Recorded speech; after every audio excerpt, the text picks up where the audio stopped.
take on Sweden in a little while. Chris Kreider will be in the lineup tonight for the first time, replacing the injured Matthew Tkachuk. This report is sponsored by Staples. Your local Staples has hot deals and super low prices throughout the store and everything your business. And right now, at Staples, save up to $250 for your print order. Exclusions apply. Visit staples.com/print for details. Ends April 5th. Plus, save even more with the Easy Rewards program at Staples. And that's what's happening. I'm Rich Echo. That's not that they do the opening. There's nobody in the background there.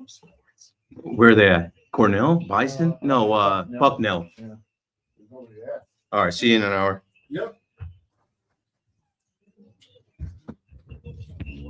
It's Keith McPherson on The Fan, 101.9 FM, and always live on the free Odyssey app.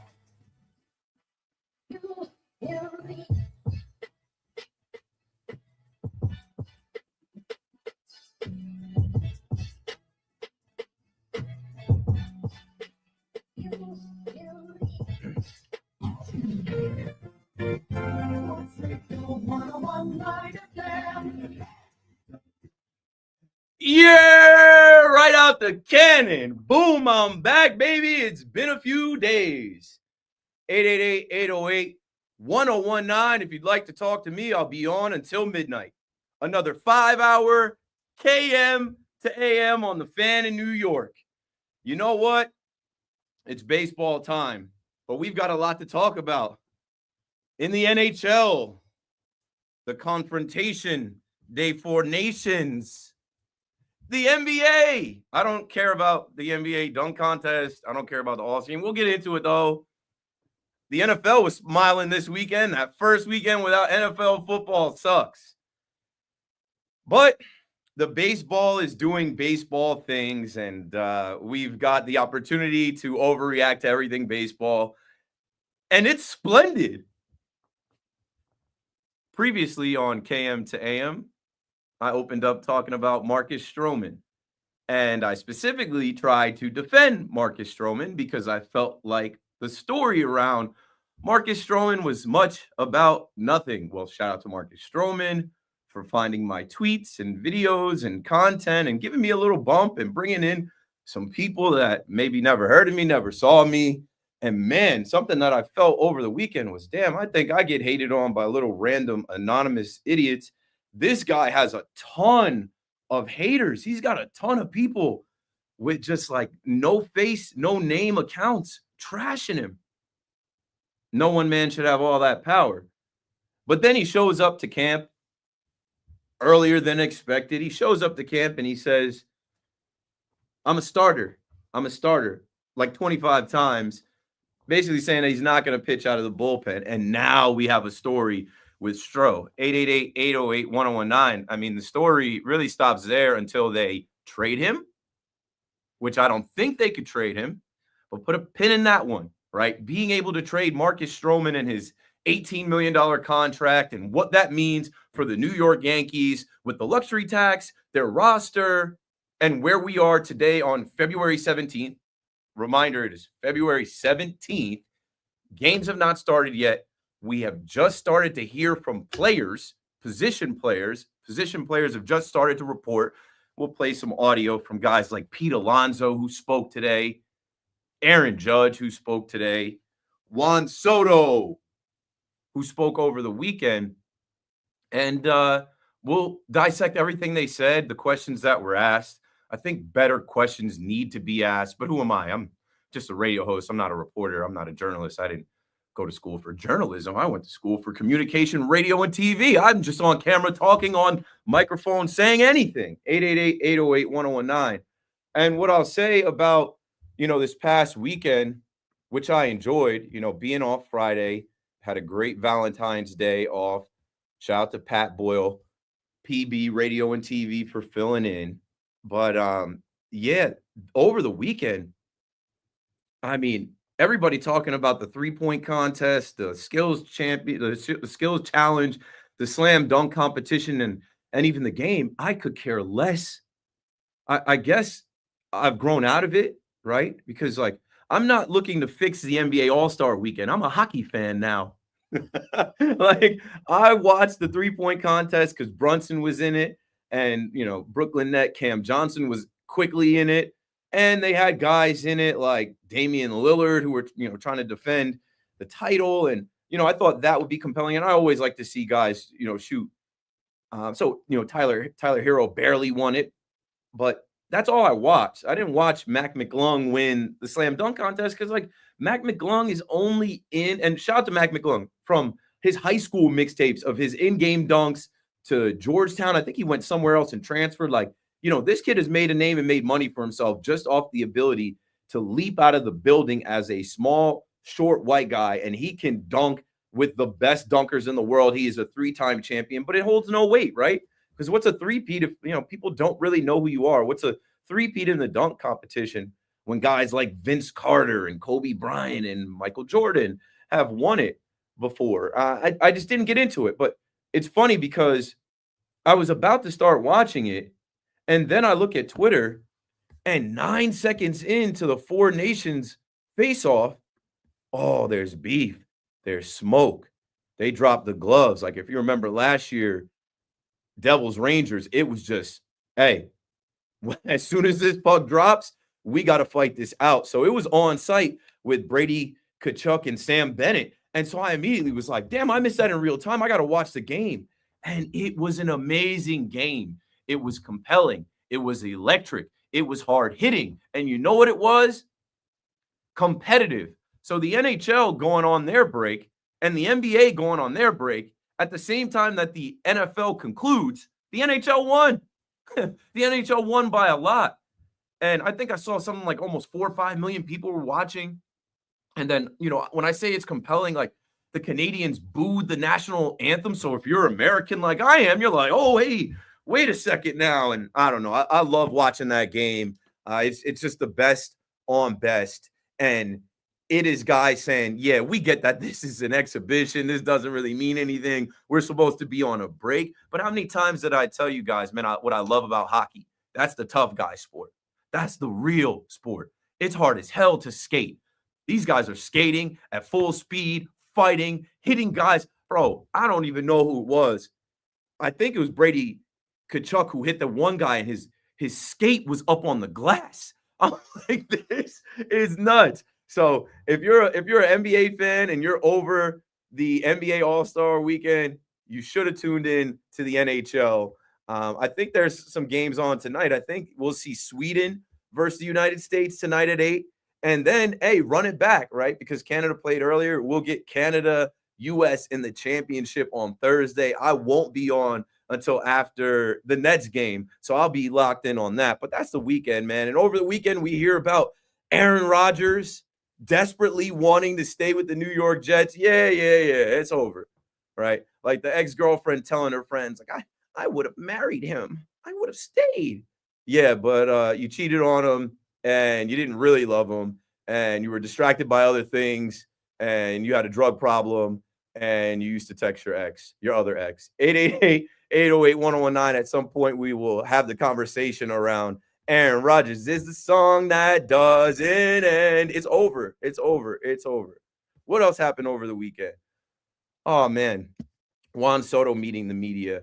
I'll save my Juan Soto takes because I know there's people that think I'm just going to have a slanted take. I love seeing him in the Mets uniform. I love seeing him in. I think the Mets have a really cool spring training hat with Mr. Met with the glasses. I think he fits in there. It's kind of odd, right? Like you see him in pinstripes a year ago.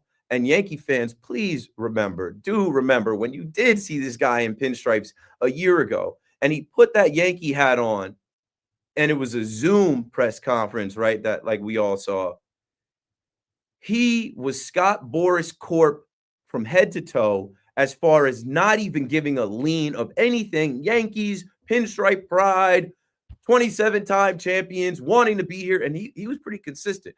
Aaron Judge spoke today, and I think he kind of leaned into that. We'll get into Juan Soto's conversation, the questions that were asked to him. Why didn't they pepper him with Yankees questions, right? Why didn't they ask him a bunch of questions about his former teammates, leaving the Yankees? What was it like? You're going to leave the bleacher creatures and you're going to leave that short porch in right field and yada, yada, yada. They didn't ask him too much about the Yankees. Of course not.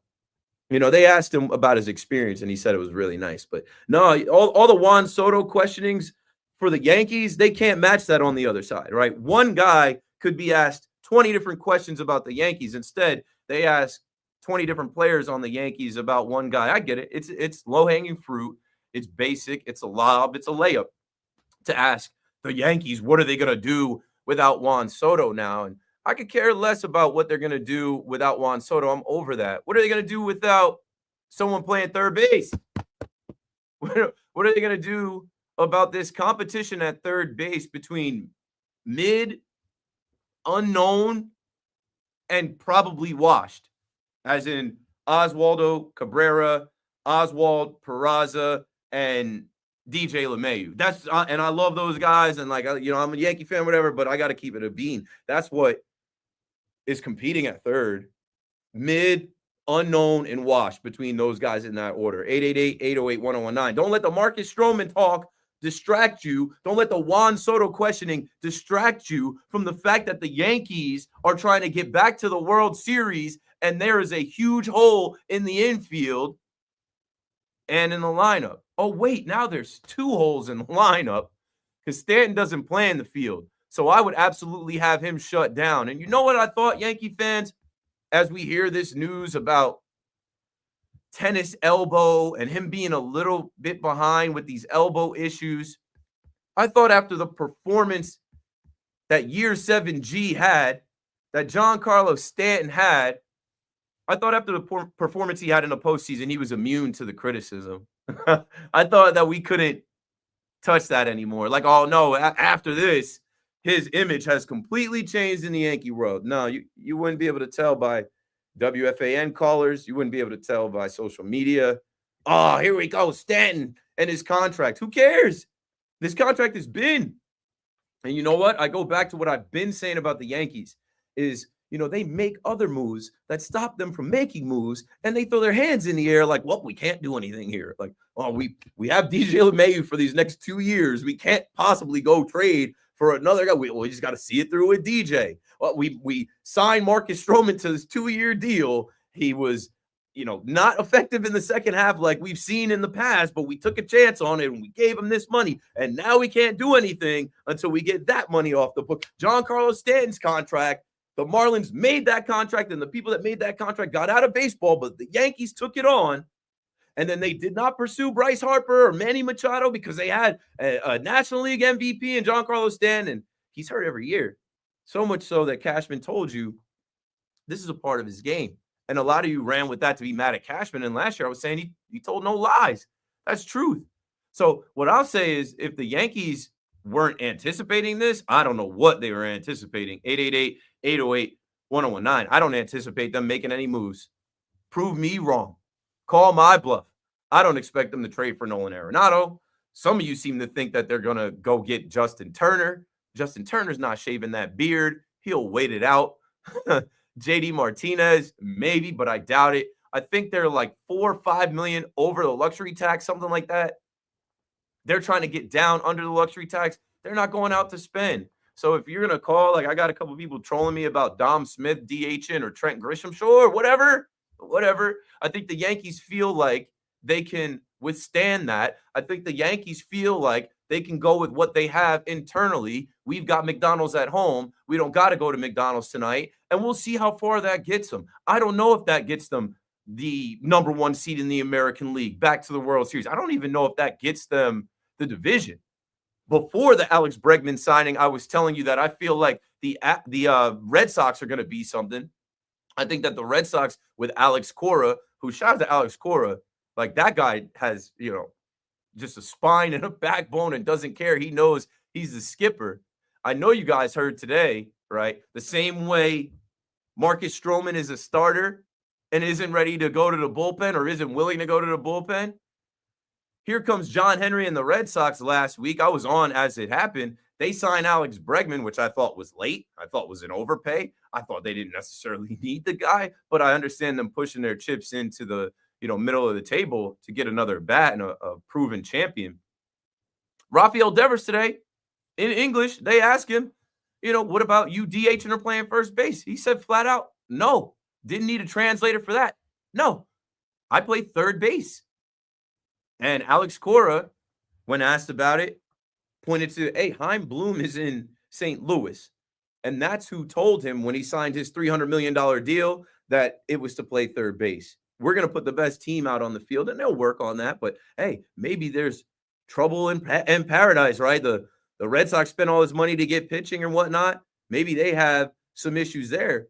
But I think the Yankees, right, and I was on this night when it happened. Many people said when Bregman got signed, go get Arenado. You can't have a hole. Go get Arenado. The Yankees are not reacting to that. The Yankees aren't reacting to injuries. It is February 17th, and we're going to overreact. We're going to talk all about Stanton, his timetable, his injuries. I don't care. The guy carried the team in the postseason. I could see him having a little bit of tennis elbow and being a little hurt from that. We don't need him until October, right? So let's see what they do. 888-808-1019. Before we break here, on the other side where Juan Soto resides, Juan Soto loves the fact that there's a lot of Latin players on the Mets. Well, Frankie Montas, a.k.a. Montas, I tried to tell y'all, right, when he was with the Yankees, he barely pitched. I remember Susan Waldman fearing that move because she follows baseball and follows a whole league. And I specifically remember her talking about, oh, he's hurt, and he's hurt a lot, and he's banged up. And Susan knew exactly what was wrong with his shoulders.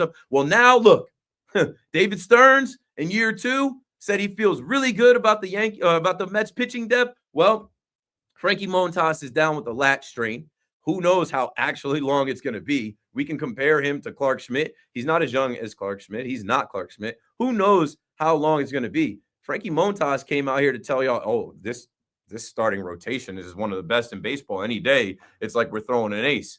Well, you won't be throwing. And now Clay Holmes, who's trying to make the move to being a starter, is going to be heavily relied on. And then pitching depth, step right up. Tyler McGill, Paul Blackburn, Griffin Canning, whoever it might be. So the Yankees now have 2 holes in their lineup and still a hole in the infield. The Mets have a hole in their rotation, which was already not a strength, which was already a question mark up in the air. At least we're hearing Clay Holmes has looked good. At least we're hearing that, Kodai Senga has looked good. But again, I remind you, it is February 17th. Do I expect the Mets to go trade for Dylan Cease? I do not.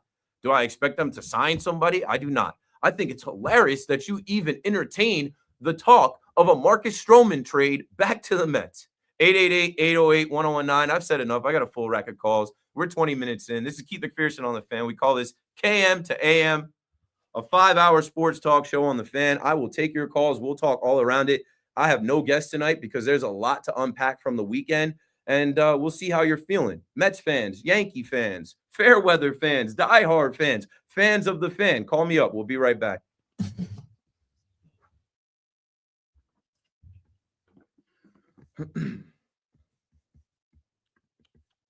Yeah. Chat, what up?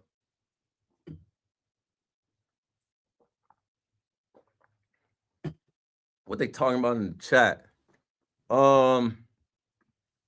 First is Alex. You forgot the F. Supposed to be LFGM. Pete Alonso is back. Soto looked good in that blue and orange, don't he? He does. He was always meant to be a Met. He honestly does. I'm not hating. He looks like he belongs. I like the Mets hat. I'm seeing him out there. It doesn't look odd, and it just honestly reminds you that like he was never supposed to be a Yankee. The Yankees did him a hell of a solid in his prove it year, in his walk year. They brought him here and put him in front of Aaron Judge, and he balled. And more importantly, they put him in the same city as the richest owner in baseball, where the richest owner in baseball got a close-up look at him and said, I got to have him. And he does now. Enjoy it. 15 years. Better win at least 2 World Series in that time. You haven't won a World Series in almost 40 years. It's pretty dope how you do this to show people what goes into the profession. Good, dude. Yeah. I mean, honestly, yo, there are cameras in here. There's cameras up there. You guys see the cameras up there. But my show isn't live on those cameras. So I'm on my MacBook during the show anyway. I just kind of one day was going through things It's a new year, and I'm like, how do I expand? This is my 4th year, right? I'm 3.5 years in, just about. November will make it 4 years of being on the radio, and I'm like, how do I expand?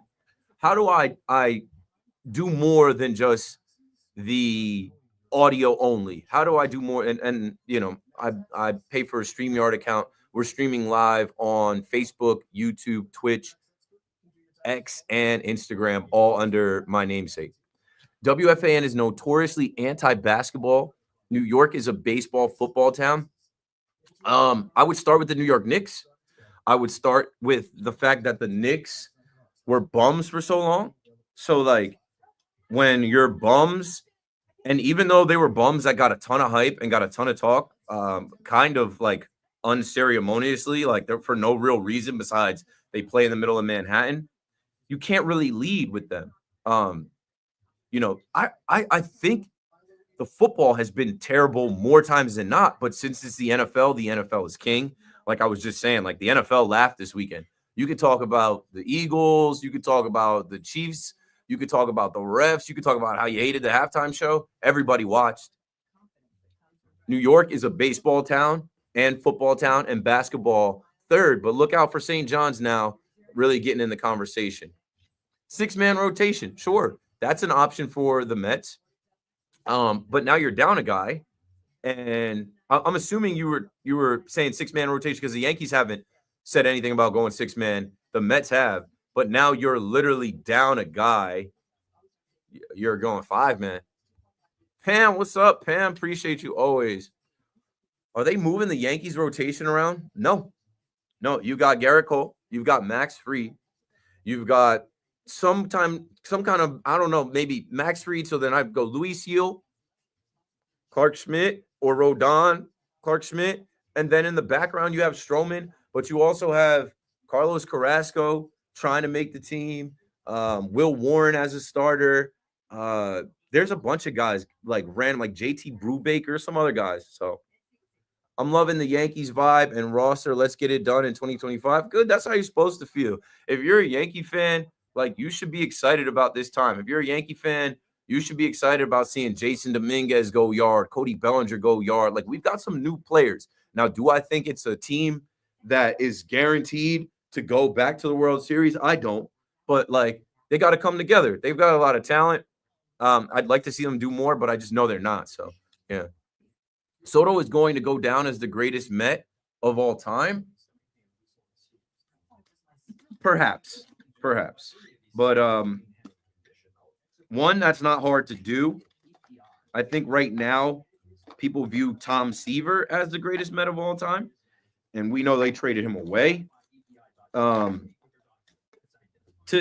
get that, man, you got to win World Series. 6-mans for Yankees I met with Stroman. You're counting Stroman in. I doubt it. All right, let's get back to the show. 1019 FM.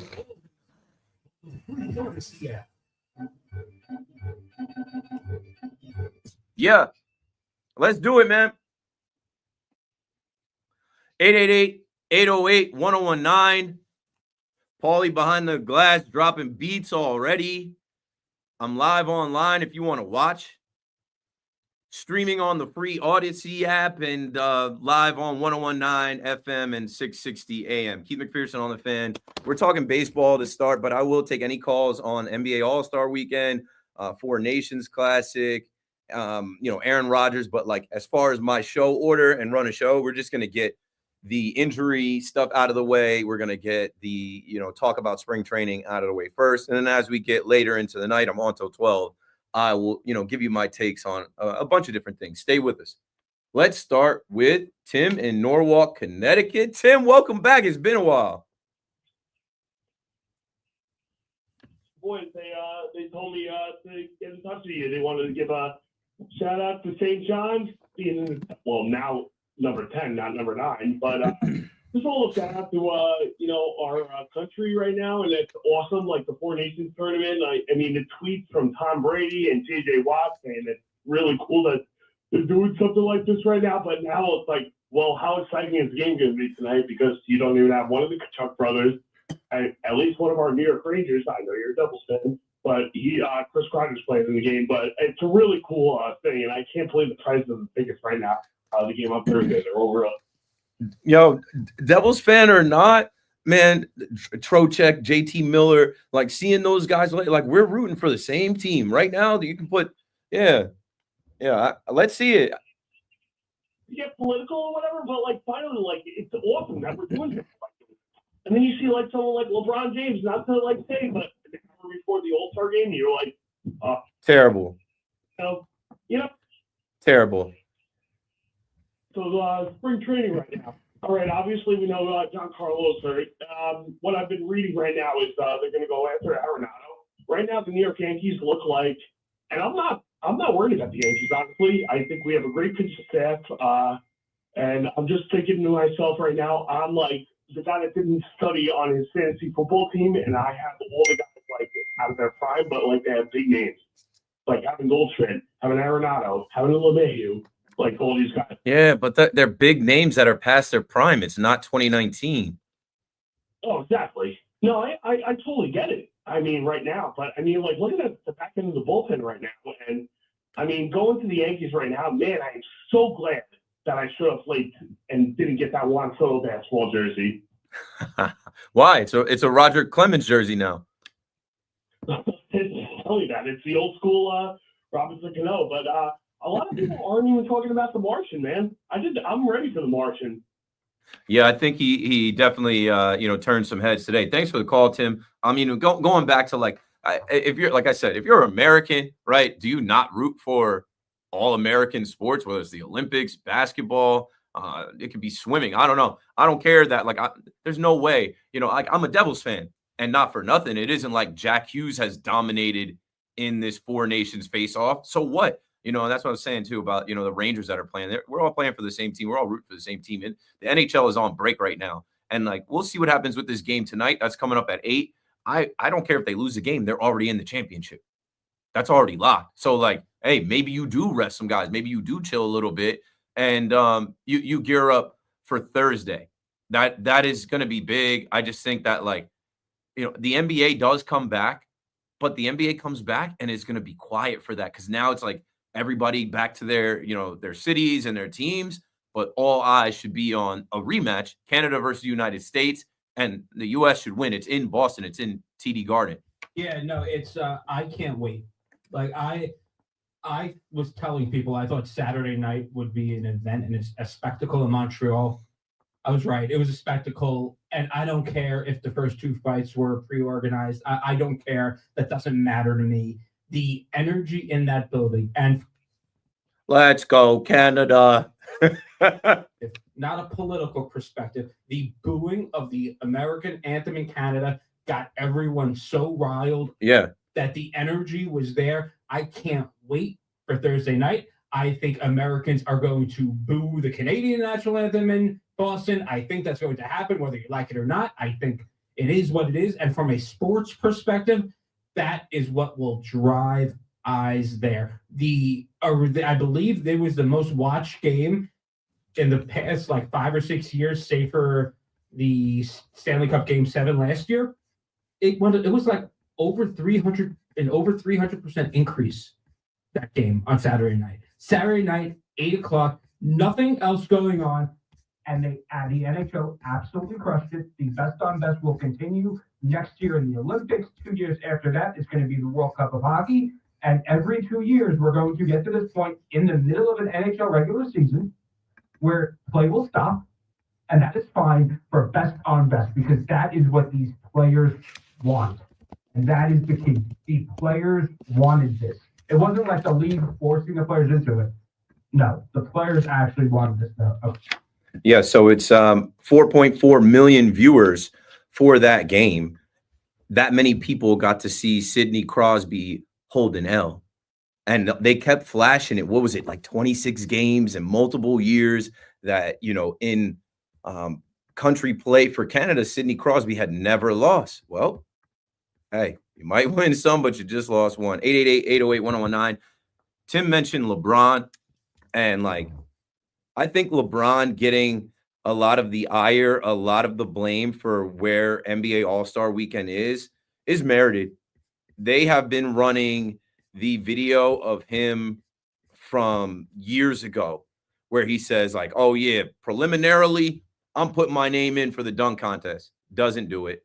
And you know what? When I saw him in street clothes do his press conference and decide that like right then and there, he said he had a foot ankle injury and he announced like the day of the game that he wasn't going to play because the reporter said, what do you think we're going to see from you out there? I think it was the day before the game, whatever, Saturday and not Sunday.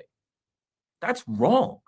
And you are supposed to be the king, the face of the league. You know that's wrong. If you can't go, give somebody else the opportunity to go. I think I saw Kendrick Perkins say Norman Powell would have got that opportunity, who was already there for the 3-point contest. Like, come on, LeBron. If you even think that like you had enough time to tap out and let somebody else get that nod. 888-808-1019. I understand everything that Draymond had to say, whether he was doing it for his own name, for his own podcast, whatever. Like, he wasn't wrong. Stephen A. Smith criticizing LeBron.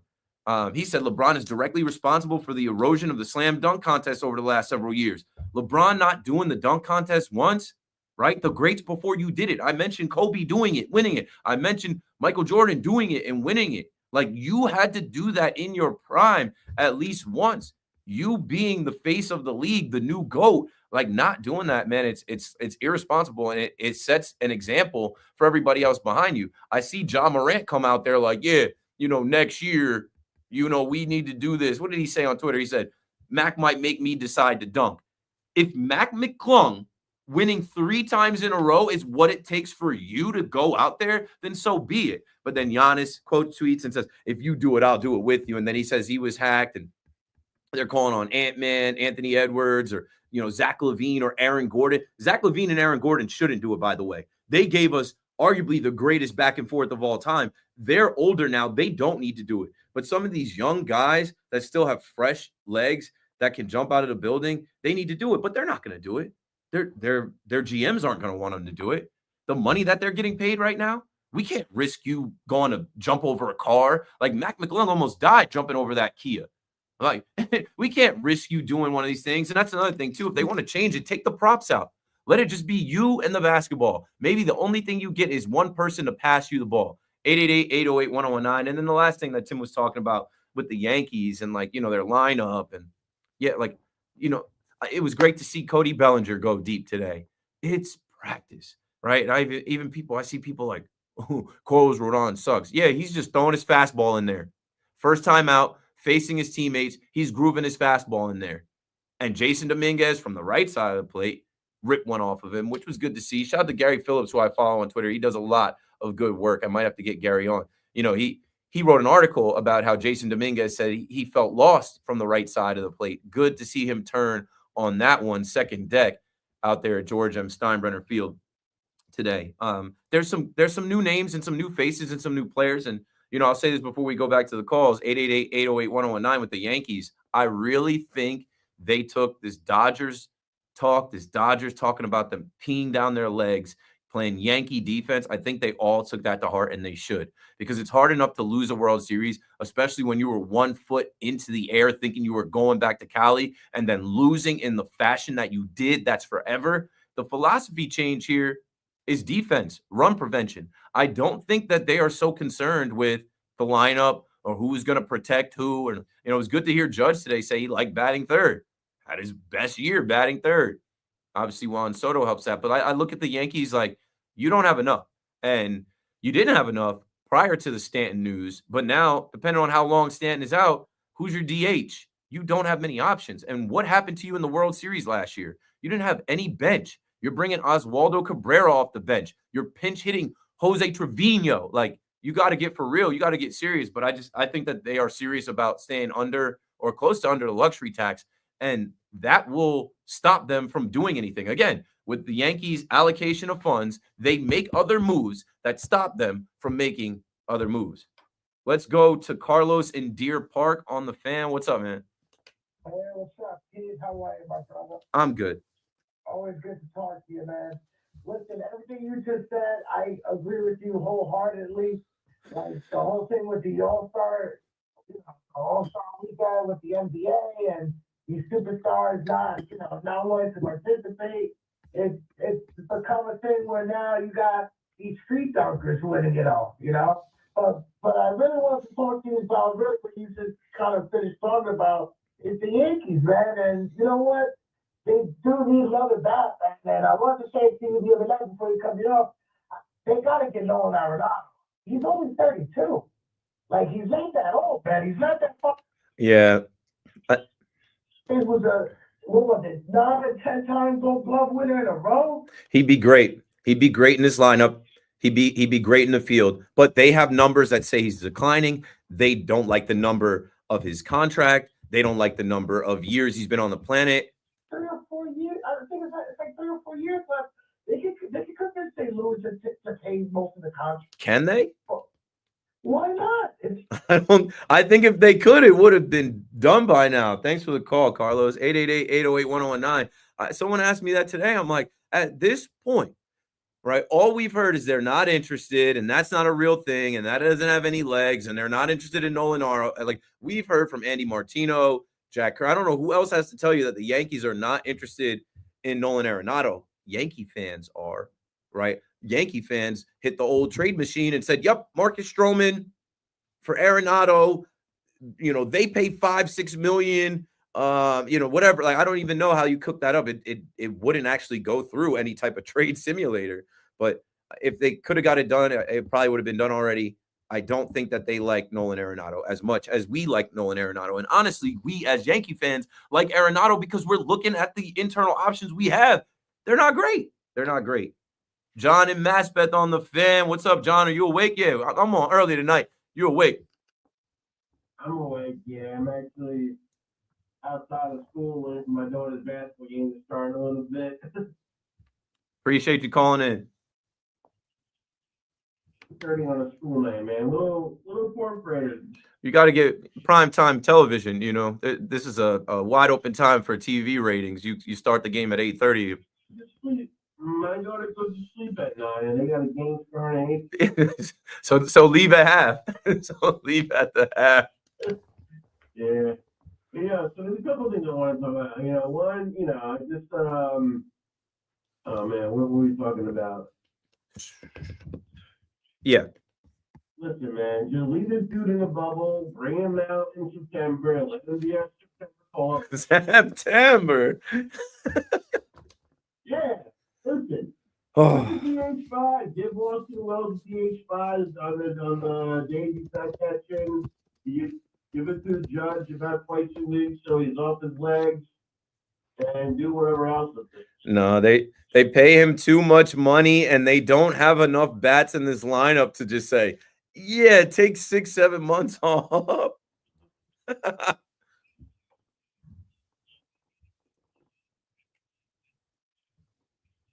No, but I'm with you. I saw a picture of him with a glove and a ball. Why is he doing anything? I would have him do nothing but run. Actually, I wouldn't even have him run. Do the bike, do the elliptical, do the bike. Yoga. Yeah, and treatment. They got a brand new facility. Introduce him to the hot tub, cold tub. Have him in there. Another thing, Stroman, man. It's like it's a love-hate relationship with this dude, because like when he first signed, I was one of the few that was actually excited to get him because I know the passion he brings. He cares. He shows he cares. And that's the element of the team that I felt was missing for a while. But now it's kind of like you kind of see sort of like a selfish side to them, Player, you're on a team, and you gotta, as much as you feel a certain way inside, don't voice that on the outside. Thanks for the call, John. You put that on a tee for me to hit 400 feet. Marcus Stroman, when he first signed with the Yankees, I was for that too. I didn't think it would happen because of what Cashman said and what he said publicly, what the two said about each other. I didn't think it would ever happen. But I liked it because at the time we were looking to reunite with Jordan Montgomery or sign Blake Snell. We needed somebody else, man. After the shaky year or half year, whatever that Rodon had, and then, Cole being hurt, it was like, hey, this rotation is not Luis Hill. We didn't know would be rookie of the year. We needed something. We needed someone, and we needed a veteran guy. And like you talked about, right? His energy is New York energy. He's from Long Island, right? His energy is Yankee fan energy. He shows up wearing Yankees merch that seems like he got it out of these vintage shops that are all around the city. He's wearing a Nueva York silky. He's got a do-rag under his Yankee fitted on the mound. He's very New York. And that New York bravado comes out of him. So, I don't think he's being so selfish when he got shut down second half. He didn't throw a pitch in the postseason. And then all offseason, while losing his house in a fire in California, right? His Malibu house in the wildfires in California, while going through that, he hears that he's being traded, that he's going to get shipped away. And then you got to mentally prepare yourself for that and what that's going to do to you and your family, his young son, his whole, whatever.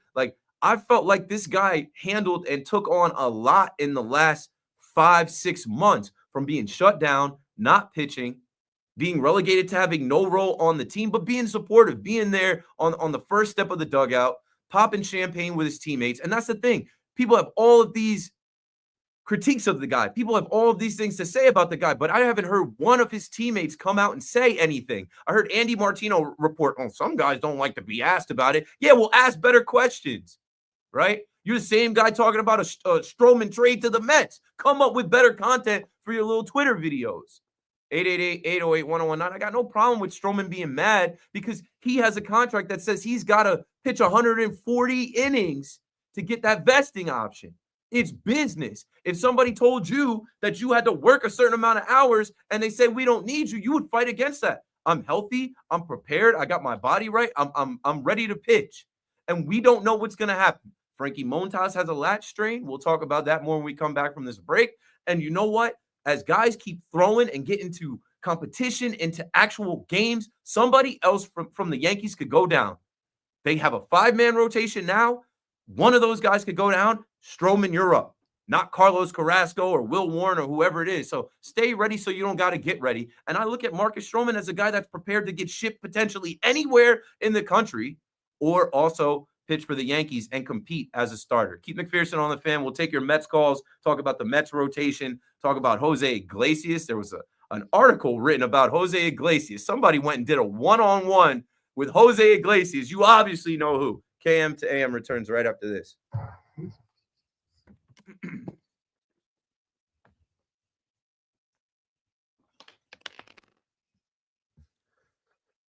Yeah, you can come in. Hi, how you doing? Good. How are you? I'm good. I'm good. Thank you. What time are you going in there now? We just went on break, so you've got. So just use the only garbage. Yes, yes. You got time. Thank you.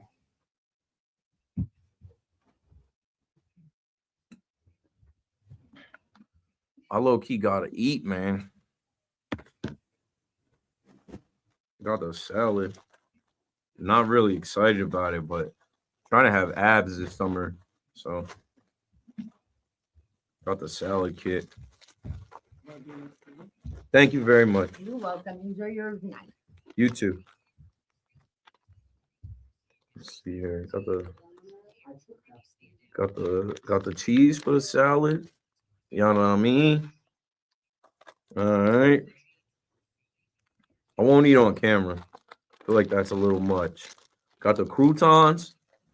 I will have I'm already there. I'm gonna have a jack when you see the boy in the summer, you're gonna be like, yo, he should go back to modeling for real. He don't gotta do this radio stuff. He could be a whole model. I used to.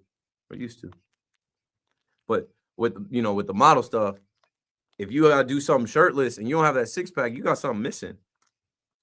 I got it, but Boy Dad No Dad Bod, the mixtape coming soon. I slacked a little bit. I had a kid, and I had a setback in June. I was lifting too heavy without properly warming up. And warning to you, if you ever think you can just hop on the treadmill, walk for 5 minutes, get a light jog, and then first thing you do is get under the squat rack and start putting 225 on your back. Nah, that was it. That was the last time I probably will ever put 4 plates on the bar and try to squat that much. I'm just not built like that anymore. Father Time is undefeated. I played football my whole life. So I started squatting at like age 15. And I honestly did that for 20 years after. I'm done now, bro. I am cooked now, bro. Like I had to get surgery. I had to go under the knife and they had to cut me open like 3 inches away from my hoo-ha.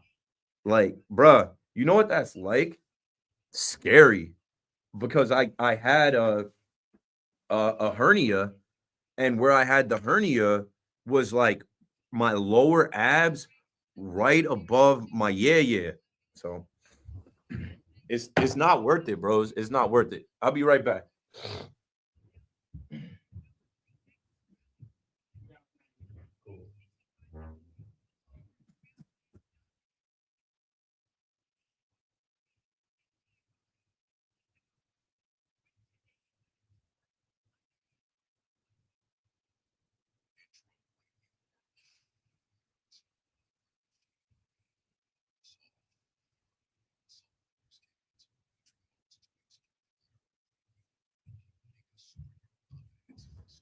All right, cool.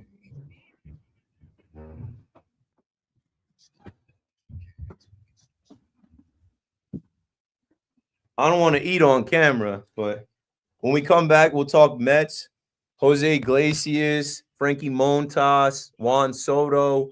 If you got any questions for me, just throw them in the chat and I'll try and answer them, but we're back in like a minute.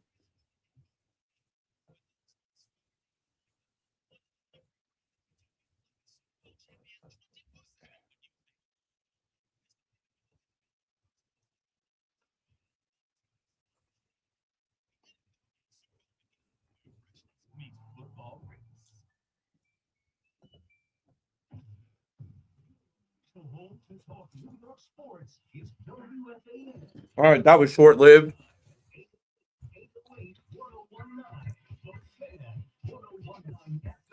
When you work at night, kind of hard to eat dinner.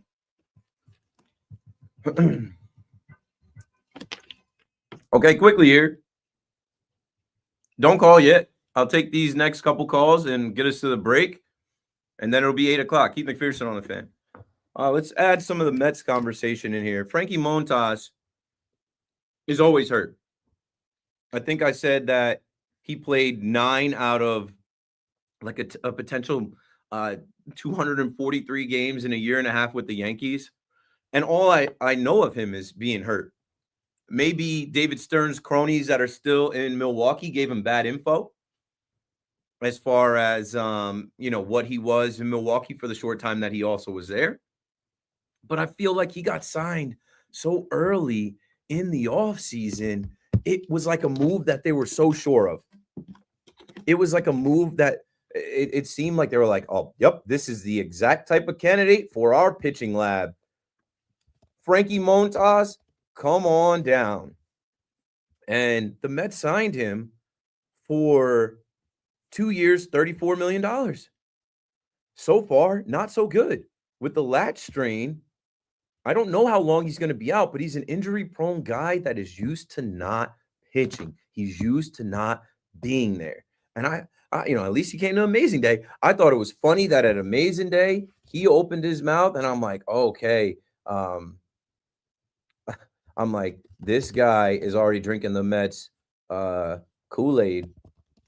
This guy is already talking about, we're, any day we could be throwing, any day we could be throwing an ace.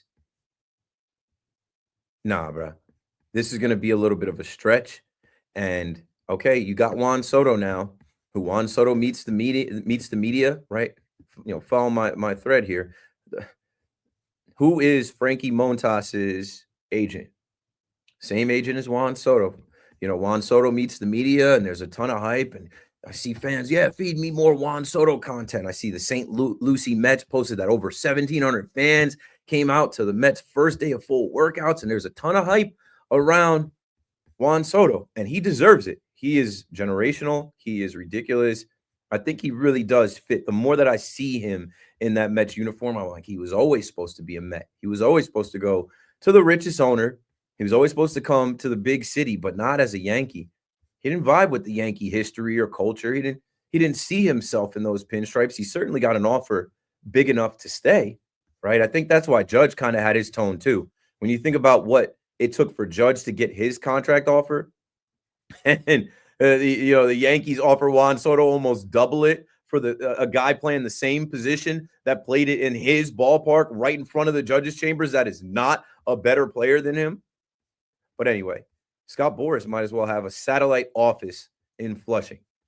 And the next guy he's still working on getting signed is, oh my God, Macarena. I would have brought him back just for the vibes, man. But you know what? David Stearns, the all-knowing David Stearns, who signed Frankie Montas right away, he didn't see this guy as a guy that needed to be signed right away. So you know what Boras does, right? Boras reaches out to his cronies. Boras reaches out to his minions and says, hey, I need you to do a one-on-one sit-down interview. Yep, with Jose Iglesias. We got to stir the pot here. Even though Jose Iglesias is 35, we got to do a whole sit-down. Who do you think would do that, right? It wasn't Andy Martino. It wasn't Ken Puma. I don't even know the rest of these guys that are on the beat. It wasn't my guy Pat Ragazzo. Wasn't Anthony DiComo. There was one guy that did an exclusive sit down with Jose Iglesias to try and stir the pot for him to get a fair deal with the Make It Happen Mets. Bobby's in Belmore on the Fan. What's up, Bobby?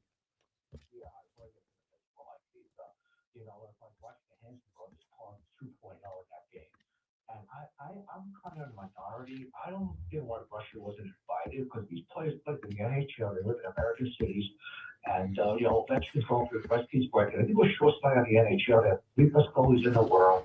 Igor, Obransky, and Zabinski. So with the Canada voting American flag, I think with the Trump tariffs because of that. Of course.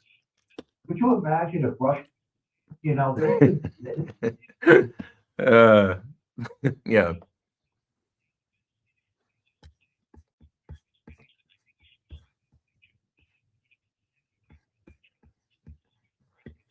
It's working there. I don't know. It could. I'm sure they had these conversations and thought about the same things you're thinking about, but ultimately we're here and it's been a success.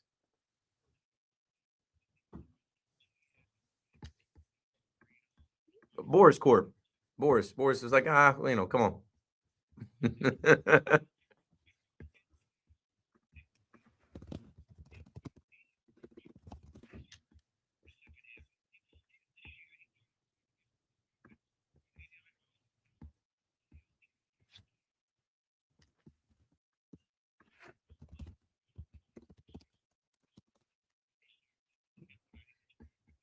Mm-hmm.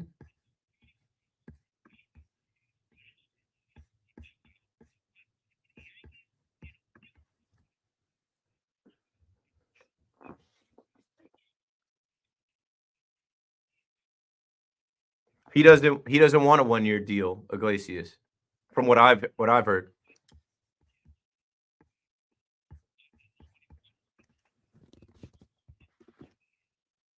Because a couple of reasons. He is so much a Mr. Met guy now with the OMG sign and that whole phenomenon. It would bring in all of this type of Mets energy that other people don't want. And I think similar to Pete Alonso, another Boras client, why are you going to go put a bid out there for Jose Iglesias when you know that Steve Cohen, who is over the luxury tax and has all the money in the world, could just pull up and say, yeah, we'll match it. Come on down again.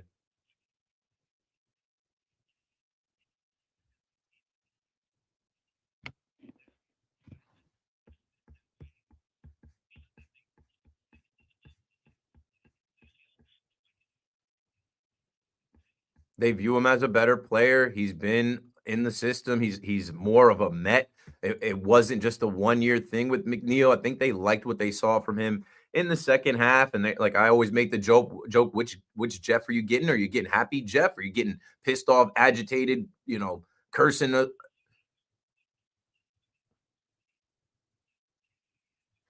And Iglesias that carried that team to the playoffs. Alonso couldn't hit the clutch. McNeil wasn't doing anything. Those were the two main guys. I'm sorry. Yep, got to see what the young guys can potentially do. That is a David Stearns quote. They got to see what they have with their young talent. And my quote has been, they don't think that lightning will strike twice. They don't think they can catch lightning in a bottle again. Yeah, but as far as losing, and with the Yankees losing Stanton now, and he's on his second vacation. He usually takes his midterm vacation, but that would give me more reason to go get Iglesias and put him in third. If there is any team that doesn't want any Metsy energy, it's the New York Yankees. Thanks for the call, Bobby. 888-808-1019. The Yankees aren't signing him. The Yankees got enough 35 and older guys. The Yankees aren't signing him. The Yankees are buttoned up. We don't celebrate homers. Don't bring that OMG sign over here. We're not playing that Candelita song, bro. We don't need it. And David Stearns has also decided they don't need the gimmicks. They don't need the pop star. They rather have Nick Madrigal on their team. 888-808-1019. 1 hour down, 4 to go. KM to AM returns right after this. All right, let me eat real quick, yo.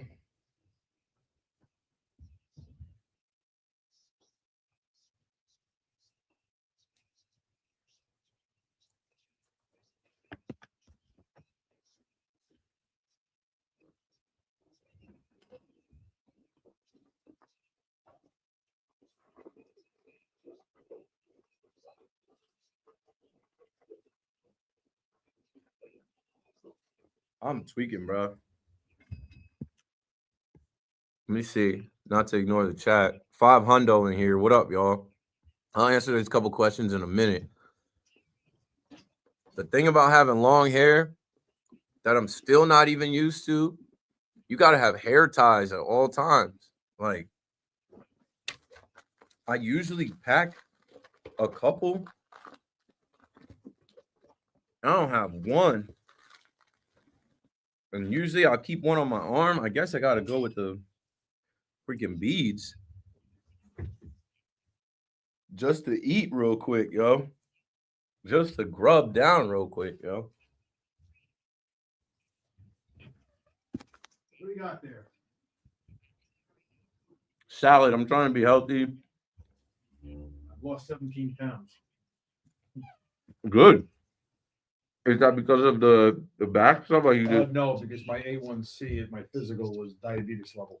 so you've changed your diet completely? Yeah, and I just went for my blood test last week, and my A1C is now 5.9. Okay. So a pretty big drop in 3 months from 6.5 to 5.9. Sure. Kind of amazing what Yes.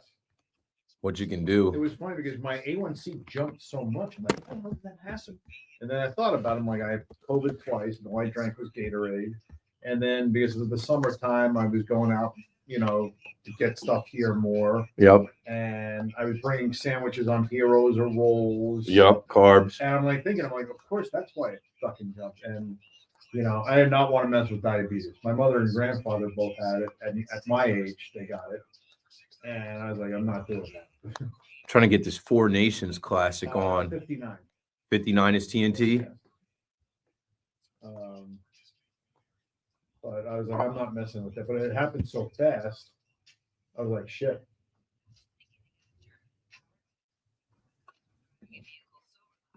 I think I hit 5, 9. There we go. But the funny thing is now, I was obsessed by it, and I had such a clear date. I'm like 3 months, 3 months, 3 months, 3 months, and now I'm like, all right, I went from a sprint. Now I got to run the marathon.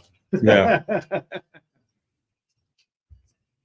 So, It's every day. yeah.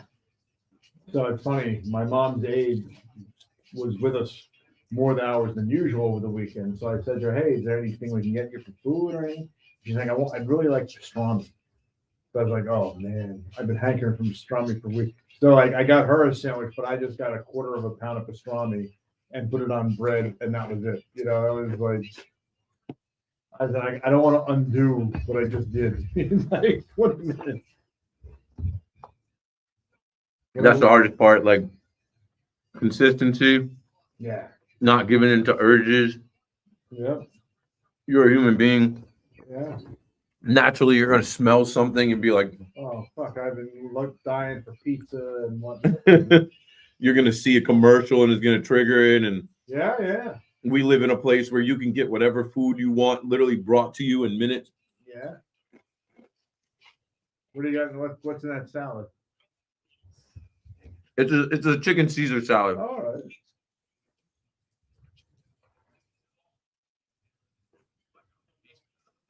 Yeah.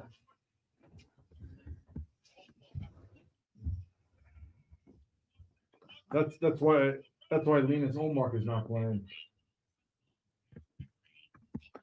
I'm a little disappointed also in Matthews. I think he should be in the lineup. I know it doesn't mean anything, but you're the captain.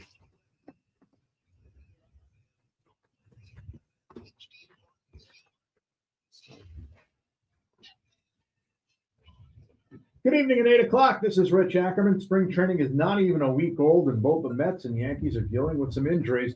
Frankie Montas has been sharp when healthy, but has only made 30 starts twice in his 9-year career. And his new start in his new home is delayed by a high-grade leg strain. That will keep him out 6 to 8 weeks. Manager Carlos Mendoza said they'll find a way to get by without him right now.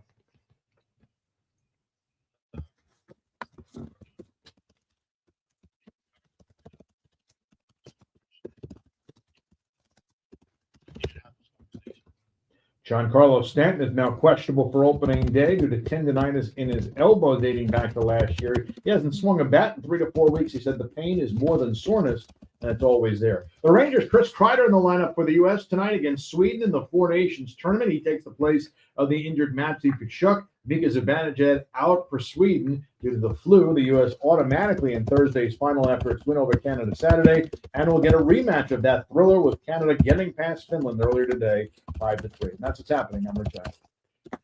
I'll see you mañana. All right, get home safe. Okay, dog.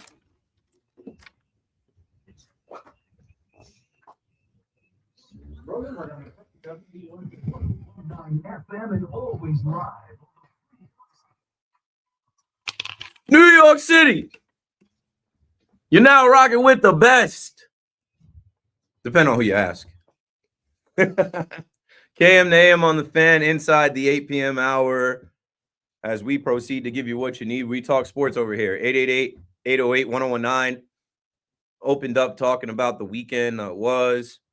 And, the first weekend without the NFL. The NFL is king. They're laughing as, people are searching for sports action, and they're like, yep, see, you hated the halftime show. You hate the Eagles. You thought that the Chiefs were going to three-peat and that we had the refs on their side. Don't you miss us now?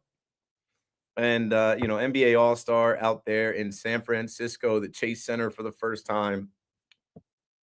I didn't care. Little things I saw, like something that bothered me, but I'm a Nets fan, so I guess you can't really take my opinion.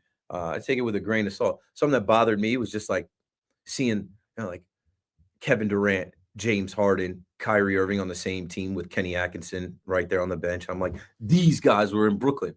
I was just watching all of these guys. Well, Kenny didn't really get to coach KD and Kyrie for long. I don't think he even got to coach Harden at all. I'm like, man, whatever, yo. 888-808-1019. Richie is in Queens. Richie, you're on the Fan. Hey, how are you? I'm good. Thanks for calling. Good. Always good talking to you. Hey, it's a good movie when you get to it, because I know when you get to your 35th birthday, you're going to watch a movie. But there's a movie streaming now called Carry On. You might get a kick out of it. If you... It's in the sports. And What's it about? Flight? Carry On? Is it about luggage? yeah, it's about a guy comes on a plane and he's carrying a weapon and they threaten the TSA agent. Very suspenseful. Oh, yeah. Richie, that's not for me, because that'll be in my head and I'll have a bad dream, and then I'll wake up in the middle of the night and I can't sleep. Then my son gets up and I'm like, Richie told me to watch this movie and I had a dream that I was on a flight and the flight flipped over And this guy had a weapon in his carry-on, and now I got to do a show, and I have no sleep. I'm off caffeine. Yeah, it turned out good, Toby. But here, real quick, the NBA thing was disgrace. Very difficult.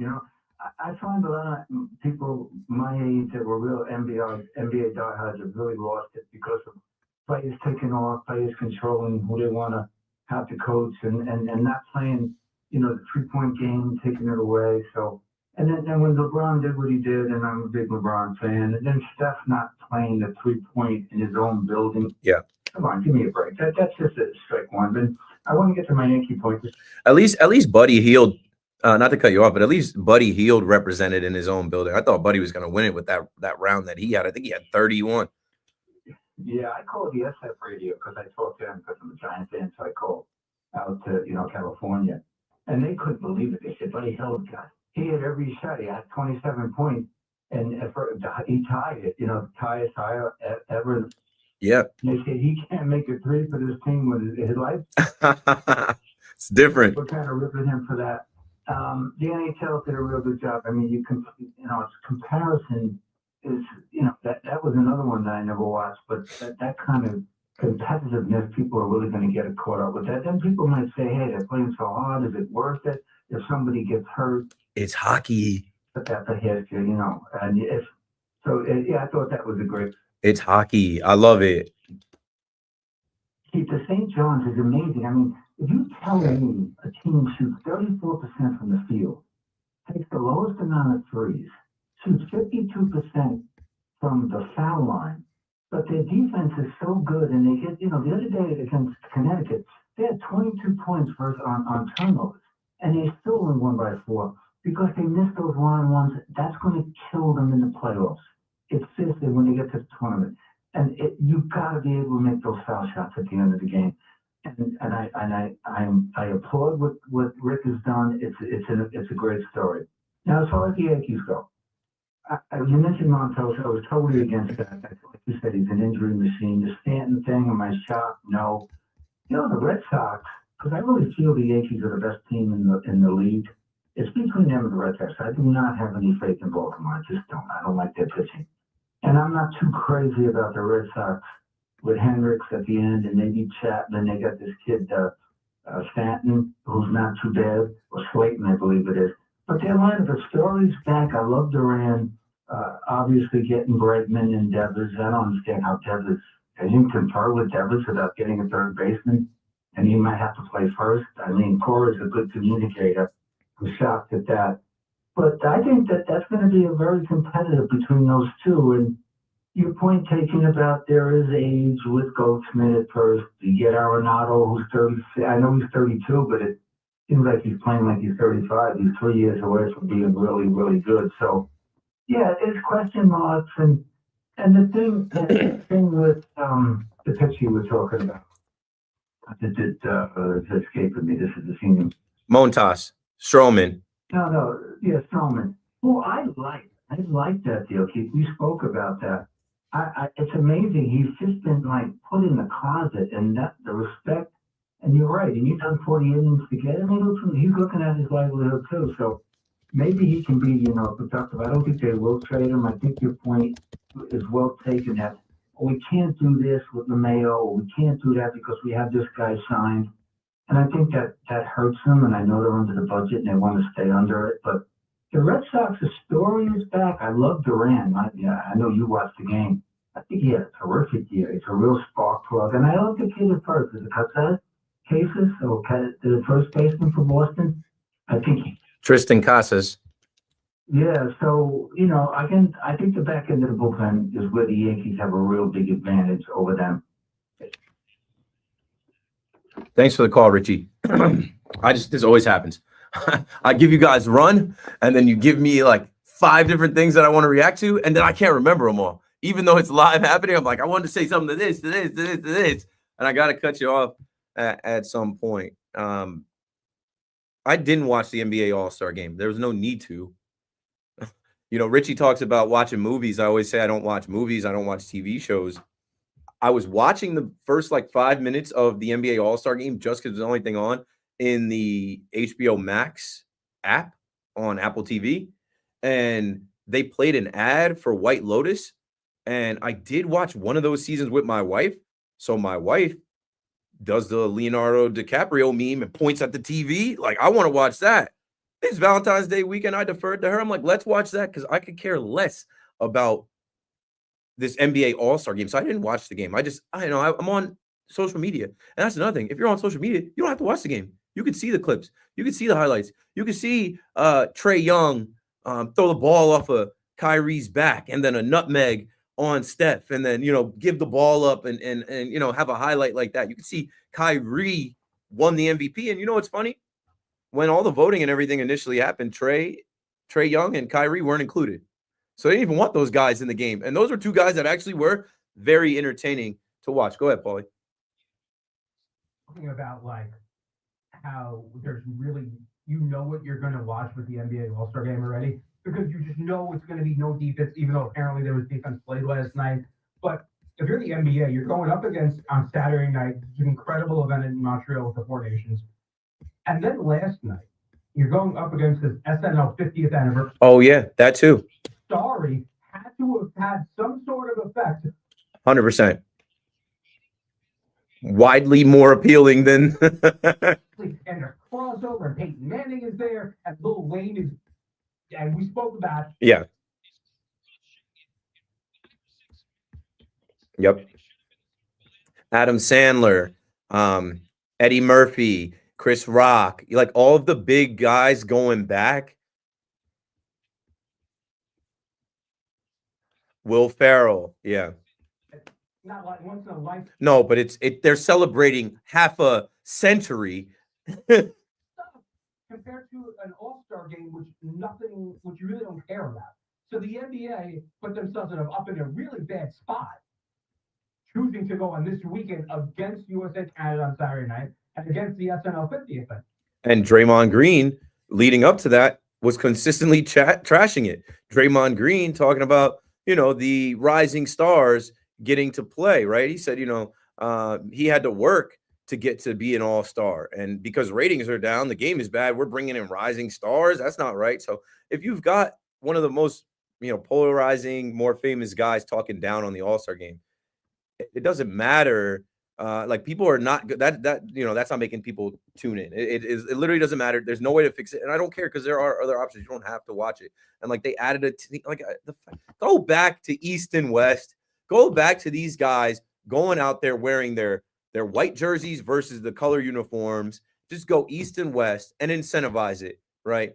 Make a prize pool. The NBA has the money. If you make them play for something, I know you can't make them play for a home field advantage like baseball used to do, but incentivize it where these guys do win something, and maybe that makes them want to play. 888-808-1019. Speaking of wanting to play, man, I don't know how these kids at St. John's don't want to play for Rick Pitino. BT posted this video and he texted me about it. It was, 3 hours ago. It was 4:32 p.m. Go to BT's Twitter. It says volume up. And it is a behind the scenes look at what seems to be maybe a halftime speech from Rick Pitino talking to his team.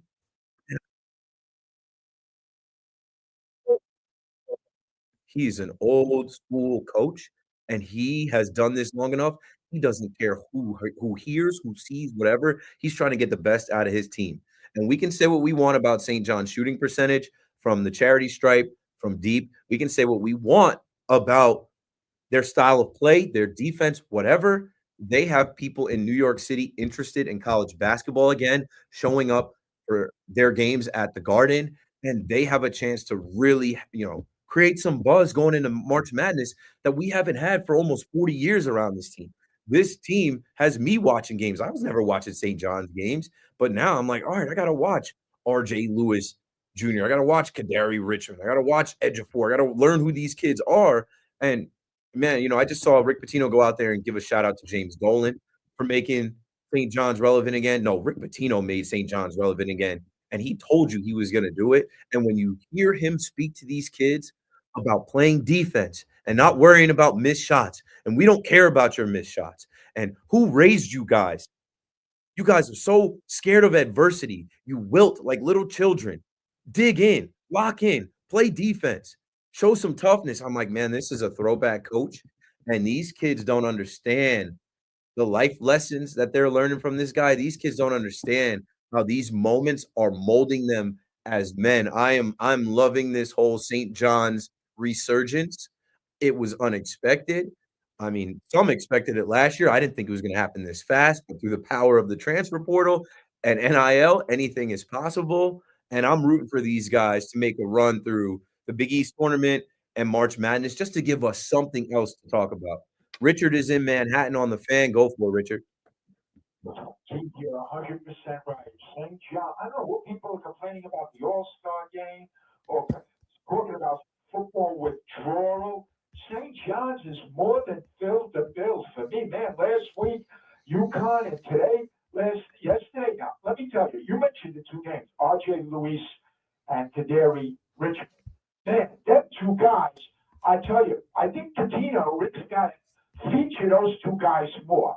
When those guys square up at the basket, Keith, I think the ball is going in. I just had so much, especially R.J. Lewis. That guy, he always looks under control. Nothing looks forced. Now, there were Richmond got called before, and he's right. You can't believe what they're doing. Patino says in the post, he's never had a team. But I've analyzed it. Their greatest attribute, outside of the great defense they play, they don't turn the ball over. They don't lose the ball that much, and they don't settle for shots. Very rarely. They're always looking to push it close to the hole. Now, they don't have a great field goal percentage. They get shots, they're contested, but they're always putting pressure on the defense. And defensively, there's nobody that. I don't think this. Yesterday,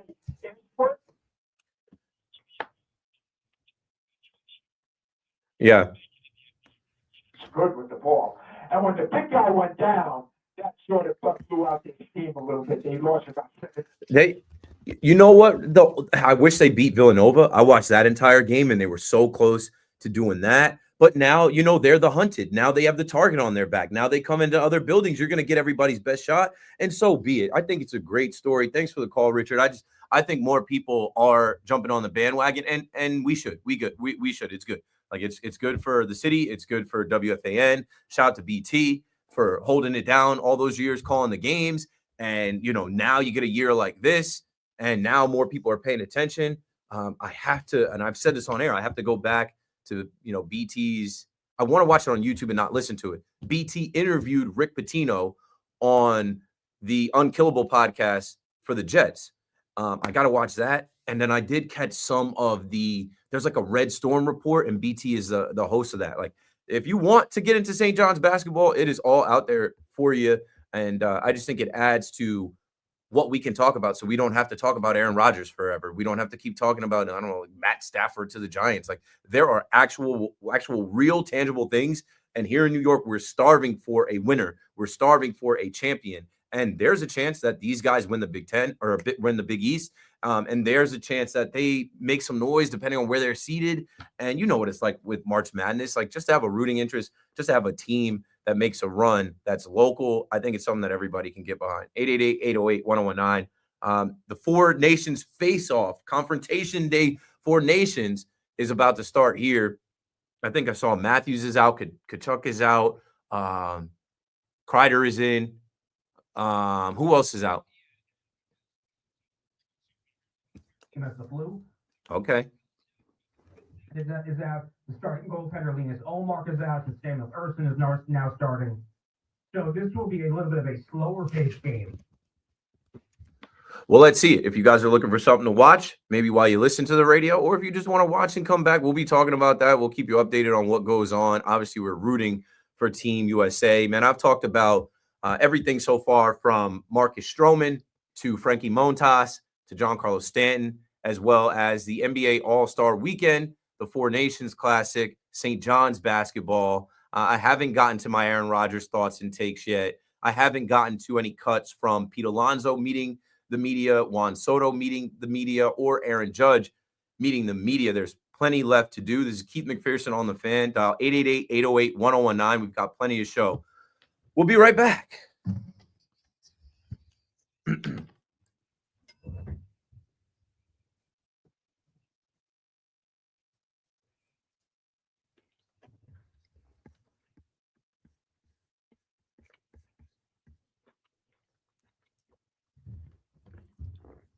just got to try and eat right now. During the break is the only time I got to eat. You can't eat and host a radio show, but give me 1 minute here. I'll come back. I'll answer stuff from the chat. Like I think the last thing I was on, shout out to Kevin, the GOAT back on the fan. You all already know. And he said, do you think Adam Silver is ruining the NBA? I don't. I think he's trying to change the NBA there. Goal already? Wow. United States comes out and scores in seconds. Bangarang.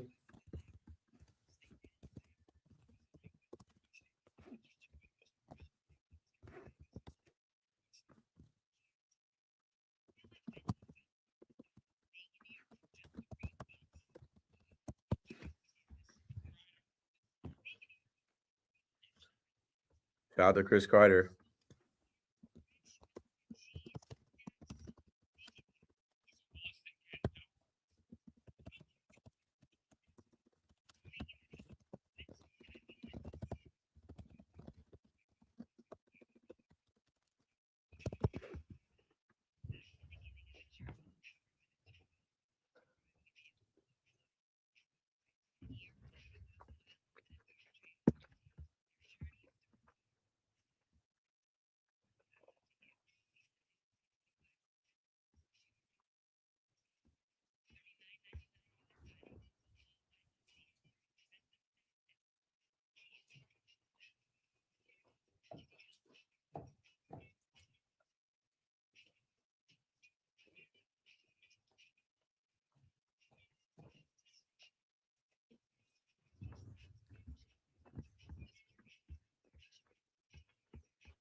JS July 85. Appreciate you.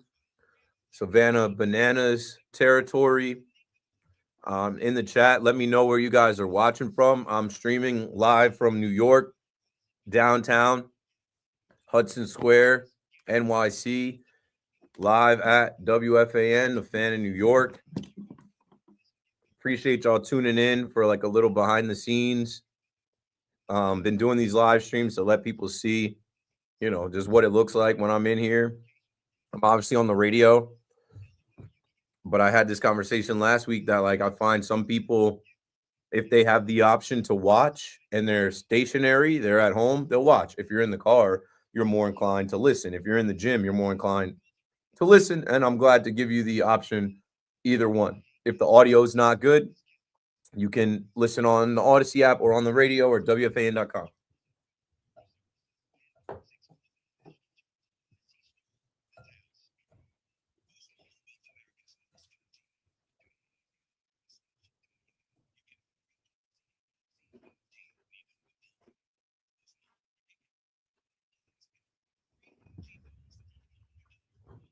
We've got calls coming up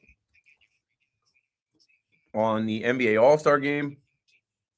Marcus Stroman, Yankees Stroman, St. John's. United States leads already 1-0 in the Four Nations Classic. Either way, they're in the championship. So from Savannah, Georgia, not too far away. Dario Davis is watching from the 305. I miss Miami. I have not been to Miami in a long time. Don't mind me over here. I'm stuffing my face.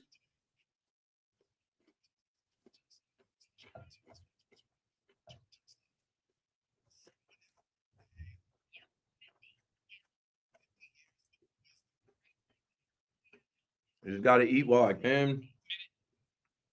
Producer just said 1 minute. 1 minute till we're back live. Well, live on air. This is live streaming.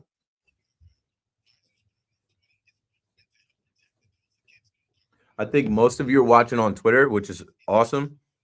Yeah, majority of this is my Twitter following. Appreciate y'all.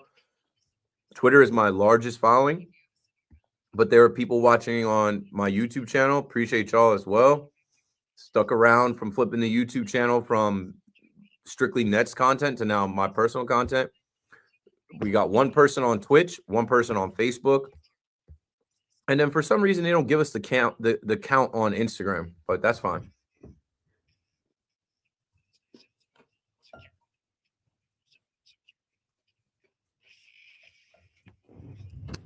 All right, here we go.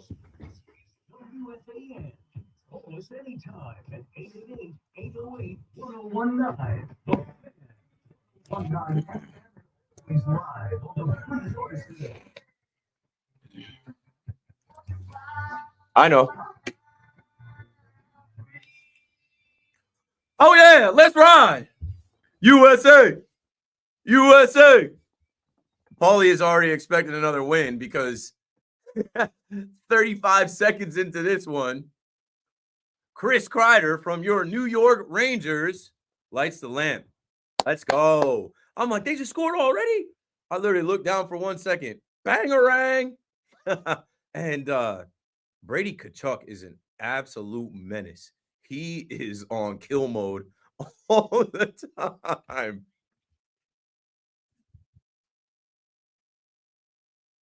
This year,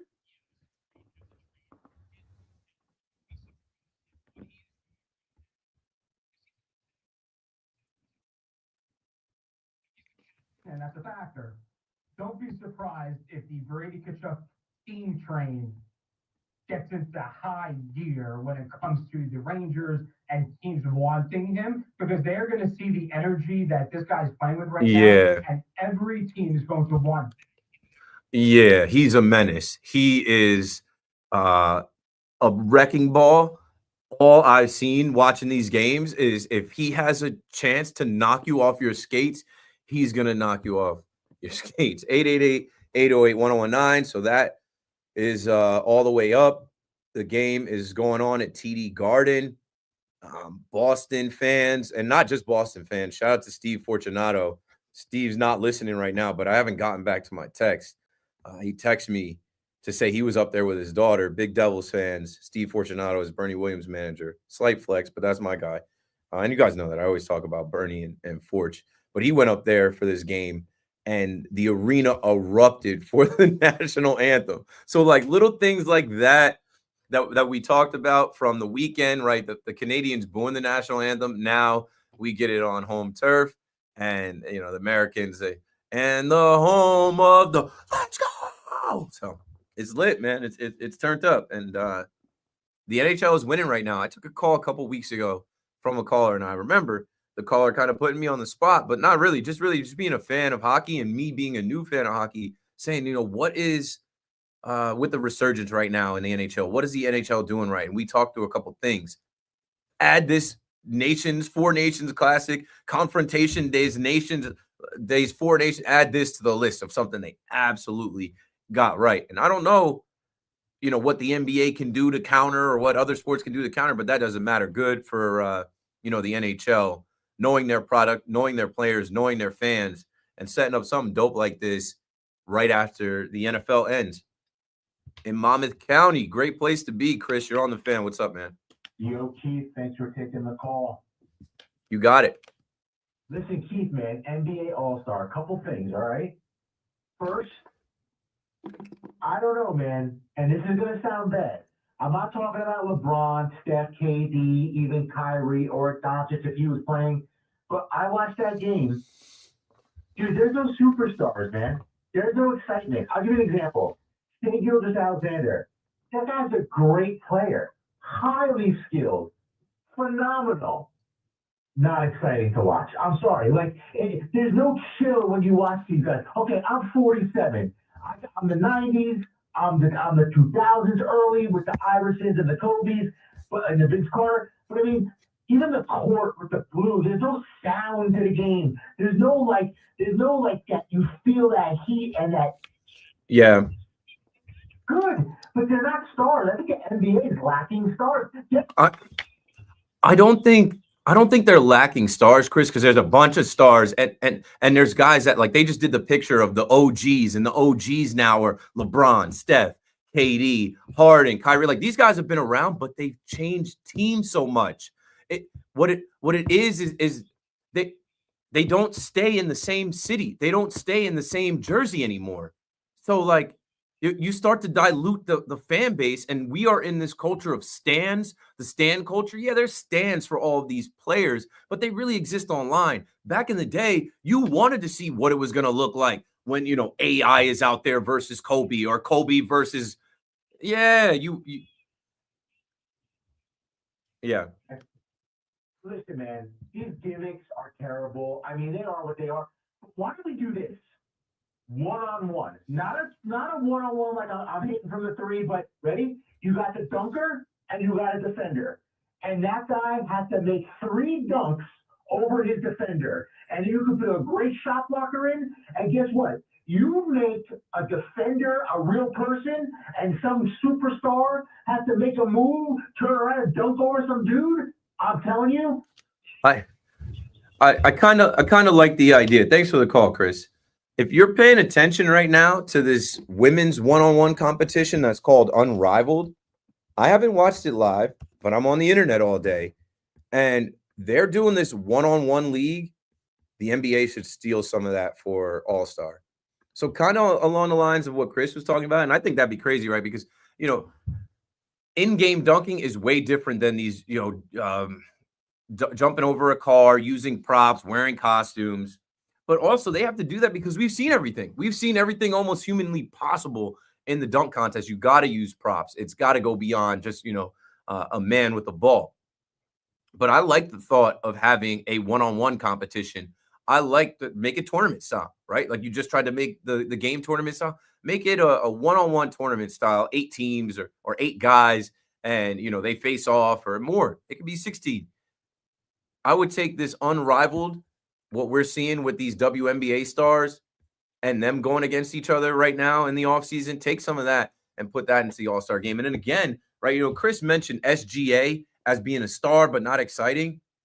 The most exciting thing he did was wear an oversized fur coat with a big puffy fur purse. That goes viral more so than anything he's doing in the game. He is a great player. He is a star, but he also plays in small market Oklahoma City. I'm telling you, there's a lot to do with the markets and where these players play versus all, like multiple teams, bro. Harden has been on multiple teams. KD, Kyrie, multiple, all of them have. The only one, like I said in that picture, the only one that's been on the same team is Steph. LeBron, multiple teams. They do the OG picture, and it's like these guys have worn 4 or 5 jerseys each. The only one that's worn the same jersey is Steph, who's in his building. They're hosting the All-Star game, and he's not in the 3-point competition and whatever. Yeah, no, and on the topic that you mentioned about markets, I thought about it today when the news came out that Mike Trout wanted to move to right field, right? Did he want to move to right field, or are they just moving? They're just moving. It's going to help him run less and okay. And about having like not being the face of the game and like in the market that he got drafted to. And obviously injuries are a separate thing. But can you imagine if Mike Trout actually played in like a massive market, let's say Los Angeles, Chicago, New York, Philly? He'd be hated like Giancarlo Stanton because he doesn't play. Similar to NBA in the markets that these guys are playing in. Unless you're a diehard fan, right? You're just not going to care. I mean, Mike Trout can walk down the street. Me and you, we watch sports for a living. I don't even know if I would know it's Mike Trout. I would know. But like he can blend in at an Eagles game. Nobody bothers him. He goes to as many Eagles games as he wants. No problem. He probably was at the parade. He was at spring training. It's weather. So I know I'm a fan of him. He's a big dog guy. So it's nothing against him. But like, there's nothing that baseball fumbled that so much. And I know you can't force a guy to do all these commercials and stuff, right? You can't force it, but they had to do something because he was that damn good. He wanted to stay. He had loyalty, which we don't see now. He's the opposite of a Juan Soto. He was not going to the highest bidder. He wanted to stay in Anaheim. Ohtani didn't even, well, Ohtani would have stayed in Anaheim, but they weren't going to give him the contract that the Dodgers came up with. It was crafty, but like he had loyalty to the team that drafted him, that he came up with, that he became, and almost felt like he owed the organization something. And I don't want to throw Juan Soto under the bus completely because he left the Nationals, which was smart. He won a ring there, and a lot of the guys that he won with left, and the direction of the organization, whatever, it didn't make sense. And they offered him literally like almost half what he got. But when you look at Mike Trout, him just saying, yeah, I won't hit free agency. I'll stay here in this small market, which is little brother to the Dodgers. And they play in the West Coast where unless you have MLB.TV and you're a night out, you're not seeing many of his games. And we are in an era now where his highlights, they're not making SportsCenter. They will talk about LeBron James. They will talk about the Dallas Cowboys. They will talk about everything else before they tell you what the Anaheim Angels did when we get to the summer. 888-808-1019. Calvin is in Washington Heights next on The Fan. What's up, Calvin? What's up, man? How you doing? I have a great idea. I'm a huge fan of the World Baseball Classic, and I feel like in NBA you can't do it like hockey does, because in hockey, other international countries are just as competitive as the U.S., and I feel the same in baseball as well. But you just could minimize. I know in the World Baseball Classic you have about 16 teams, and they could put it in the middle of the season. Like let's say in the All-Star break, you do a good 2-week stretch of round robin. That'd be really interesting. That you could take, let's say, Japan, U.S., DR, PR, Venezuela. I guess I don't know. Yeah, Mexico.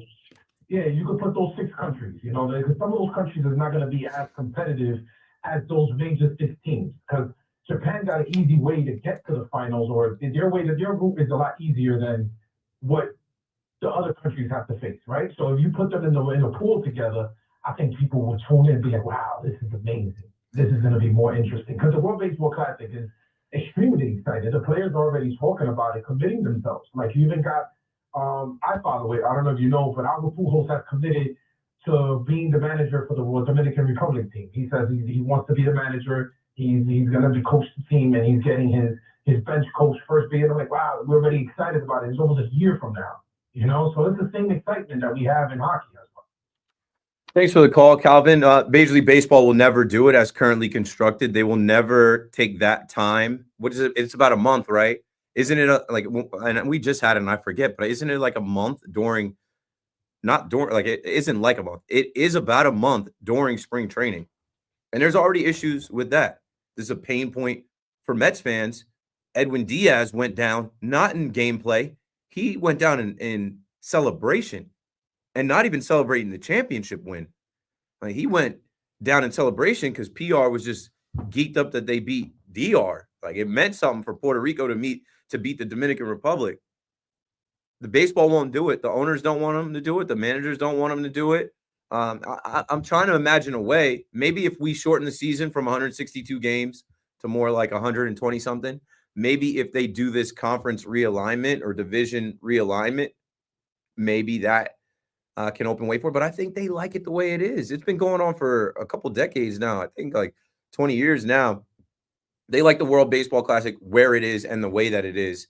And I know there's been some arguments. I remember watching a live with David Ortiz last year where he was saying, yeah, we should do this in June or July. The Dominican players aren't warmed up yet. Making an excuse for the Dominican players that like they're not ready to play in late February, March. I don't know, man. I think that with what we're seeing in hockey is a different sport as well. Like, you know, I think it was Richie and Queens talking about how hard these guys are playing. A lot of these guys only know one speed when they strap it up and go out there. And fans love that. We don't want to see them half-assing it. Even this game, we thought, Sweden is sick. You know, United States, they're resting some players. No, they're playing hard right away. Goal scored in 35 seconds, some hard hits, guys flying around.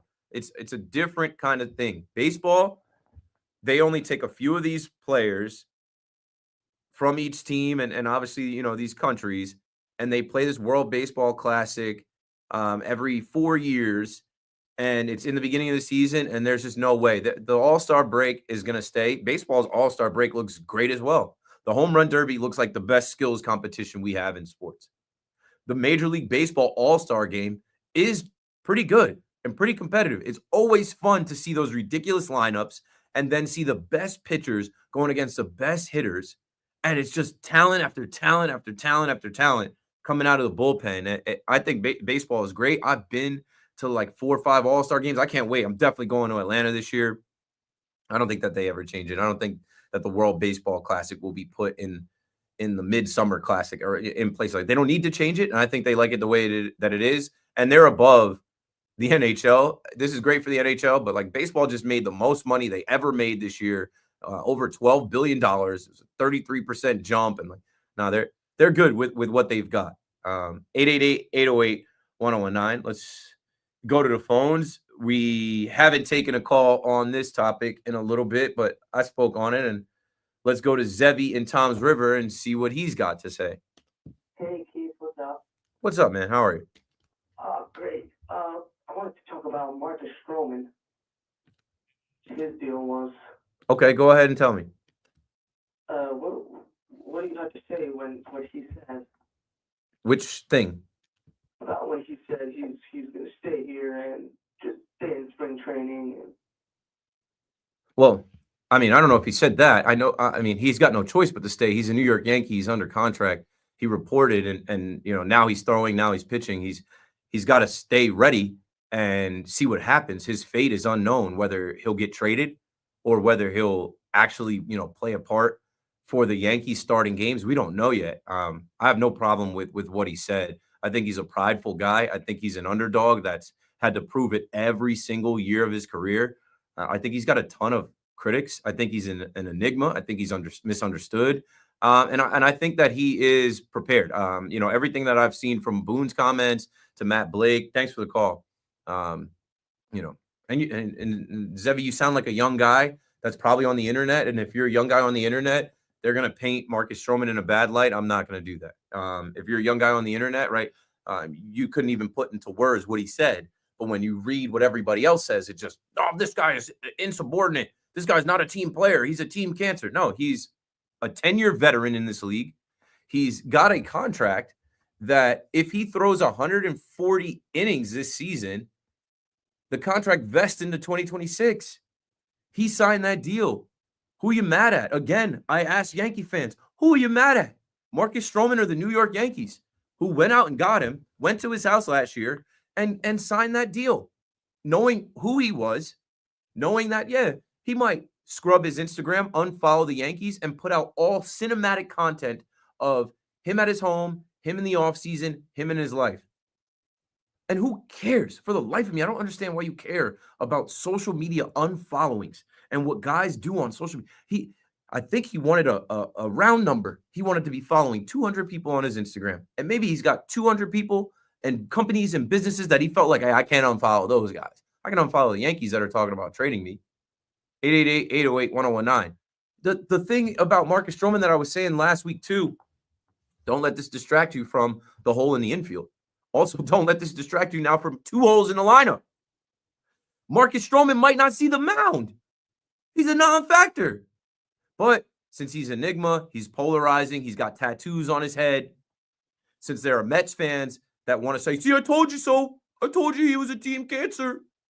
There are Mets fans that want to get their little get back as well. It becomes a story. We got to do better. Like, this guy is a guy that is fighting and competing. I have no problem with him saying he's a starter. I love that Devers came out and said, no, I play third base. I'm not DHing. I'm not playing first base. This is the best player on their team versus Marcus Stroman, a player that you might not even see, right? That the Yankees got to the World Series last year, did not need. But people want to make a big deal out of Marcus Stroman, I guess. Charles is in Lincroft, New Jersey on the fan. You got it, Charles. What's going on, Keith? How you doing? I'm good. All right, so I wanted to get into a little bit of Stroman stuff, and then if I don't take it too much time, I want to talk about the Johnny's game that I went to on Sunday, which the atmosphere was just unbelievable.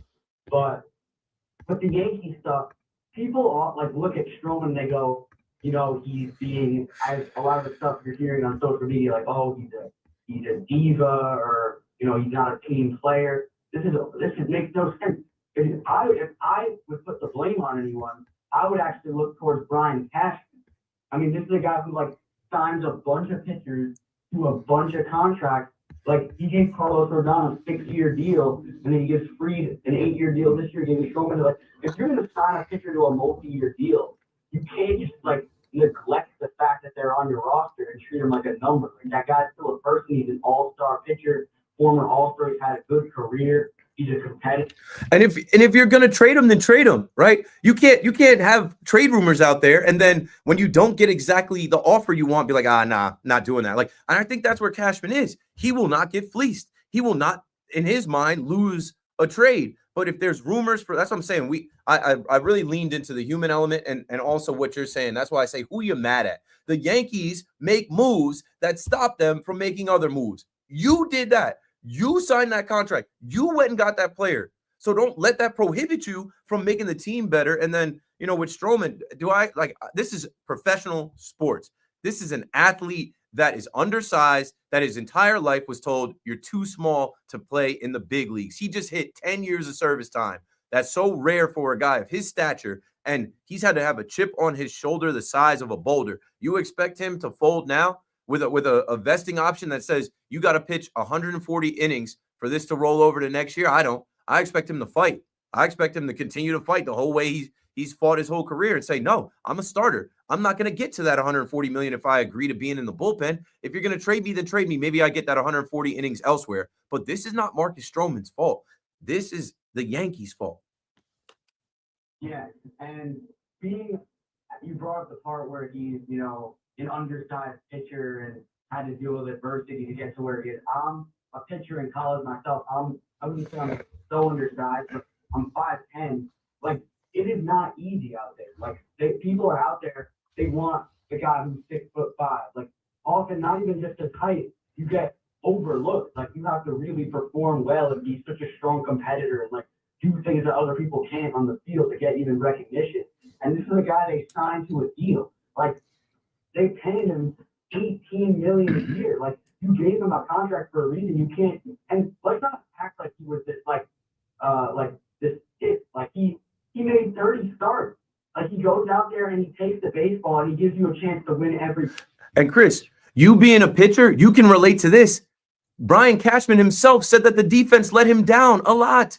Gleyber Torres let him down. The defense not being solid, which now the Yankees defense is revamped, right? The philosophy changed. If the defense is better behind Marcus Stroman, he'll have a better opportunity to succeed. Like, I know you can relate to having, you making a pitch, having a ground ball, but the play doesn't get made. Yeah, I mean, it definitely, as a pitcher, you definitely have more confidence to attack the zone and go after hitters if you have a good defense behind you. Like, that's no doubt about it. And I'm sure, one of the callers brought it before, he's only getting 89 miles an hour. He's never been a velo. I was about to say, he can't be a power guy at 5'9".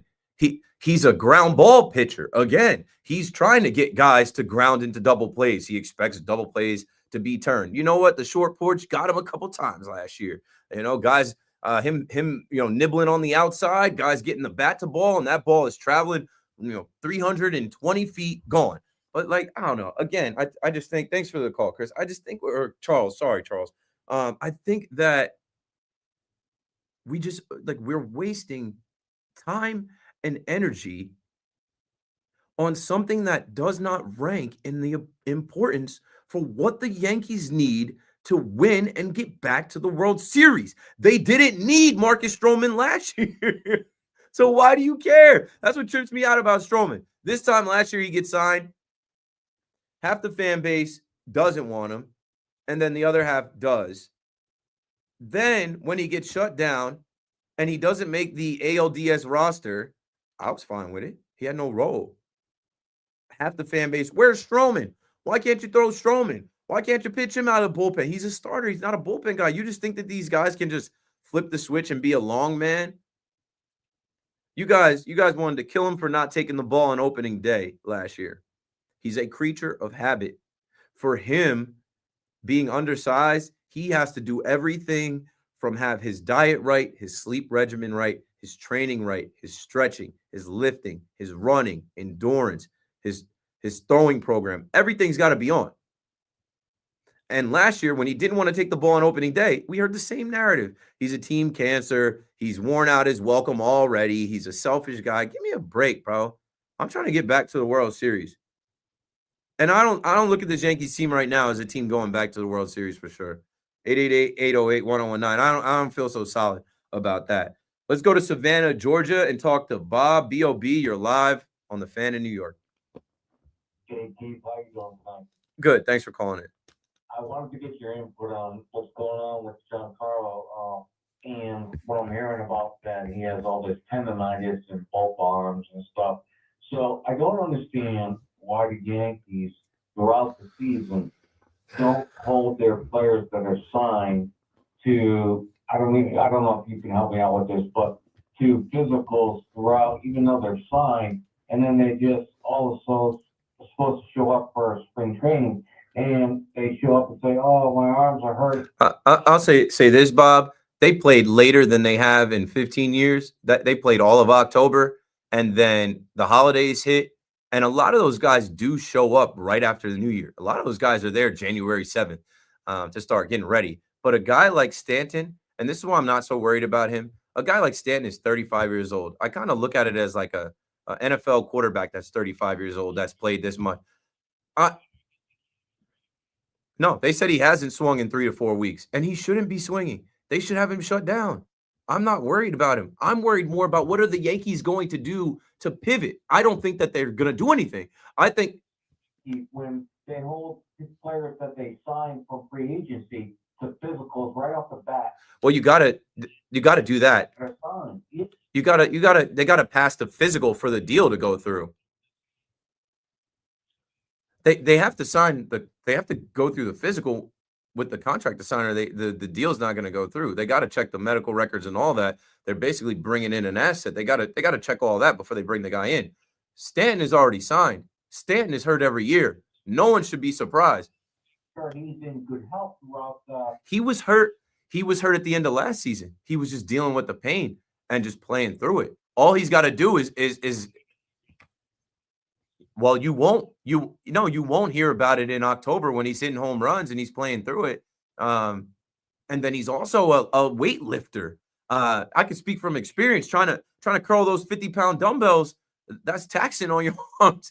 I can't curl 50 pounds, but he probably does. Oh, my man, I'm concerned. I'm like, oh no, right? Yeah, but that's baseball. Thanks for the call, Bob. That's all we're doing right now.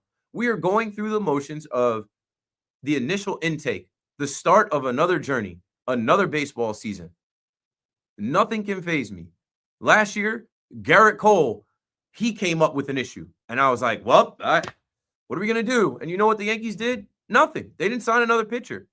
They relied on a guy like Luis Gil. They relied on Marcus Stroman, who was very good in the beginning of the year. Then they had the best rotation in baseball. The rotation actually didn't take a step back until the best pitcher they had in Garrett Cole came back. Then they kind of went off the rails a bit. It is baseball. It is a team. And they are specifically in training camp to see who they have and what they have and evaluate that. Someone may rise, someone may not. Stanton, to me, is above the criticism of him being hurt. He's always hurt. And that's not a knock on him. That's fact. That's factual information. It's not new. I didn't learn that today. I've learned that over the last 7 years that he's played with the Yankees. So when I heard this news today, man, I used to say, unsubscribe me from the Giancarlo Stanton injury updates until October. So unsubscribe me again.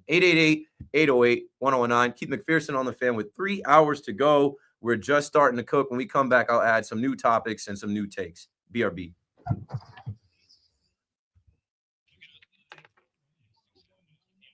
Cool. All right, we got some time here.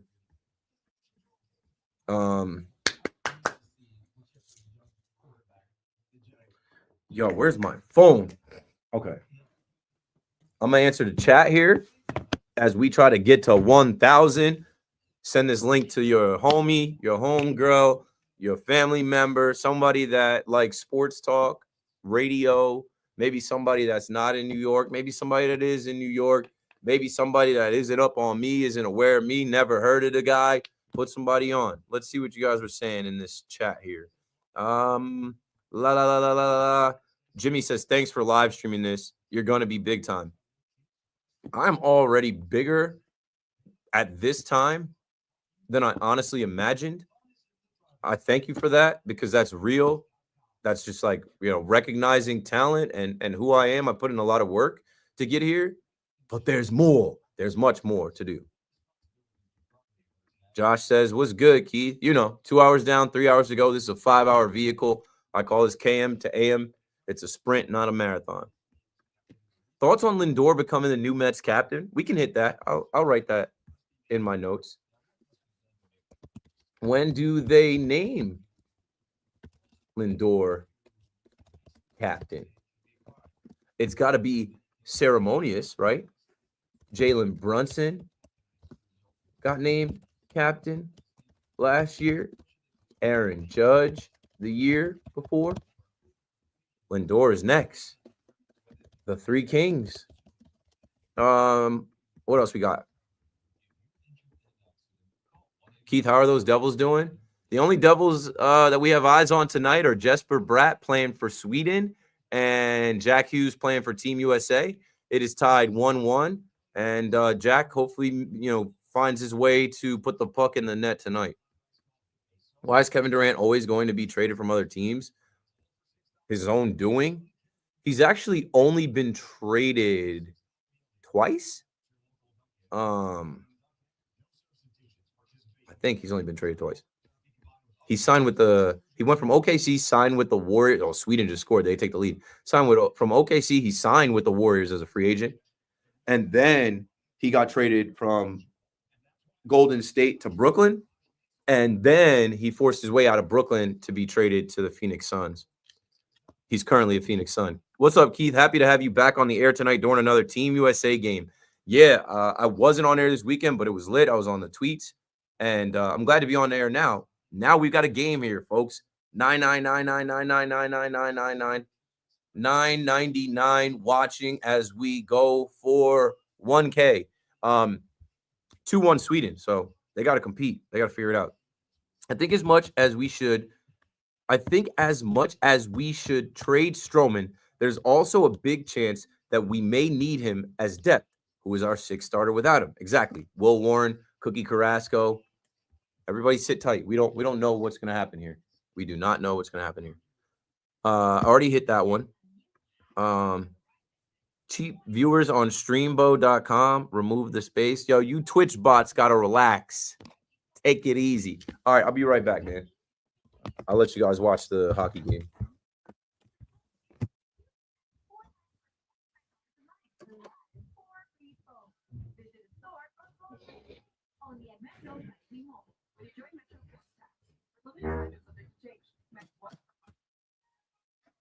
Hear that? That's the beginning of a journey powered by the confidence that comes from driving a vehicle so reliable. It's backed by a 10-year, 100,000-mile limited powertrain warranty. Your journey starts here. And then, well, that's up to you. Lease the new 2025 Sportage LX for $249 a month for 24 months with $39.99 U.S. signings for well-qualified lessees during the President's Day sales event. Kia, movement that inspires. See retailer for warranty details. Call 800-333-4K for details. Always drive safely. New 2025 Sportage LX 2.5-liter FWD AT $20,785 MSRP. MSRP includes destination handling and includes package registration labels. Yeah, take the lead.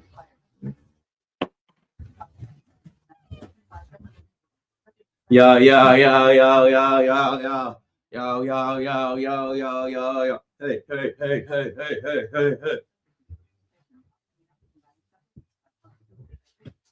All right, I'll be back in 1 minute. All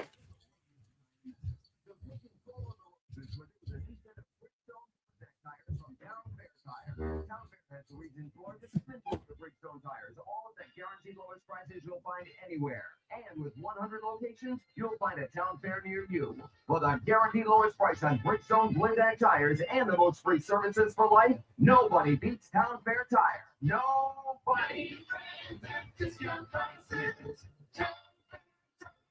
We all hear the radio ads about the IRS. They tell you to be afraid, to be scared, and they try to frighten you into calling. I'm not here to do that. Tax Relief Advocates is different. TRA is here to tell you that if you owe money to the IRS, whether it's $5,000, $50,000, or $500,000, we have a solution. It doesn't matter if you're sitting in your car, at work, or with your kids. No matter where you are, call now. 800-575-4094. Don't lose hope. TRA can eliminate or reduce what you owe to the IRS. Generous programs are now available that can give you a fresh start.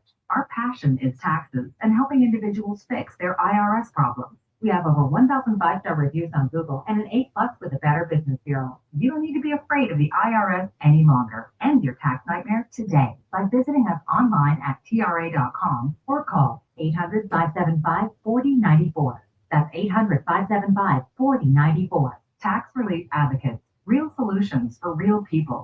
Log in and listen to this station for your chance to win an epic trip to Las Vegas. It's Slam Dunk in Vegas. Just create or log in to your free Odyssey account on the app or Odyssey.com. Search for this station, click the live button, and listen for a minimum of 60 minutes to get your daily entry. A chance to win a trip to Las Vegas for you and 3 friends with $20,000.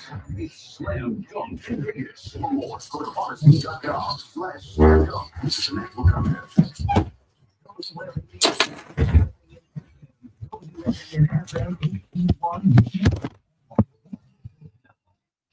You already know. Here we come. 9 o'clock update. Face-off matchup with Sweden. The Rangers scoring 35 seconds in. Sweden answered back with 2 goals late in the opening period. The go-ahead from Devils winger Jesper Bratt, and Sweden leads 2-1 after 1. Of course, no big sweat. The U.S. has already secured a spot in Thursday's final. They'll have an eagerly anticipated rematch with Canada after the Canadians held on to beat Finland 5-3 earlier today. Not quite a war of words, but Aaron Judge responding to Juan Soto saying that he thinks the Mets give him a better chance to win over these next 15 years. That's his opinion. You can definitely disagree with him, but I think that's where he wanted to be. I think that's where it's best for him and his family, and you got a pretty nice deal over there. I think you can't say no to that, but I'm happy for him. Judge added that he had tried to reach out to Soto this off. Yo, this hour, any of the Judge cuts, Pete Alonso cuts, Juan Soto cuts, you know the main ones. Montes will be shut down for 6 to 8 weeks due to a lat strain. Perhaps bigger issues in Boston. Star Rafael Devers doesn't want to move from third base even after the Red Sox signed Gold Glove third baseman Alex Bregman last week. I'm Pete McCarthy.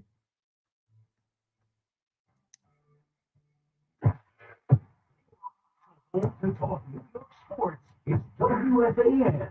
Call us anytime at 888-808-1019. A fan, 1019 FM, and always live on the free Odyssey app.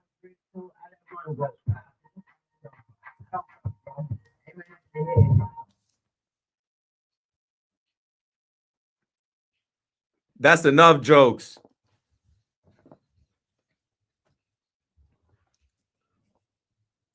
Where the love go?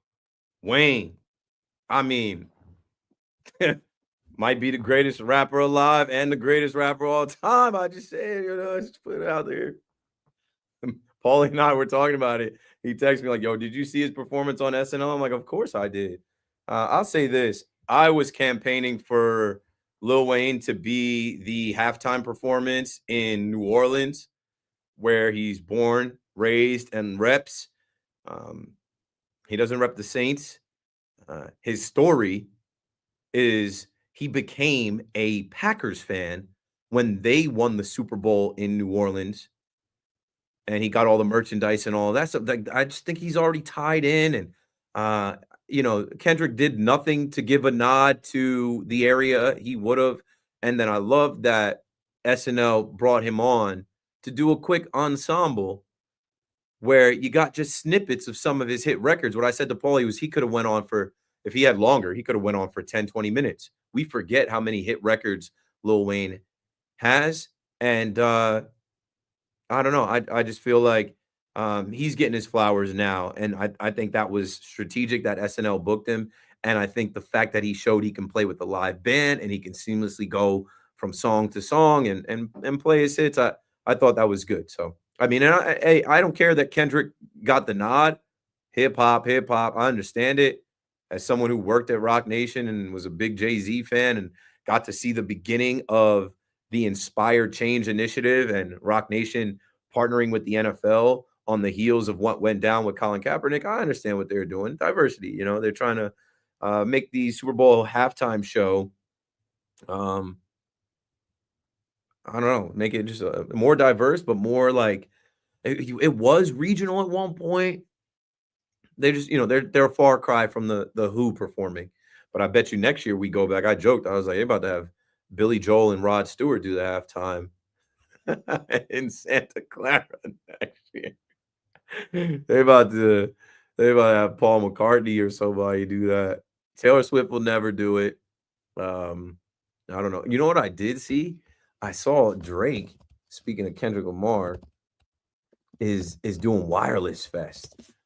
Oh boy, if I was young and had the money that I have and the knowledge that I have now, like I've been to every festival. I've been to Lollapalooza, Coachella, Bonnaroo, EDC. Like if I was young and knew everything I knew now and had the bread that I have now and the stuff, I would be going to see Drake at the Wireless Fest. He's headlining 3 nights in London. That'd be insane. But anyway, back to the sports conversation. 888-808-1019. Would you look at that? After one period, the United States is actually trailing Sweden 2-1 in the Four Nations face-off. We've got a game here, folks. But if I'm the United States, I'm calling the dogs off. If this gets out of hand, it's like, you got it. You got it. We're on to Canada, a rematch on Thursday. We're taking calls on Marcus Stroman. People still have something to say about Stroman, whatever. If one of our starters goes down, Stroman, you're up. I think that the Yankees have a strength right now in their pitching depth. I love that they're bringing Andy Pettitte and Roger Clemens back to coach these guys up. And Ron Gator has a relationship already with Max Fried. And that's all good. But Stanton is hurt. And Yankee fans forgot all about the immunity that he received by carrying the team. That's why his elbow's hurt. He had to carry the team. He had to hit timely clutch home runs. He is literally the opposite of Judge in October, right? Where Judge is swinging out of his shoes, where Judge is not the player he usually is. Stanton takes his level of focus to the highest level. He's so dialed in. If you make a mistake and throw him a fastball, it's out of there. So I don't care. It is water off a duck's back. As I'm reading the reports before we went to break, I said, unsubscribe me from the Giancarlo Stanton injury updates until we get to October, which literally, like, I know you can't just turn the switch on in October. At least it's not a leg injury. Treatment, rest. He should be all right. This is a guy that we asked to have 4 at-bats a game, and they don't even play him every game. They rest him. So this will give somebody an opportunity to rise. I don't think it'll be Trent Grisham. Trent Grisham, nobody's talking about Trent Grisham pulled the hamstring. Some Mets fans have tweeted me to let me know Dom Smith is being mentioned to Aaron Boone as an option. Isn't that funny, Keith? I'm like, nah, I just own you guys. I live rent-free in your head because I talked about Let's Go Yankee Mets and all the, hand-me-down Yankees that the Mets inherit. So now there are Mets fans that are consistently online trying to get some get back with me, with Carlos Carrasco, who Marcus Stroman is ahead of in the pecking order. Carlos Carrasco might not do anything with the Yankees. And Dom Smith may not make the cut for the Yankees. The Yankees need to make a move. The Yankees need to be for real. The Yankees need to realize you went to the World Series, you lost, you got mocked. You're still being mocked by that team. And you know what that team went out and did? They spent more. They added more.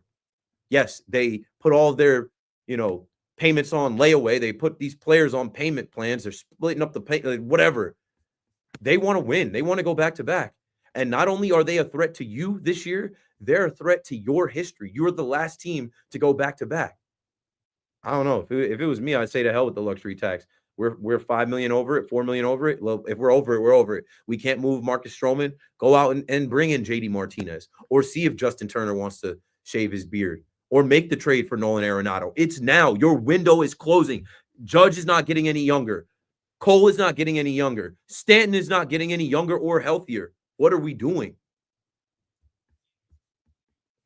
is going to be the issue because Stan's not going to play until he's obviously healthy. So you can, Stan doesn't even matter at this point. It's what you do to replace the guy.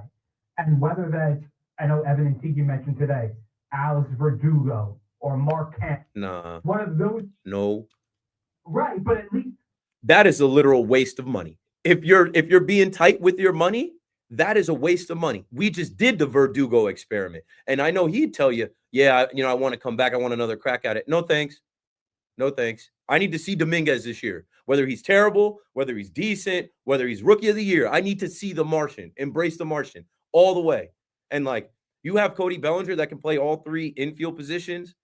There should be times where you move him over to right field. Trent Grisham plays in center field and Judge is the DH more than not. If we're looking at a team where Stanton is not available, I don't know. That's another thing too. The Yankees piss me off. You know what really grinds my gears? Because they do things that end up, hurting themselves. Who's your backup catcher, right? You can't even DH Austin Wells. You don't have a backup catcher. JC Escara, Alex Jackson. We don't have that. So now you have to make some crafty moves. You gotta figure out how to finesse some moves to put another body in here, like you say, another bat in here specifically, because you don't have enough. If you're trying to trade for Arenado, now that they know that you're a little bit behind the eight ball, they're gonna want more because they know you're desperate. Price is going up. You don't have to trade, a Spencer Jones or somebody, for example, for that, right? But that's who they're gonna ask for because they know that their Yankees are behind the eight ball now, and like you said, the price is going up because they're getting desperate.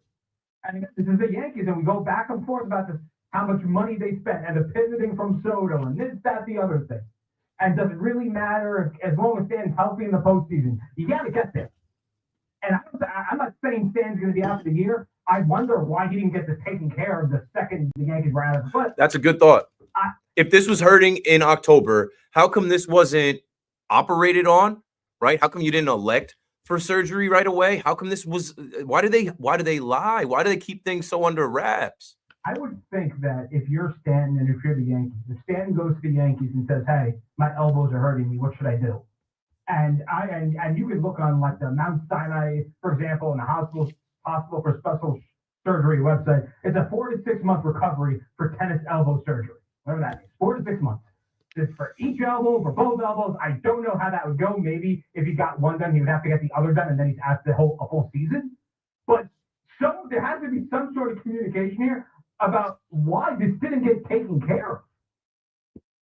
Yeah, I had a quote in my notes from Gary Phillips. Could Giancarlo Stanton's elbows require surgery? If you blow it up, which overdoing it would, obviously not what you want.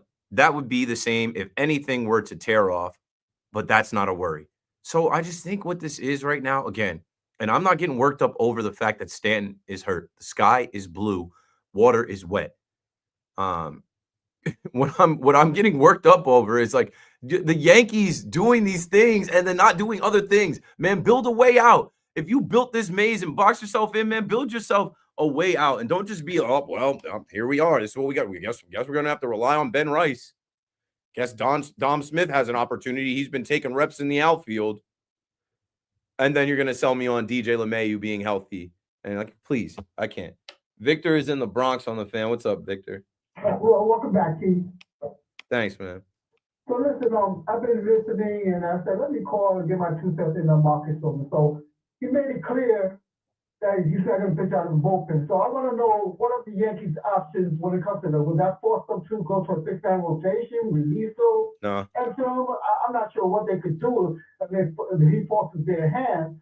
But, like I always say, you never have enough pitching. Right. Because somebhe goes down, and that would be a good spot for him. Like in the middle with him. But I don't know what it doesn't matter. He's depth right now, and they're gonna see over these next 3-4 weeks who is healthy, who's ready to pitch, how it shakes out. And maybe Marcus Stroman is one of the better pitchers in camp. Maybe he looks better than Carlos Rodon. Maybe he looks better than Schmidt, Heel. Who knows? So why they can't move him is because I think they have been actively trying to move him. And here's where I'll take a shot at Marcus Stroman. Who wants him? The person he is, the online stuff, the contract. I mean, the second half of the season is another factor as well. Thanks for the call, Victor. It's like you're not going to pawn off some damaged goods on us. That's another thing. How many times I tell you there are 29 teams in the New York Yankees? Nobody is trying to help the Yankees. There is a Yankee tax. Better yet, there is a Cashman tax because he's been the GM for 30 years. Like, there is no one saying, yeah, what do you need? You need us to just take Marcus Stroman off your hands? They have to have a need, right? Or you have to sell them on a Caleb Durbin, and they need a starter like a Nestor Cortez. Yeah, then you can get Devin Williams, who needed a change of scenery and wasn't going to re-sign there. Sure, it works. The Reds need a catcher, a platinum glove all-star catcher who also needed a change of scenery, who they're not going to rely on every single day. Yeah, whatever. We'll give you Fernando Cruz and Alex Jackson. Sure. You know, what other deals in? You know what? Cody for Cody. Cody Bellinger, we've been trying to get him up out of here. Who do you got over there? Cody Poteet? You have that much pitching depth. Cody Poteet is expendable. Sure. And how much? $5 million. Done. You know, so now here we are with Marcus Stroman. And I think this, hopefully to end the conversation on Marcus Stroman for tonight at least, he is healthy. He is there. He is pitching. His teammates do not have any issues with him. The organization allowed him to spend an extra couple days with his son, who is very young and doesn't know anything about his vesting option, doesn't know anything about whether he's the sixth starter on a team, doesn't know anything about, like, yo, the house burned down that we had in California, son. And, like, I don't know his personal life, but maybe his son has to stay in Tampa. And if he does get traded, he could be sent to somewhere else. And I used the example last week of Jupiter, Florida, and St. Louis, Missouri. He could be traded away where this is the last month and change that he has in Tampa with his son, and then has to go to St. Louis. And why would you move your kid to St. Louis? You wouldn't.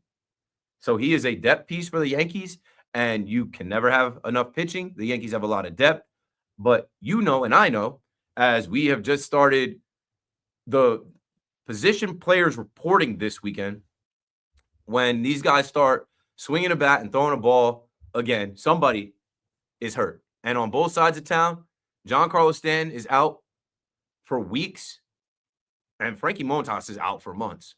888-808-1019. I did want to bring in a couple other topics. Someone in the chat says, thoughts on Lindor becoming the new Mets captain? And my initial thoughts was, yeah, I was saying that last year. And I even said with his performance last year, he should have been the National League MVP, free Ipe. I also said that he should be the next captain, right? They're going to honor David Wright this year. And I feel like the Mets, these new Mets, these make it happen Mets, these David Stern, Steve Cohen Mets, no longer the OMG Mets. Boom, make him captain, and that's something else for the fans to rally around. And here in New York, I also said that the performance that Lindor had last year put him up as a king. And people, oh, what did he win? Well, you can't be a king of New York. Well, in my opinion, he is a king of New York, right? At least for the Mets kingdom and the Mets fans and the kingdom that exists in Flushing. And in the other two kingdoms, Jalen Brunson got named captain of the New York Knicks last year after another second-round exit, but taking less money, right? Brunson is known as Cap. Karl Anthony Towns calls him Cap. And they had a whole ceremony for that. 2 years ago, Aaron Judge signed with the New York Yankees, and Hal Steinbrenner bestowed the captain title on him. So we've got a captain of the New York Yankees, who is a king of New York. We've got a captain of the New York Knicks, who is a king of New York. And I think we've got a captain of the New York Mets, who is a king of New York, and Francisco Lindor. I don't know exactly when. Maybe somebody knows. 888-808-1019. I would assume it'd be before opening day. I'd assume there'd be some type of press conference ceremony. And Lindor is definitely deserving. 888-808-1019. Jose Iglesias is deserving of a contract. John Heyman did a behind-the-scenes interview. It looked like they were at like a nice restaurant. I don't know, maybe where were they at? Out of the country. I didn't read the article. Heyman has me blocked, and I'm not paying for the New York Post. But I thought it was hilarious. Out of everybody you send to do the one-on-one with Mr. OMG, with Candelita. Oh, they were in Miami. They got John Heyman walking around with Jose Iglesias. Scott Boras is sending text messages to them both in the background. Like, yeah, get some good shots. They got like kites flying in Miami, and there were quotes like, yeah, I just, Jose Iglesias is just looking for what's fair. Okay. What's fair is David Stearns calls the shots, and they spent money on Pete that they didn't have to. How about that? We'll queue up Pete Alonso's press conference and some of the sound bites from there. We will queue up Aaron Judge and some of the sound bites from him meeting the media and Juan Soto. Something that I thought was important that Pete talked about was being 30 years old and making $30 million as a first baseman in baseball. There's only one place he was going to get that from. And then I like that he wasn't standing on business like he was last year to say, like, I'm an all-star, I'm going to hit 40 home runs. And no, he came out and said, I didn't have a good year. I didn't have the year that I wanted to last year and the year before. If you combine the last 2 years back to back, it's tough, plus the qualifying marker. Like, he was very forthcoming and honest about the market and why he didn't get what he thought he might get, and even, turning down the $158 million. When we come back, we'll talk Pete Alonso, we'll talk Aaron Judge, we'll talk Juan Soto and what came from their press conferences. We'll play the clips and I'll respond. This is Keith McPherson, your nighttime host on The Fan. Don't go anywhere. We're coming right back.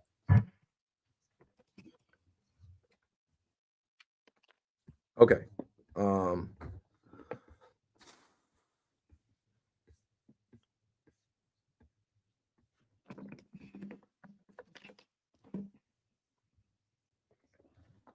Yo, I don't know what's in the system, but at least from my notes, which I could possibly send. You got me? I don't know what's in the system for Juan Soto, but like the tweets I have, Soto believes Pete Alonso provides protection for him. That was one of the first things he mentioned was Pete Alonso's name in his press conference. What else do I have from Soto? If we have Soto talking about the Latin players, the Latin presence, I think that was important. I think I'm going to start talking to some Starling Marte as well. As far as Judge, obviously the Soto quote. And then if we have Judge talking about wanting to bat third. And with Pete, like I said, the $30 million, being a 30-year-old first baseman, $30 million if we have that. And then him talking about having a down year. And then even him kind of laughing about how, Steve Cohen said that the negotiations were exhausting, but he said, not for me. I think that's enough.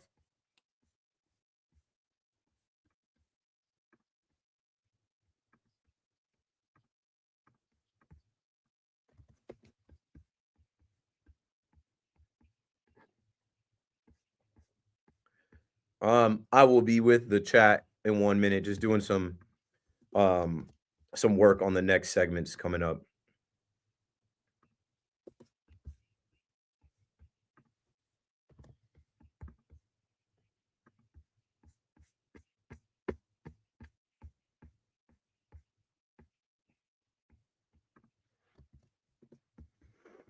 All right. My notes, I just have like pages and pages upon notes, bro.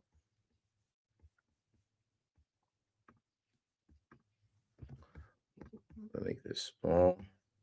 All right, let me hit y'all. Actually, let me hit my text messages back. It's tough to do these shows, bro. I have so many people that hit me, bro. Hey, Heyman called the Mets arguably the best lineup in baseball today. Shout out to my guy. Send the tweet or link. I'll bring it up. Oh, nice.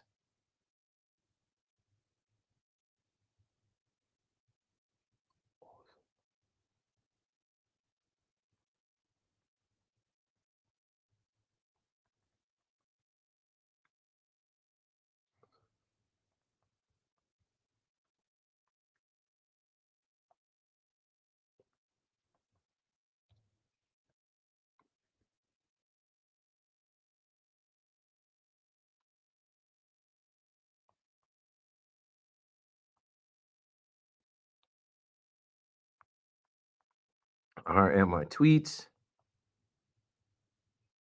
Oh yeah. Let's see if they can tie this up quick.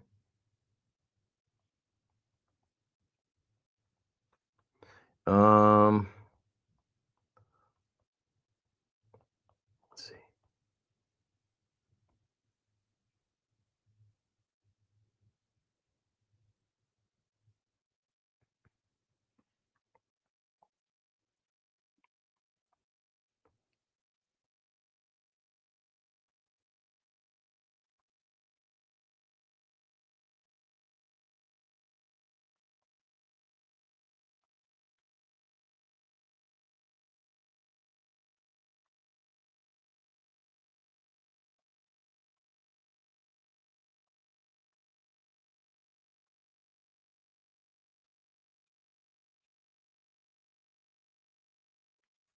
Mets.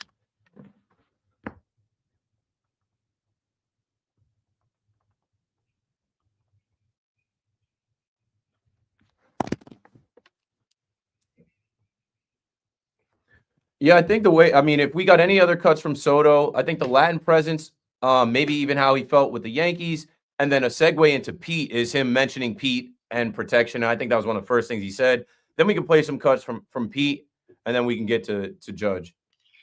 And you can just say on air, like, coming up, this is this, or tell me in my ear, and I get queued up.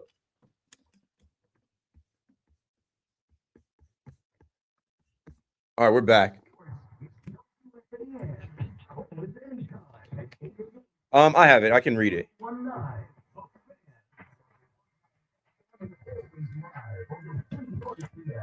Yo, yo, yo, yo, yo, yo, yo. Halfway through another 5-hour KM to AM on the Fan in New York. Thanks for listening. Thanks for calling. Thanks for holding. Thanks for watching online. We've got just over 1,100 live viewers on my stream. Appreciate you guys. I've been cutting the camera on a little bit more often now, just so they can see me. I know a lot of y'all can hear me, but some people are at home, they want to watch and they want to, be able to write in the chat. You can get to me faster on the chat than you can on the phone, but still dial 888-808-1019. I do not have a full rack of calls. And what we're going to do at this halfway point is play some audio from Pete Alonso, Aaron Judge, Juan Soto, who have all sat down at the table with their spring training gear on and met the media for the first time since last season. All right, Paul, whatever you got, just let me know. Cue it up. We'll put it out there and I'll react to it. Okay.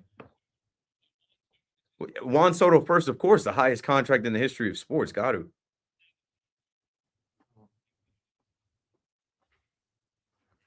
But definitely, we have a great group of guys in here. I mean, on paper, we have a really good team. I'm really happy to be surrounded with those guys and to be part of this team. The best pure power here is in the league. So we're trying to have some of that protection whenever we have that lineup. I know with him, we're going to have big depth. Definitely, it's great to have him over here, and it's a huge piece for the team. Man, I got to get an internship at Boris Corp. I got to see if they need a nighttime radio host, because these guys are thick as thieves. They're working at all time. Boris must send out, all hands. Boris must send out a weekly newsletter. Like, hey, bro, we got to get Pete signed. And you know what? Juan, when you meet the media, talk about how great he is. Oh, well, Pete Alonso, he's one of the best. And the depth that he provides. And, yeah, he'll only be with you for a year, bro. You'll have another 14 years after that to figure it out. But that's good, right? Juan Soto doesn't need any protection. Juan Soto is Juan Soto. He's going to produce. He's going to be Juan Soto. No matter what. Good for Pete. Good for Pete. What's the next one we got? Contract negotiations and how that was with him and Steve Cohen. Not for me. Maybe for Scott. Yeah, we were good. We were all good. Well, I guess that means we're, sorry, Steve. Yeah, well, they asked him because Steve Cohen at Amazing Day said that the negotiations were exhausting.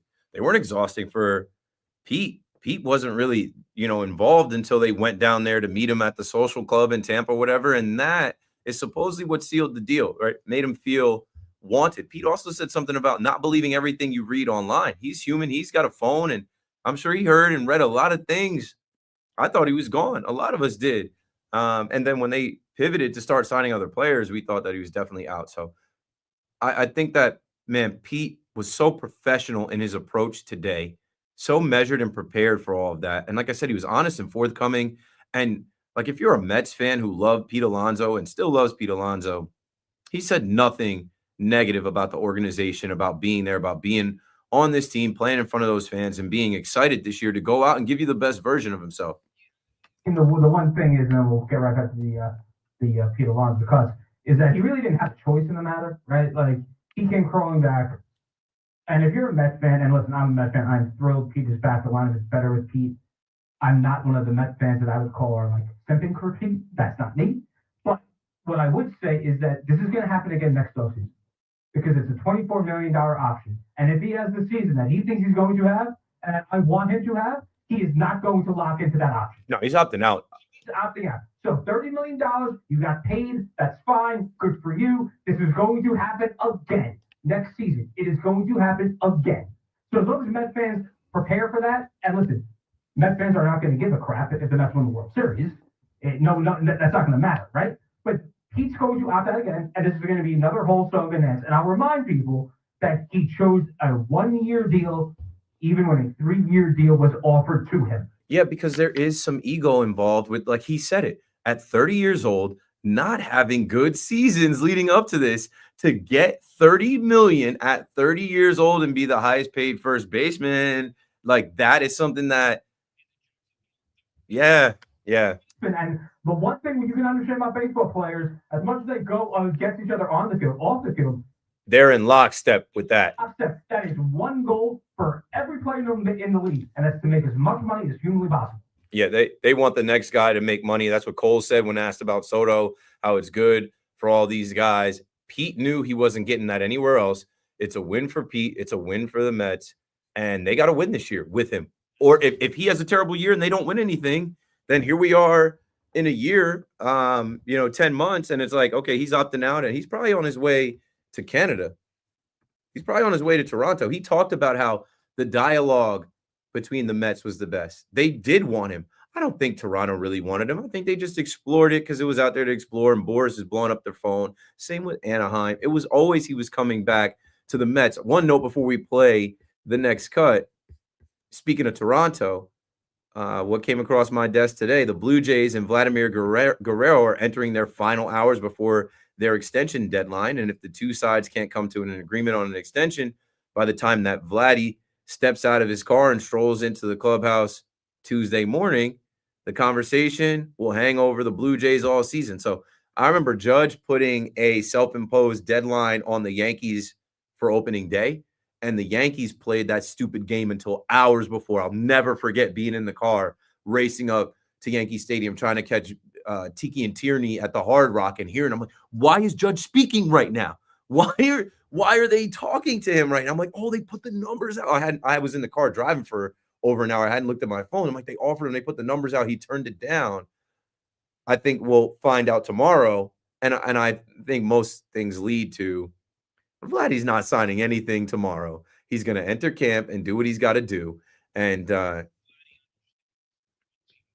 Pete Alonso being there for $30 million at first base this year and opting out next year, there is a wide open spot for him to join the Mets next year. And there's a guy that'll pay him way more than the Rogers Center.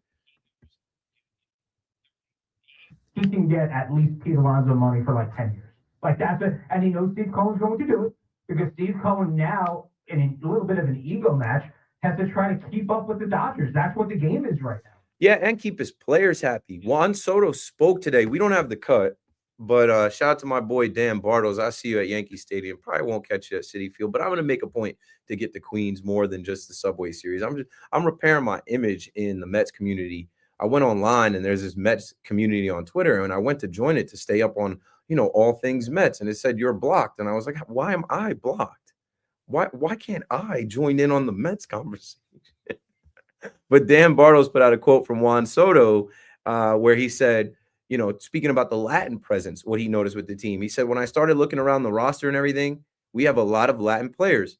I wasn't realizing that. And right when I got here, I was like, oh, they actually have a really good Latin community in here. And it's exciting. These players want to feel that community. They want to feel, that they belong, and they have other people that speak their language and know their customs and their culture. The Yankees don't have that as much as the Mets have. That's facts. Including the manager.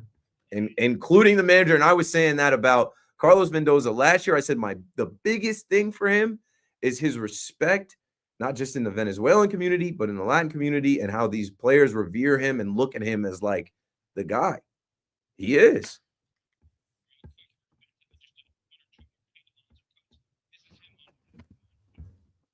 Definitely makes us better. No matter where he would have ended up, he would have made any team better. But I'm just really thankful that he ended up with us, because it seems like anytime you play against Juan Soto, he has a big hit or takes someone up top or makes a game-changing play. That was about Juan Soto. Two more on Pete Alonso still wanting to be here long term with the Mets. I mean, yeah, that'd be fantastic. Like for me, like I've had a great first 6 seasons, and people have been so receptive. Like this has been home, and yeah, that'd be fantastic. And has he thought about breaking the Mets' career home run record? No, I haven't given it any thought. No, I mean that's yeah, of course I've given it thought. If that were to happen, I mean, yeah, that's something I've been thinking about, and to be a part of this franchise in that. My nose is itchy. I mean, it's allergies. Yeah, it'd be really special. Yeah, stay healthy, Pete. It'll happen. I'm rooting for it to happen. I'm rooting for that guy to have a hell of a year. I've been on record saying this at least 20 times. Last year was a lot of pressure. It was also the changing of the guard. It was a ridiculous year, and I think he put a ton on his own shoulders, and he folded under the pressure. But now, look, the Mets get him at a steal of a deal. That money to your owner is nothing, and I think he's going to be a better version of himself. He's got a mulligan here. He's got Juan Soto in the lineup. I think Pete Alonso is going to be more like the 130 RBI, 40 homer, 45 homer Pete Alonso. And, you could be celebrating Lindor as a new captain. You could be celebrating Pete Alonso as the new all-time Mets home run leader. 888-808-1019. Let's hear from the generational Juan Soto, who I said, like, I'm over it as a Yankee fan. Am I going to troll online? Hell yeah. Am I going to make jokes? Of course. Probably for the rest of this year, but then by the time next year comes and he spends the same amount of time in a Mets uniform as he did in a Yankee uniform, then we got to be off of it. But seeing him in the Mets uniform, I'm like, it all makes sense now. He was trying those pinstripes on, and we thought he looked good in them, but no, he was always going to the other side of town. He was always going to be a Met. He was always going to play in Citi Field for the richest owner in the sport. Scott Boras already set up his little satellite office. It was meant to be. So he doesn't look bad in orange and blue to me. And I think he's going to look really good in the Mets uniform and play really good. No hate, right? And I know we got to hate Juan Soto. What I hate is the questioning for the players, the Yankees players. Oh, Juan Soto is like, yo, come up with something else. But as a fan, like I said, like I'm pulling up to Citi Field. I'm going to be there to either boo or cheer Juan Soto. Let's hear what he had to say when he met the media this weekend. Yeah, just a few more things on him. The magnitude of the contract. No, yeah. I'm still thinking about it and everything. It's just unbelievable, It's really, I'm really happy for that. I'm really happy to know where I'm gonna be for the next 15 years, and more than excited to spend it with these group of guys.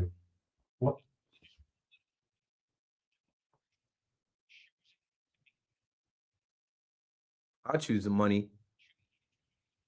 Nah. No. If the Toronto Blue Jays would have put that contract up for $1 more, he probably would have been a Blue Jay, and he would have told you everything about Canada, great food, and it's cold, but it's not that cold. And the Rogers Center, they've got a retractable roof. I see a future here. The guy was always going for the most money. I'm glad it's the Mets, though. Like, honestly, I'm glad it's the Mets, though. At first, I was like, I wish he left town and went to Boston or somewhere else, but nah. Like, this is good for business. This dynamic of leaving the Yankees to go to the Mets, which is unheard of, like, great. Like, good for him. It was always the most money. He was always going to the highest bidder. The Yankees put out a bid high enough where if you wanted to be a Yankee, you take that offer. He was going to the highest bidder, and it happened to be the Mets. And so he's going to act like he loves Mr. Met, Mrs. Met, Seymour Wiener, Glizzy Izzy, the Rally Pimp, Candelita, Timmy Trumpet. Yeah, I can keep going. Hot Tua.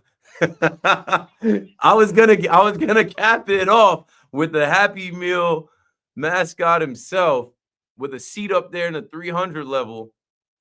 Grimace, the purple blob from Ronald McDonald's crew. He loves all of it.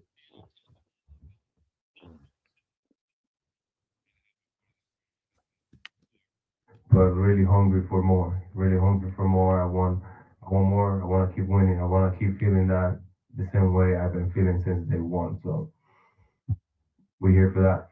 He has to be the change, because you never hear that in the same sentence. Yeah, like, I mean, even when JD Martinez said last year, I'm addicted to the postseason, he chose the Mets. We're like, bro, what are you talking about? That isn't a guarantee that the Mets make the postseason. He has to be the change. Can Juan Soto be the change over the next decade and a half that leads the Mets to consistent winning seasons and postseason appearances? I think he has to be. Does Juan Soto have to be the change, or does Francisco Lindor has to have the same season he had last year? He can have a better season. He's hitting in front of Soto. Yeah, but that type of season, that MVP type of season, that captaincy type of season, really carrying the team on his back, almost essentially breaking his back. Like, one of those things, like, is that the biggest thing for the Mets' success? Maybe it's not Juan Soto. Maybe it's legitimately Francisco Lindor having that same type of, you know what, alpha season, an alpha dog type season for Francisco Lindor. I think Lindor had to do that. He last year had to be the change because they were trash can in the beginning of the year. They were pitiful in the beginning of the year. And he had to set the tone as the leadoff hitter and the shortstop. And many of those games started with his emotion. I watched a lot of those Mets games where I'm like, this guy is getting a knock. This guy's getting on base. He's slapping the air. This guy is making a play, an unassisted double play, or ranging into the outfield to make an out. And he's fired up, getting the crowd into it. He led by example where everybody else had no other choice but to follow. Now he's not alone in that. Now he's got Juan Soto. I'm telling you, I've watched Juan Soto closely for a year. Juan Soto is a machine. Juan Soto is a production machine, and he does not go 2 days without producing. He is showing up there every day to get hits, to score runs, to work walks, to hit the ball out of the ballpark, to do something defensively. He even talked about wanting to win a Gold Glove, right? Not only the Mets offered him a record-breaking deal, the Yankees offered this guy a record-breaking deal because they knew what he was. Everybody knows what Juan Soto. So we all know what he is. He's not Ohtani. He had multiple teams offer him more money than Ohtani's deal, which to little old me, I thought that was ridiculous. I'm like, no, nah, I would have tapped out. I'm like, this guy is not Ohtani. He doesn't pitch. He doesn't hit. He doesn't bring in the global eyes and dollars that Ohtani does. But what they saw was a literal generational talent, a guy that's on a Hall of Fame track, that has already won a World Series, been a multiple-time All-Star, that does it when the lights are brightest. He just turned 26, and like, guys don't hit the market like that. We may never see another guy this good hit the open market this young. 888-808-1019. Now I guess he's committed to his defense. Starling Marte, move out of the way. We've got a Gold Glove right fielder coming. We'll talk about Starling Marte a little bit. Let's see what else we have from Juan Soto. Okay, we have Judge coming up. Let me check my notes to make sure there's nothing else I missed from Juan Soto that I wanted to speak on. With the Yankees, he said that he just really enjoyed his time and experience. And I look at the Yankees like, damn, the Yankees thought trading for Juan Soto, which was an obvious need, but the Yankees thought trading for Juan Soto would entice him to want to be a Yankee. And as many people talk about the Yankees not being the Yankees anymore, As many people talk about the Yankees not winning like they used to, not spending like they used to, you can't tell me, and I know it's one guy, but you can't tell me that this one guy came through, saw all the Derek Jeters, Mariano Rivera's, Bernie Williams. He saw Monument Park. He saw everything. He knew you had a new spring training facility coming. He knew he had the chance to play with Aaron Judge, which was a factor. I think he wanted to be the guy over Judge. Like, this guy got to be a Yankee for a year in right field of Yankee Stadium. This guy was boo-proof. This guy got the loudest roll call. This guy got $760 million promised and said, nah, not enough. There's more over there, and I will leave for more over there because I think it's better over there. It's more money over there. I think I can win over there. There's a Latin presence over there. There's a Latin manager over there. I think that is where I want to be. Your Yankee pinstripes mean nothing to me. 888-808-1019. Now let's hear from a guy that doesn't feel like that at all. The Yankees captain, Aaron Judge, who took less money to stay with the Yankees, who drafted him, who developed him, who he came up and became all rise number 99, Aaron Judge, with the judges' chambers and everything else. Let's hear what Judge had to say today in his press conference. On that note, this is you know what, let's do first on the overall loss of Juan Soto for the Yankees. Okay. Soto's one of a kind, man. He's a special player. Excited for him in his new chapter with the Mets. But we added a lot of new pieces here, starting with, like I talked about earlier, Bellinger and Goldschmidt, two guys that are, former MVPs, guys that are still wanting to improve, still want to get better. They're going to add just such a different dynamic to this team. They really lengthens out our whole lineup. When you have those guys batting in the middle of your order, it's just a lot of good things are going to happen. Yeah, Judge is the face of baseball and of these modern day New York Yankees.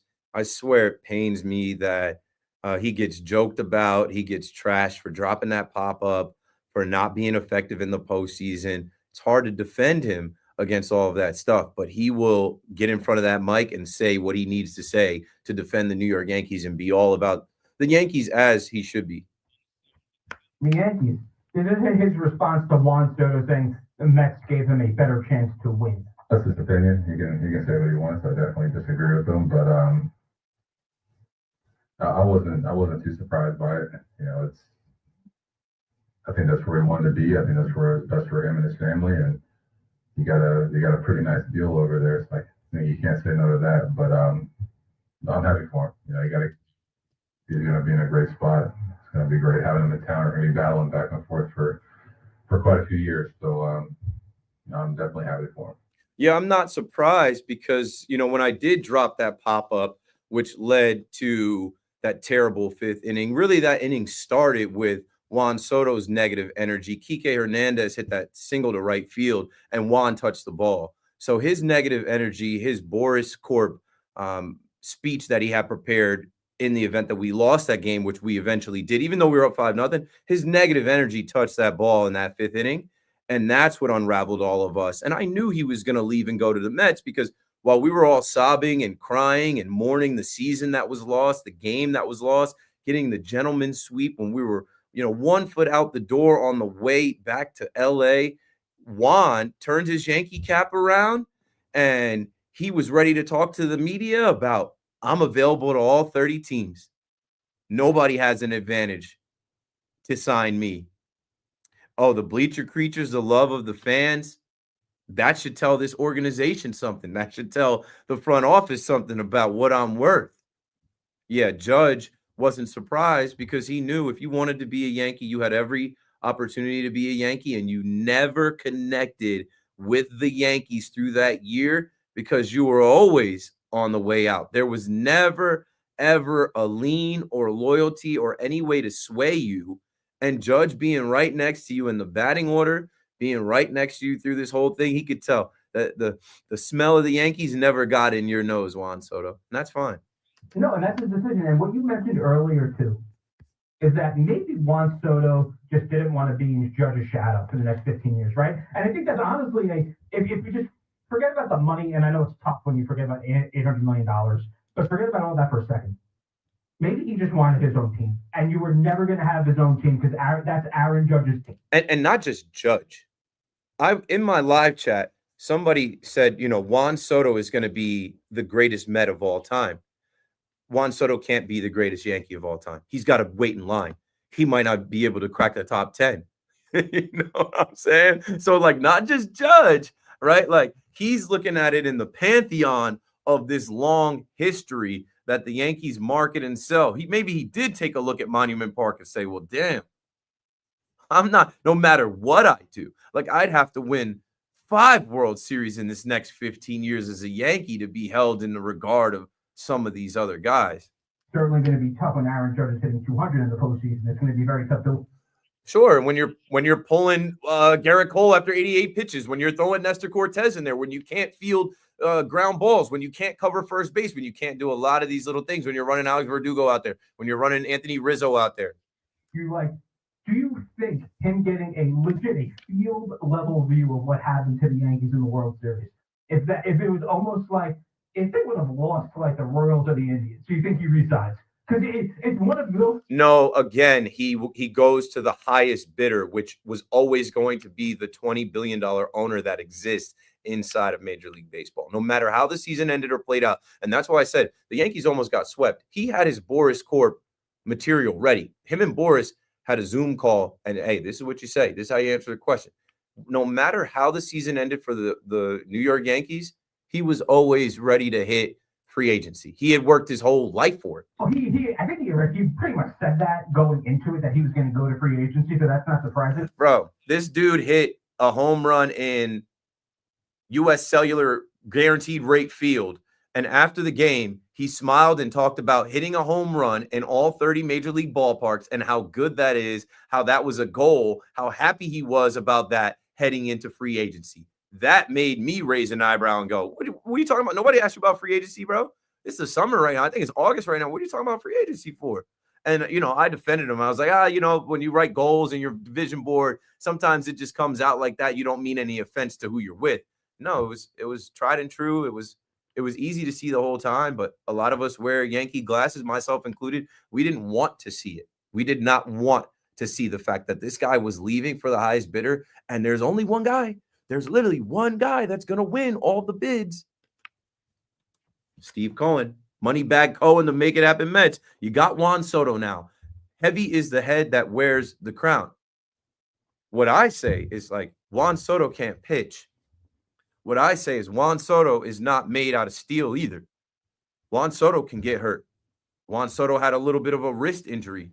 Juan Soto might have been eating good. He might have been eating good once he got that deal.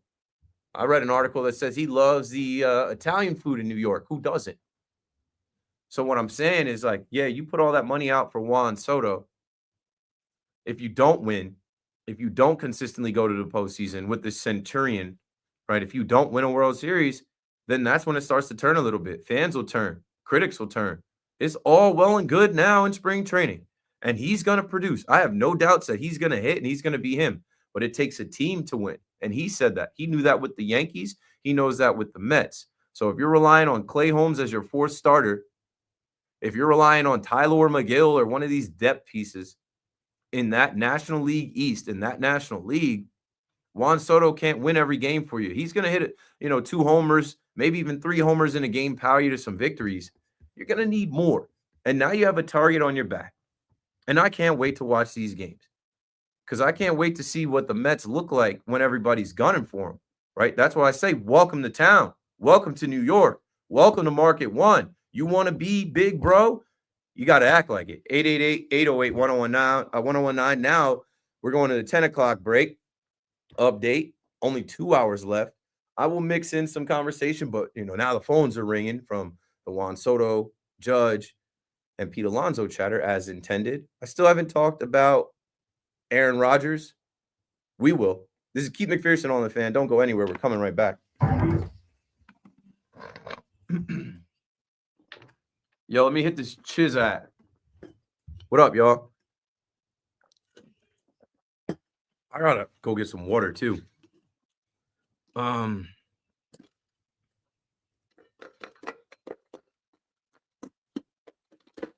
got a big ass ice cube in here. Anyway, let me see what you guys are talking about. Bring Pete home, get Michael King. Pete is home, and Michael King, I don't think will be traded. Maybe you can get Dylan Cease. Let's go, Mets. Maybe you can pull that off. Glenn says, how about Stroman for Jeff McNeil? Yo, what up? Marcus Stroman for Jeff McNeil. No. Both sides. Who says no? Both sides say no. Keith, love the show. Listen every night you're on. Keep it up. I will. I have no choice but to keep on keeping on for myself, my career, my wife, my son, my mom, my sister, my family. I have no choice but to continue on.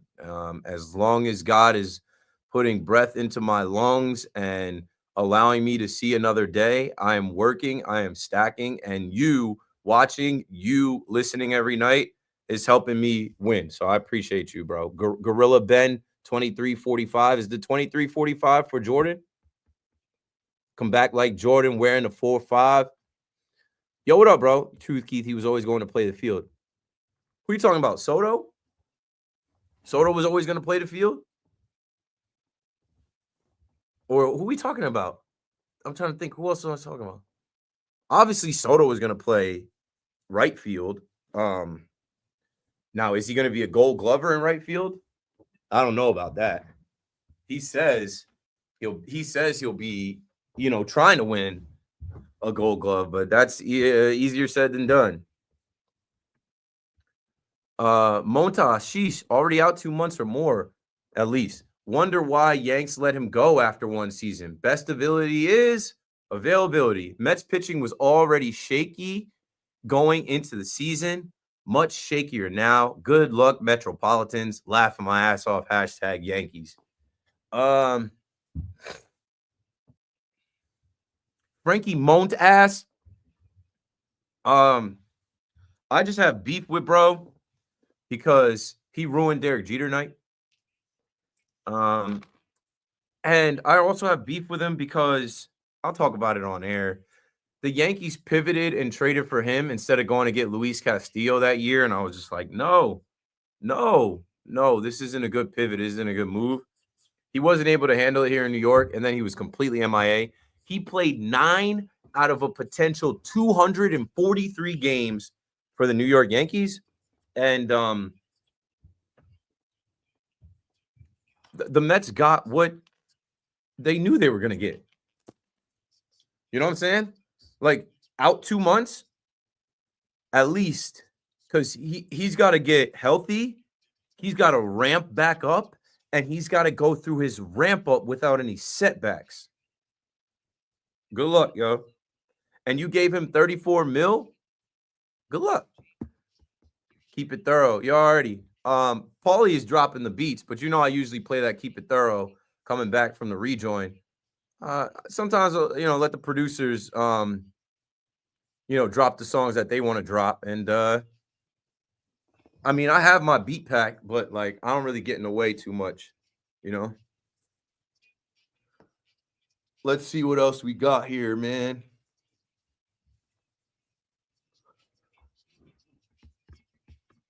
KM, keep it drippy with the clothes sharp, bro. But yeah, of course. I got hot in here, so I took off the jacket, but I try to let me get this lumbar support here. I try to once in a while get dressed for work, watch, ring, chain, not wear a hat or a bandana, because I don't know, people write things on the internet all the time. They don't know shit, but people will write things like, oh, why do you wear this? Like, oh, this guy only wears, people will comment on our hosts and what we wear. This is a no dress code type of job. This is a sports job. Many nights I am in here wearing a team that I like, a team that we are going to talk about, a team that represents the city. But I had somewhere to be earlier, and I got dressed tonight, so I came to work wearing what I was wearing before, and appreciate the nod on the drip. I can put it together pretty decent. People think I'm kidding when I say I used to model. I still have a pending modeling contract. As a matter of fact, they sent me something I need to try to locate. Casting networks. I gotta go to casting networks. See, that's the thing. So when I was modeling, I started modeling in 2018, late 2018, 2019. Then I went on a bunch of casting calls. I booked a couple gigs and things. But ultimately, I stopped because of the pandemic. I didn't like doing the virtual casting calls. Like here's an example. Model Citizen I wrote. Yeah, that's the boy modeling at Patek Philippe. Feel me? That is not my wife. That's another model. That's the last shoot that I did. That's not my girl. That is a casted model. But we were trying on $200,000 watches. Anyway, I stopped doing the modeling because I didn't want to sit in my house and do a casting and do it on a video and send it in. During the pandemic, I hated life. The sports were done. We couldn't go anywhere. I couldn't lift in the gym. I was out of it. So I stopped. But I might get back. I did that modeling gig I did before ALCS game 2, I believe. Or ALDS. I don't remember. It was before one of the Yankees postseason games. Great show as always. You know it. You can count on it. H&L on the check-in. Haters never like. Fire glasses. Yeah, these are blue light glasses. I have good eyesight, but we have these bright ass lights in here. And I'm staring at this screen and my phone screen. And when I go home, I gotta go right to bed. And like I'll close my eyes. You guys know you close your eyes, you see the spots, and like you just like the blue light glasses do help over time. Just All right, here we go. Let me get these last ones in before the update comes in. Yankees should get Justin Turner for DH. He will not shave his beard. They will not pay him. But you never know. Maybe he will shave his beard. Maybe they will pay him.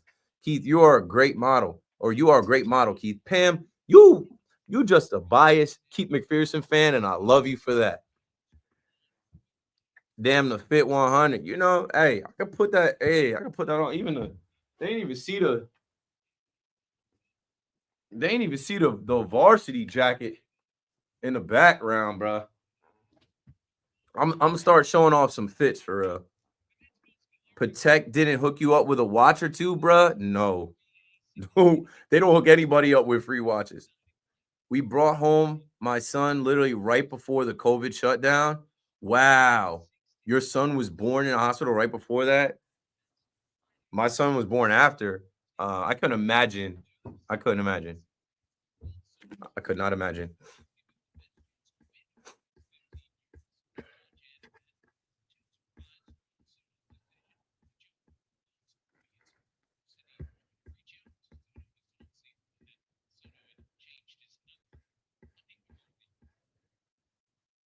All right, here we go.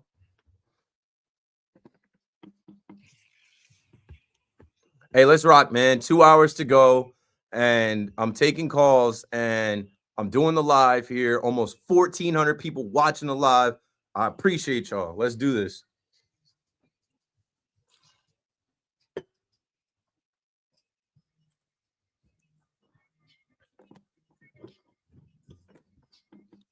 Oh. Back to the show. Let's go. 888-808-1019. 2 hours left. You already know it's the 5-hour vibe. We're going to do this a couple more times this week. I got another one of these 5-hour vehicles tomorrow, and I got one on Friday. And then Wednesday, I'm on at 7, but that'll only be a 3-hour show before Rutgers basketball. So you'll be able to catch me right after Evan and Tiki the next 2 nights. And Thursday night, the Nets return to action. So I'll be on after that, which is cool because I want to watch the Four Nations face off, and that'll be the championship. So I'll watch that, and then I'll come here and I'll do the, night into overnight show. Keith McPherson on the Fan, your nighttime host, taking calls, talking sports. I think the only real thing I did not hit yet in the show tonight is my thoughts on Aaron Rodgers. Aaron Rodgers is the song that doesn't end. It just goes on and on, my friends. Some Jets fans started singing it, not knowing what it was, and they will keep on singing it forever just because. We don't have to do this. We don't have to. The decision has been made. They're moving on. They're going to take the cap hit. Bye. Aaron Rodgers, goodbye. And you know what?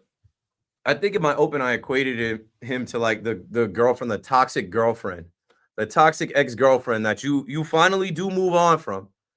And there's some non-negotiables with this toxic ex. And she's not willing to change. But then you move on from her. And at first you move on from her and you don't know, what the next girl you're going to date or court or be with is going to be like. But right now you're kind of single and floating out there. And you start to hear things from her friends. She's in the group chat talking about you. And you're hearing that she pleaded to stay one more year. Didn't want this to end, but had to accept your decision to move on. But now, right, that's typical the toxic ex, of course, right? Make it look like it's on me. Make it look like I didn't put up with enough with you. Like I didn't give you the opportunity to change and stay. You didn't want to drop the alcohol habit. You didn't want to stop texting your ex before me. You get drunk and want to eat McDonald's at 1 a.m. And then sometimes you don't eat for 3 days straight.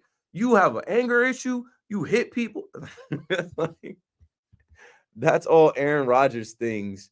As far as his ayahuasca retreats, his Netflix show, his Pat McAfee appearances, him not wanting to be in training camp because he's going to Egypt, him even flirting with the idea of running for vice president, him having conspiracy theories about the vaccinations and always bringing that up and attacking people in the media about getting the jab. I always feel some type of way about that. I didn't want to have to do it. But I actually started to live my dream of being a media member. I couldn't get into MLB Network without 2 stabs. There were things that I could have done on the field with the Yankees and MLB Network that I couldn't do because I didn't want to get 3 stabs. But Aaron Rodgers will always make you say your vaccination status, always make you feel some type of way about something that you had to do for work. 888-808-1019. And now he's looking for work. And I'm sure somebody will take a shot on him. I'm sure somebody will hit him up. And maybe he's in Pittsburgh. Maybe he's in, who knows. But for Aaron Glenn and Darren Muji, they said to him, non-negotiable. No more Pat McAfee. And you have to be at every single practice. You want to play football? Then make that the main thing. What did Jalen Hurts say? Keep the main thing the main thing. Make that priority number 1 and your only priority. Aaron Rodgers had other priorities. And ultimately, my take and my thought goes back to what I said initially, right? It isn't the age. It isn't the money. It isn't the skill set. It isn't. What it is the film. It's the film. I think that they watched the film. And I know that they watched every single play of last year's Jets season. And it wasn't that hard to put an ultimatum on an all-time great, a Hall of Famer, right? That's why it's not that hard to move on from the baddest girl you ever dated when she's got baggage and all these other things. Yeah, he might be right now. You're not going to find a better quarterback. Yeah, you're not going to find a hotter girl. Well, sometimes you don't need the hottest girl in the room. The hottest girls in the room, from my experience, always have underlying issues. They're cuckoo for Cocoa Puffs. They have daddy issues. There's something wrong. That you just wait. You just wait. Stop chasing the baddest one in the room. Find the one that loves you. Find the one that is good looking, but not a psychopath, that doesn't have a history, that isn't a thought. Anyway, 888-808-1019. I just think they watched the film and they saw enough bad where it was like, we can build this team, this roster. We can change this culture. We can be the biggest voices in this room, loudest voices in this room above this guy. And the first thing he's got to do is, kind of bend the knee. The first thing he's got to do is show us, this is a sign, right? Show us, hey, I'm all bought in. I want to be here. I bought a house out here. These teammates are my friends. Some of them feel like family members now after these last 2 years. I want to be a part of the change. He didn't. Aaron Rodgers put himself, again, in front of football, in front of the team, in front of his teammates, in front of the fan base.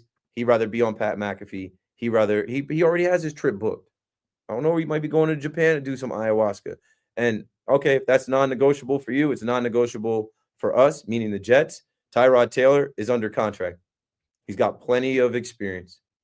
He's not Aaron Rodgers, but he is an NFL caliber quarterback. And they can make some moves here. A little birdie told me, don't sleep on what they can do in the draft now. This is a new regime. Don't sleep on what they can do if a quarterback falls, if they feel like taking one. And I'm excited for the prospect. I'm excited for the prospect of this Aaron Glenn-led team and not Aaron Rodgers. He's toxic. He is more of a negative. Everybody wants to throw out the stats. Men lie, women lie, numbers don't, but stats do. Those stats at the end of the year against teams that were not playing for anything, or a Jets team that the pressure was off, wasn't playing for anything, him padding his stats with Devontae Adams, whatever. They need to start to heal this organization. Aaron Rodgers was a Band-Aid. And you know what? The Band-Aid did not help them heal. They have new scars now from Aaron Rodgers coming in. Remember, Aaron Rodgers brought us all on this stupid trip week by week of him coming back. That was all for a Netflix show, that he was going to come back and play from a torn Achilles. I remember he put out a watch, and we were actually talking about on the fan what number, what the dial was reading, what the clock said on the watch in regards to the date that Aaron Rodgers was going to return. It was all nonsense, and it's done now. They'll figure it out. I'm sure they have a plan B and C, and it ain't Jordan Travis either. I think the Jets have a plan B and C to move on and find a quarterback for this team and build out this roster. I also saw DJ Reed, right? They're not going to tag him. Yeah, you know what? Why would they franchise DJ Reed? It's clear you don't want to be here. And there's some rumors about Garrett Wilson now that Aaron Rodgers is not there, maybe wanting to be at whatever. We're going to see soon. We're coming up on it. I got to go in my notes about the combine, the new league year. We're coming up on it. We're coming up on the draft. We're coming up on all that. And I think Jets fans got to get over Aaron Rodgers. It was the biggest fail out of all of the fails that we've seen in recent time, bringing in these mercenaries. Evan calls them the mercenary pieces of crap or whatever. And unfortunately for Evan, he roots for all three teams that did this, right? You brought in Max Scherzer. You brought in Justin Verlander. Fail. But those guys are still getting money. Can you believe that? In Toronto, Verlander's getting paid, and he's still getting paid from the Nationals. And I think he's still getting paid from the Dodgers. And then Verlander's pitching for not the White Sox, the San Francisco Giants. The Mets tried that, failed. The Mets even still have guys that they brought here like Starling Marte. Starling Marte, as a little sidebar, but also you know what happened with Kevin Durant, Kyrie Irving, James Harden, and the Nets. And you also know what happened with Aaron Rodgers and the Jets. Out of those three, the biggest fail was the Jets. They won 5 games last year. They did not make the playoffs. They had to go back to Zach Wilson. That was partly on Aaron Rodgers too. Aaron Rodgers convinced everyone he was just going to, be around Zach Wilson. And by, breathing Aaron Rodgers' breath, Zach Wilson was going to be an NFL quarterback. Not for nothing. There were points in time this year where we were like, Zach Wilson did just as good record-wise as this guy. But Starling Marte is another thing I haven't spoken on tonight. Starling Marte being Dello Mio, Dominicano. I think he loves Juan Soto, and I think he was very aware of Juan Soto. I think they've been together in the DR. I think they've been together on the World Baseball Classic teams, and Marte knows that he was potentially being traded. but his attitude around it, he said they spoke to me before signing, and then after the signing, they reiterated that they would try to move me. Marte is 36 years old. He's hurt, and they paid him, but I mean, now you have Juan Soto in right field for the next 3 or 4 years till he's a DH. They were very clear, very honest with me up front. They obviously want the best for this team, but also the best for my future. They were really helpful, and they were really transparent about the situation. Marte is not. He's coming in. He's chilling. He's made a lot of money doing nothing, really. He's here. He's been an all-star. He's had his moments. He's hit some big home runs, and he's not tripping over the trade rumors. He said, whenever you're with the team for the amount of time that I've been with the team, you get comfortable. You don't want to get traded because you create relationships with the players, with the staff, with everybody around here. But at the same time, any baseball player would love to play every single day because that's how a player gets his reps. If they wanted to trade me, they would have traded me. Obviously, I'm here for a reason. If they wanted to trade me, they would have gotten rid of me a long time ago. In the meantime, I'm here. I'm going to continue to work as hard as I possibly can. I'm going to go out there and compete. I'm going to try and give the young guys good advice. I'm going to try and be a positive impact in this clubhouse.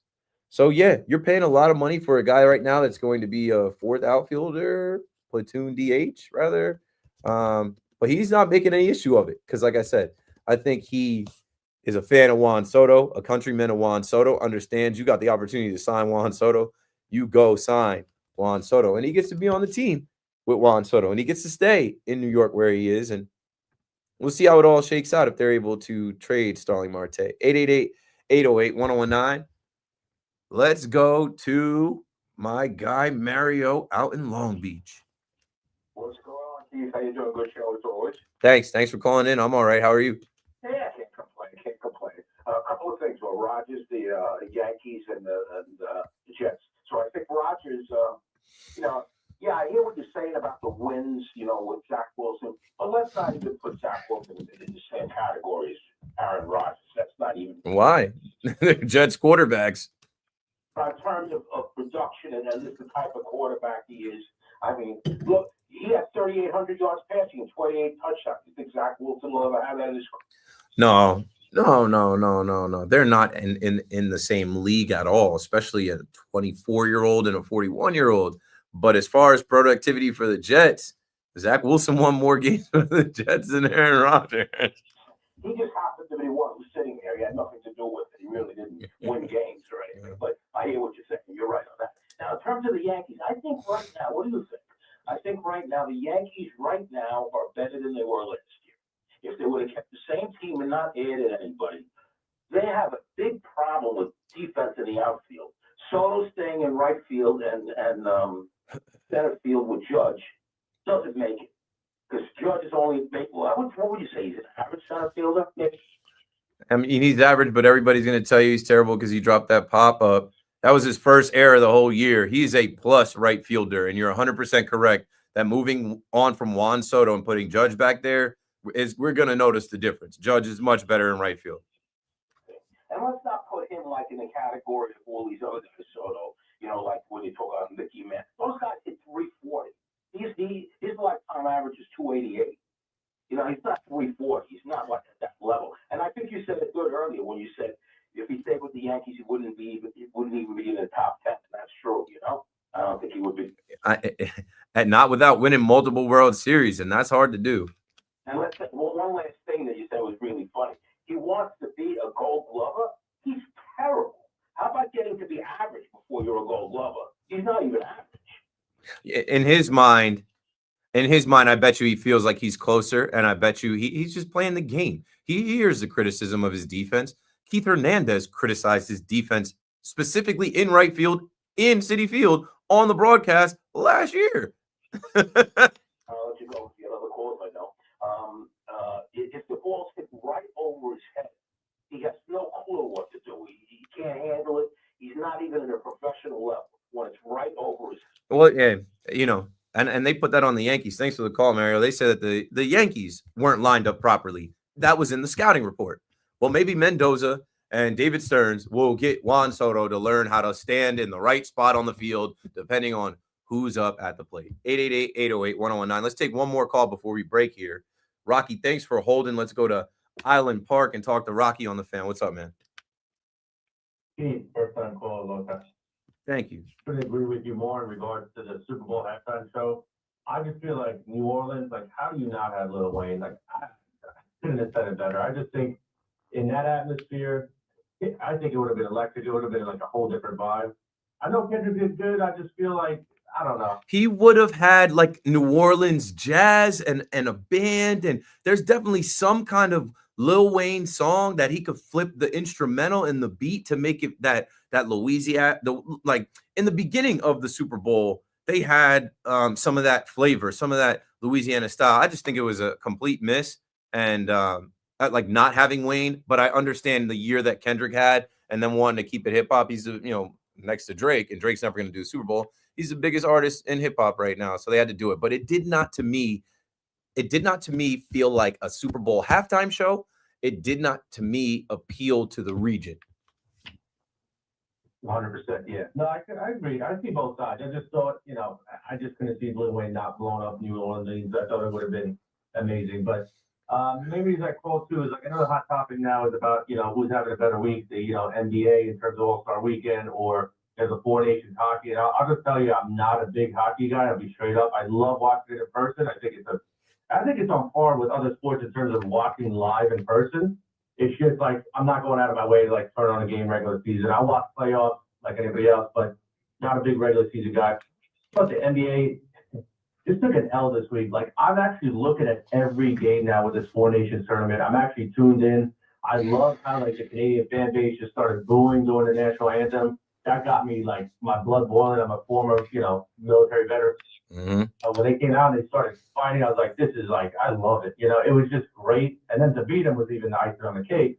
But, I don't know, the NBA as far as weekend, it just doesn't do it anymore. Like, I get these players are walking for the regular season, but like LeBron James not playing. I get he's saying we got 30 games left and he's got to concentrate on bigger things.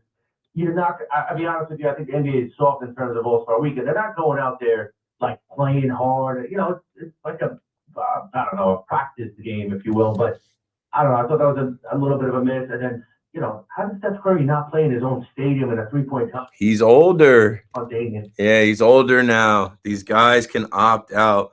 What I'll say, Rocky, is if there ever was a time that's outside of the Stanley Cup playoffs to kind of tune into hockey, it's this. I was like you. I didn't watch hockey. I didn't go out of my way to find it. I didn't go to games. I mean, going to Devils games and shout out to the Devils really changed my perspective because it is a way different experience when you're in there. And like even the commercial breaks and it's just different when you go. But I think that with this Four Nations, like what you're going to see Thursday, hopefully they come back and win this game, but we all know it doesn't matter. What we're going to see Thursday in this rematch of Canada versus the United States, I think that's going to create a lot of new hockey fans. And if your entry is through the United States and just being an American and rooting for the USA team, good. And then you'll learn about these different players. And then when you watch the NHL, they'll go back to their different cities. And I don't know. I just think this is a great time for Puck. And they won, like you said, this weekend. And it's not done. We've got tonight and we've got Thursday. And I think people are going to be checking it out. So, yeah, I think the views are going to go insane because I have the buzz even at work. Like, people that I know are not into hockey, everybody's like, Thursday, I'm watching the finals, like, go USA, like, you have that natural pride. I feel like just, even if you're not a hockey fan, you're just whatever. You could just be into, like, A sports fan, an American. Right. Yeah, American, whatever the case, but I just feel like it's going to be electric, and obviously if they pull it off, that's going to be, like, icing on the cake, but I just feel like the NBA, like, All-Star Weekend just doesn't do it for me. I think the biggest highlight for me, and I know some of the media was, like, offended, but, like, the whole, honestly, if I could watch a fan win life-changing money with the Mr. Beast. I actually did see that. I saw that live. He took too many shots, but at least they gave him enough shots to hit that 100,000. And Dame literally gave it to him. Thanks for the call, Rocky. Damian Lillard not hitting the 3 shots while this kid shot 10 shots to hit 1 3-pointer. And my wife was like, "You think you can hit it?" I'm like, "Hell yeah. For $100,000, I'm cashing. If they can give me 5 shots, I'm hitting one of those 3-point shots to win $100,000. 888-808-1019. I'm running out of time. I got like 90 minutes left. I got a full rack of calls on everything from Juan Soto, Pete Alonso, Jose Iglesias, the Mets with Frankie Montas being out, to now Aaron Judge, Aaron Rodgers, the Jets, the Yankees. Giancarlo Stanton is out. And of course, we're talking Four Nations and the NBA All-Star Weekend. Don't go anywhere. We're coming right back. Cool. Let's hit the chat again. Little break here. I gotta scroll back up. Appreciate y'all watching. 1,600. We're over 1,600 right now, watching together, and that's how the chat kind of blows up while I do my radio segments, and then during the breaks I can come here and rock with the live. All right, so let's see.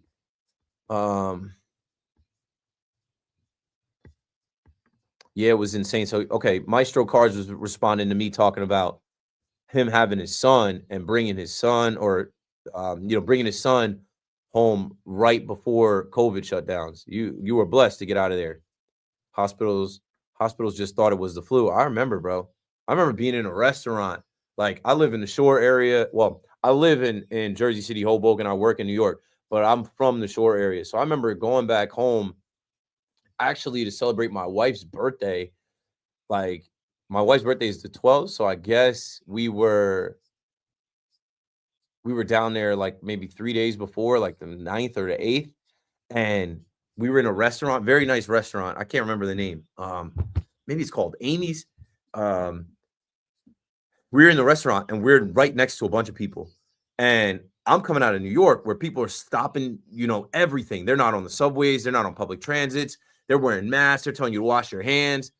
And just an hour south, it was a different world. And I remember sitting there. I remember even going to the bathroom. I'm like, yo, these people are acting like COVID is not a thing. They don't know where we're going to go. And then like 3 days later, they stopped the NBA. They shut all the sports down. Keith was never a fan, but I see you emerging as a good listen. Mets fan here. Love you trying to bridge the gap. Yeah, that's the thing about me. I'm aware on you. That's the thing about me. You might not be a fan at first, but if you keep listening, I might make you laugh. I might make you think. I might make you think differently about me. I get tagged as a lot of things, and I'm blessed.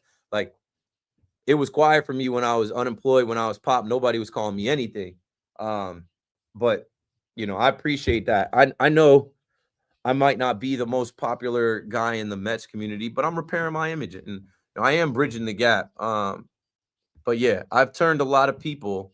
What I'll say is, as well, is like when I first started doing the radio, I was trash. It's hard to do. And like, I'm showing you guys like some of the ins and outs, like the behind the scenes. But like when I first got on the radio, I kid you not, all my radio shows go to podcasts, right? So I used to go home, like even right now, right? Like, is it up yet? It's not up yet. But so like all my radio shows go to podcasts, and I used to go home, not listen to the radio. I used to go home and listen to my show over. And this is before I had a baby. So I would be up for like 2 hours, 3 hours, listening to my show and write notes. And I thought I was terrible. I thought I sucked. I hated things that I said wrong, mistakes that I made. And then I kind of got over it. Now I just hang them and bang them, man. You're not going to be perfect. And I've gotten a lot better. I know that. You still tight about Soto, LFGM? No, I'm not. I would say that I was never tight about it, but I was disappointed. I'm a Yankee fan. I wanted him to sign with the Yankees. And I troll Mets fans. It's fun. I never was really mad about it. It didn't change my day none. That night it happened, I went to bed. Mets are about to find out real quick that there are levels to being big bro in New York baseball. Absolutely. And I hope that they're ready for the big show. I hope they're ready for the big time. It's better to have two good teams. I think the Jets made the right decision with Rodgers. Of course they did. It just doesn't seem like it right now. If they figure things out with their roster, if they figure things out with Tyrod or whoever the quarterback may be and they win, if they win more than 5 games, they made the right decision. The Jets don't need him like we don't need Dak. Hey, first off, don't include me in the we. I'm a free agent right now. I could re-sign with the Dallas Cowboys and be a fan of the Dallas Cowboys, but I might be a Jets fan for all we know. And I also think that that's incorrect. The Cowboys absolutely need Dak Prescott. Cooper Rush is gone, and they don't really do anything with him. He's all right. The Los Angeles deferrals. Give me a break, KM boys. Yeah, give me a break. They got their whole team on payment plans. You get a deferred contract, you get a deferred contract. Straight up facts. How about this? Right, an IOU. IOU. I get it to you. I get it. Hey, I only got 15% now. Keith, why is that caller still talking about Zach Wilson? He's gone from the Jets. Because I mentioned like Zach Wilson in year one getting all of those starts. Year one of Aaron Rodgers, they should have had a better backup plan at quarterback. But Aaron Rodgers made it seem like, yeah, I'll take the kid under my wing. Yo, for next introduction, can you rap? Can I kick some raps? Perhaps. They got to drop a beat and make sure it slaps. See, I'm on the radio, up, and away we go. I'm on Twitter. I hit people with the ratio. I get likes. I get retweets. I get follows. When I say something online, everybody follows. I can't rhyme anything else with follows. But y'all knows I'm the best from here to the Apollo. Woo! You know where the Apollo is? Up in Harlem. That's a long way. If you actually go from here to the Apollo, that's a long way. Let's see. I missed a day of school when COVID started. My teacher brought all my belongings home. W teacher. All right, you a young boy. You gonna be a young boy. I ain't been in school in a long time. It would be huge if you repair your image with Mets fans. You would really take off to another level. We can get along, enjoy the ride together, my man. If the Mets are good, I'm gonna be the first one to talk about it every night. Who wins the next ring in New York? The Liberty? The Red Bulls?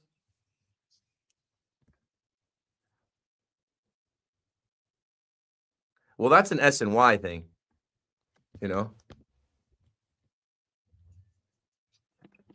All right. Moving right along here. I'm going to get straight to the phones. I think I've, filled the air with enough of my words and takes and thoughts.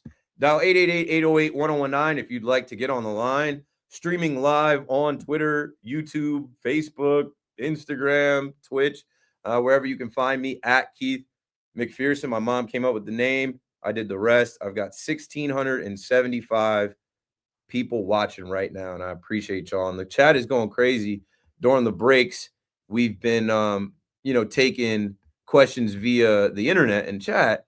And shout out to that dude Loso21 who said, the Los Angeles deferrals. Give me a break, KM voice. And I laughed. I'm like, they got their whole team on layaway. They got their whole team on payment plans. They got their whole team on IOUs. Like, yo, I can only pay you 20% right now, but in 5-10 years, I'll get you the rest. So that's what we got to deal with. Mets fans and Yankee fans got to come together because the Mets got to knock the Dodgers off in the NLCS. And if they don't, the Yankees got to knock them off in the World Series. I guarantee it won't line up like that. Baseball just doesn't work like that. It'd be crazy if it did, right? 888-808-1019. Ben is in Connecticut on the Fan. Go for it, Ben. Hey, Keith. Well, after the football season we all just suffered through, I think New York really deserves the baseball season that we have coming up.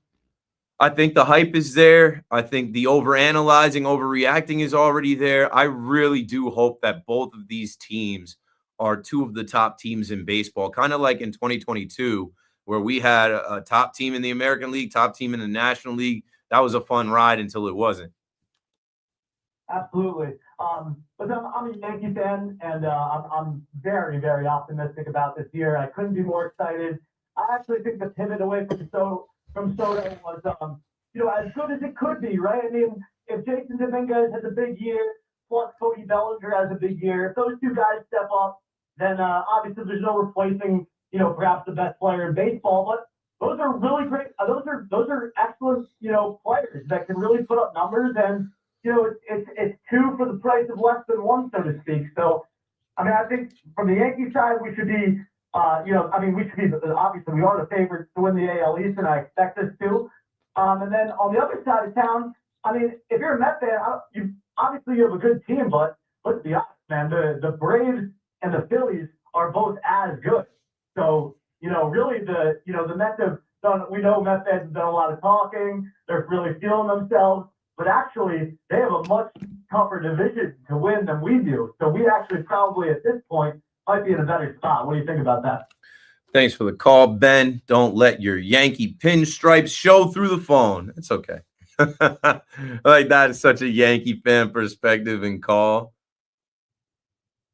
Let's go back. Like Cody Bellinger and Jason Dominguez, for them to have big years, they're not Juan Soto. I hope they have big years. They're not Juan Soto.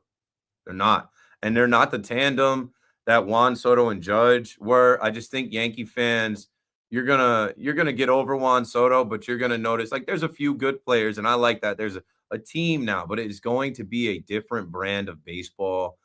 That Juan Soto back to back and a belly to belly, that Juan getting on and Judge hitting a homer to drive him in, just the threat that possessed, like just the threat that the Yankees possessed in the beginning of the game, that every pitcher had to face those two, like that's gone now. And I hope that those guys are good. Rodon throwing fastballs for those guys to hit out of George M. Steinbrenner Field, great. But I'm worried about the Yankees, not because of Jason Dominguez, not because of Cody Bellinger, not because of Paul Goldschmidt, because they didn't do enough offensively to replace the production of Juan Soto. Like, Juan Soto isn't just the back of his baseball card. Volpe today spoke great about Juan Soto. And, I tweeted about it, and I was like, yo, why did they pepper Juan Soto with as many Yankee questions as all of these guys? And I got a bunch of replies or whatever, but my thing is, like, they didn't ask the Yankees about Gleyber, Nestor, Clay, Rizzo, Verdugo, Trevi, Canely. They asked all of the Yankees about Juan Soto, and Volpe is such a sweetheart and a nice kid and was raised the right way and is so professional. He said they're going to miss everything about him. Everything about him will be missed. I think that's not taking anything away from what we have this year. It's just respect to him and all the stuff he's able to help me and help our team with. He is echoing what I told you guys for weeks.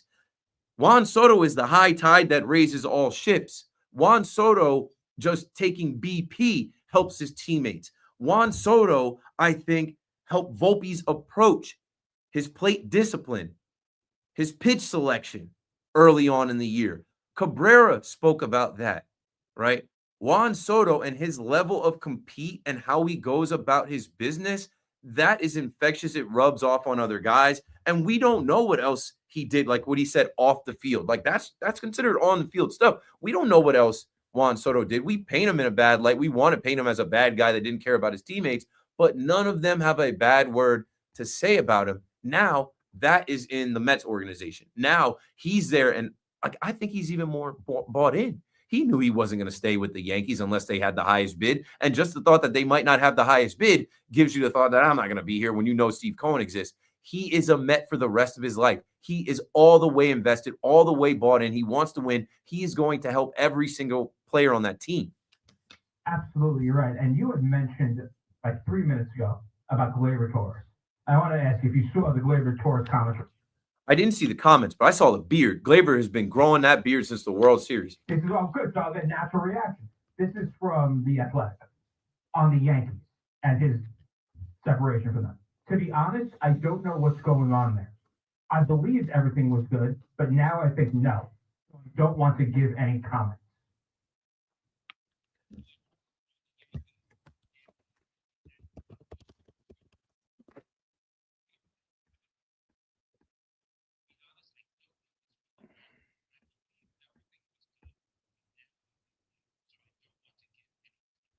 I'm looking for the article because I need more than just that quote. I just paid my $4.99 to The Athletic today. But you know what? The article.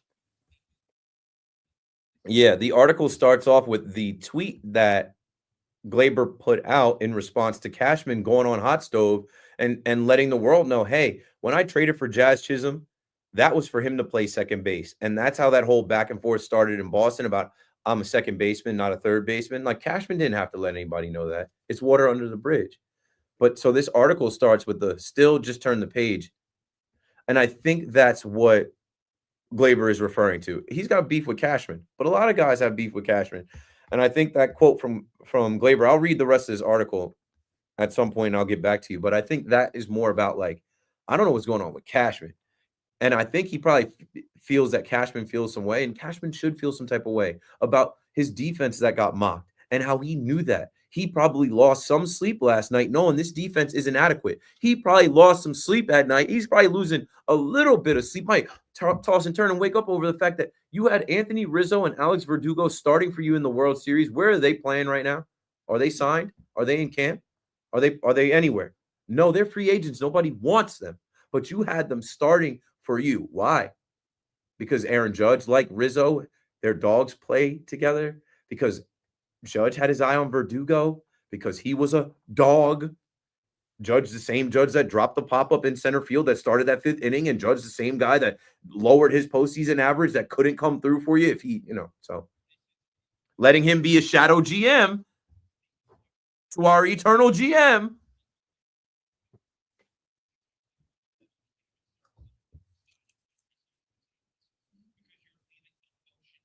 Yeah.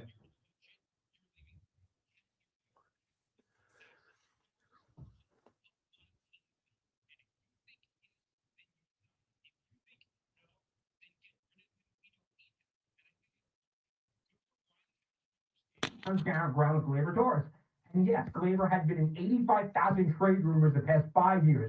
Okay? You all understand that. And there's a reason because of that. There's a reason.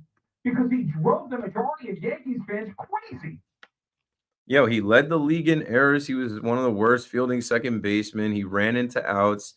He pouted. He didn't hustle. And when asked to move positions, he emphatically stated that he was a second baseman and pushed back. And it's like, well, your good is gone, bro. And that was an attempt by Cashman to improve the defense. And then what happened? The defense folded at the worst time. And I don't know. We got to live with that forever. 888-808-1019. But whatever with Gleyber. I'm glad Gleyber's got a beard and he's with the Tigers. And, hopefully he does his thing there. My issue and concern, and going back to the last call, right? Ben wanted to say that, the Mets, all right, well, they've got the Braves and the Phillies in their division. Okay, what if they beat the Braves and Phillies? What if Juan Soto was the difference? What if Juan Soto, who's played in the division for the Nationals, played in those ballparks? What if the combination of him, Lindor, Pete, we don't know. What if they do have enough pitching depth? What if they do win? What if David Stearns, who showed you last year, he's not going to just sit in the passenger seat and watch the car drive off the road. He's grabbing the wheel at every turn. Joey Wendell, goodbye. Adrian Hauser, goodbye. You know what I'm saying? What if they win? What if they win, Yankee fans? What if they're good and the Yankees are not? You know what I'm saying? We never try that on for sides. We have to, because living in that reality is going to suck. And it is a potential reality. They don't have as many holes in their lineup. You can cry about Jeff McNeil, but I've seen Jeff McNeil be a batting champ. I've seen him come through at times last year and get right. What if Francisco Alvarez takes a step forward and becomes the guy he's supposed to be? They have options at the DH with Winker and Marte. We don't know. That's why we watch. That's why we have these nightly shows. That's why there's 500 podcasts. That's why there's Baseball Night in New York. That's why MLB Network is 24/7. That's why SNY, Yes Network has coverage on this stuff. We don't know. We're about to find out. But I just think so many Yankee fans are reserved to last year. We got to the World Series. They didn't, right? The Met fan will tell you, well, you should have been swept by the Dodgers. We took 2 games from the Dodgers. Okay. And the Swedes take the game from the United States, but nobody cares. But just follow me here with this. If you're a Yankee fan, you should use some caution right now.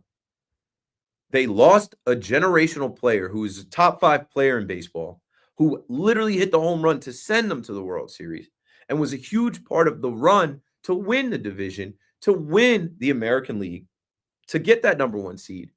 You don't have that guy now. Just to replace his aura, his energy is a lot. This new team now has to come together, and we're betting on a rookie and Jason Dominguez to have a big year. We're betting on Cody Bellinger to come over here and return to somewhat of his 2023. I'm not even going to say his 2019 MVP form. We're betting on the same for Paul Goldschmidt, to not show his age, not be old, and to turn back the clock. And that's in a lineup where you're expecting Volpe to not be the worst hitter on the team, to be more what he was in the postseason. You're expecting Austin Wells to be able to handle the duties of being the everyday catcher and hit. You're expecting Judge, who just had a kid for the first time and says he's motivated, to, from dropping the pop-up and all the criticism from the Dodgers and the defense and him not hitting in the postseason again. You're expecting Judge to just be MVP Judge, and I expect him to. But what if he gets hurt, which you've seen? He was able to stay healthy his 2 MVP seasons. Like, I could keep going around the horn. Jazz, sometimes he's hot, sometimes he's not. Sometimes he's hitting home runs, sometimes he's striking out. Sometimes he's also running into outs. Now he's going back to second base. You would hope that, that's easy for him. But there's a lot of question marks, and I didn't even mention the 2 gaping holes in the lineup now. At third base, you can't sell me on Cabrera playing every day until I see it. He was clutch in the beginning of the year. Last year, they never loved him. They didn't want him there. There's a reason. He's going to just hit lefty. Is he going to be a sturdy glove there every day? I have to see it. That's not a sure thing. DJ LeMahieu, you can miss me with that. It's not 2019 anymore. It's not 2020 anymore. DJ LeMahieu was the worst hitter in baseball for the time that he was in the lineup, and they kept running him out there. I don't care about what he's owed. I don't care about his health. I got to see that he can turn back the clock some 3-4 years now. I don't believe it. And then Peraza's a 188 hitter. Peraza was supposed to be the shortstop of the future, and then Volpe beat him out. I don't know what his ego is like, what his confidence is like. You can't sell me on those internal options to be pluses at third base and even hitting in the bottom of the order. We don't know. And then last but not least, unsubscribe me from all the Giancarlo Stanton alerts until September, October. You're down your DH now. He might be down till May, June, who knows? So what's the DH going to be, a rotating spot? And then, what are you going to do? You're going to rotate guys in your infield or out. Like, you can't sell me on because they made it to the World Series and got embarrassed last year. Oh, I know what it is. You guys are banking on a weak American League. Like, I can't. I don't feel that great about it. I'm excited that baseball's back. I ordered my pinstripe spring training hat. It's literally a month until I fly down to Tampa. But I can't tell you that I'm pumped up about this pivot anymore. I didn't mention the rotation. I didn't mention the bullpen. That's the strength. But you know what? That's never a problem for the Yankees. That's never the issue, right? They always find pitching. They screw up their own pitching with decisions of taking starters out and who to put in from the bullpen. It's hitting. It's driving in runs, right? I went to that game 3 against Walker Buehler. They were hoping that the ump was going to give them balls and walks and not swinging the bat. They went cold, right? There is no plan to win without Aaron Judge being Aaron Judge. Now you don't have Soto. Now you don't have Stanton. So, the plan is to win being powered by Aaron Judge. And right now, I don't know. There's much to be seen. Don't call the fan and look at the Mets, who now have Juan Soto, who have a healthy Lindor, who brought back Pete Alonso, who have other guys in there that have gotten it done that could raise their level because high tide raises all ships in Juan Soto. Don't call the fan and expect the Mets to be the Mets. This could be the end of the LOL Mets. 888-808-1019. Milton is in Brooklyn. What's up, Milton? You're on the fan. Hey, what's going on, Keith? Like always, great job. A little bit on the Jets and Yankees. First of all, with the Jets, it's so sad what happened the first year. It was going to happen, Keith. He was literally going to take us to the playoffs, 100% guaranteed.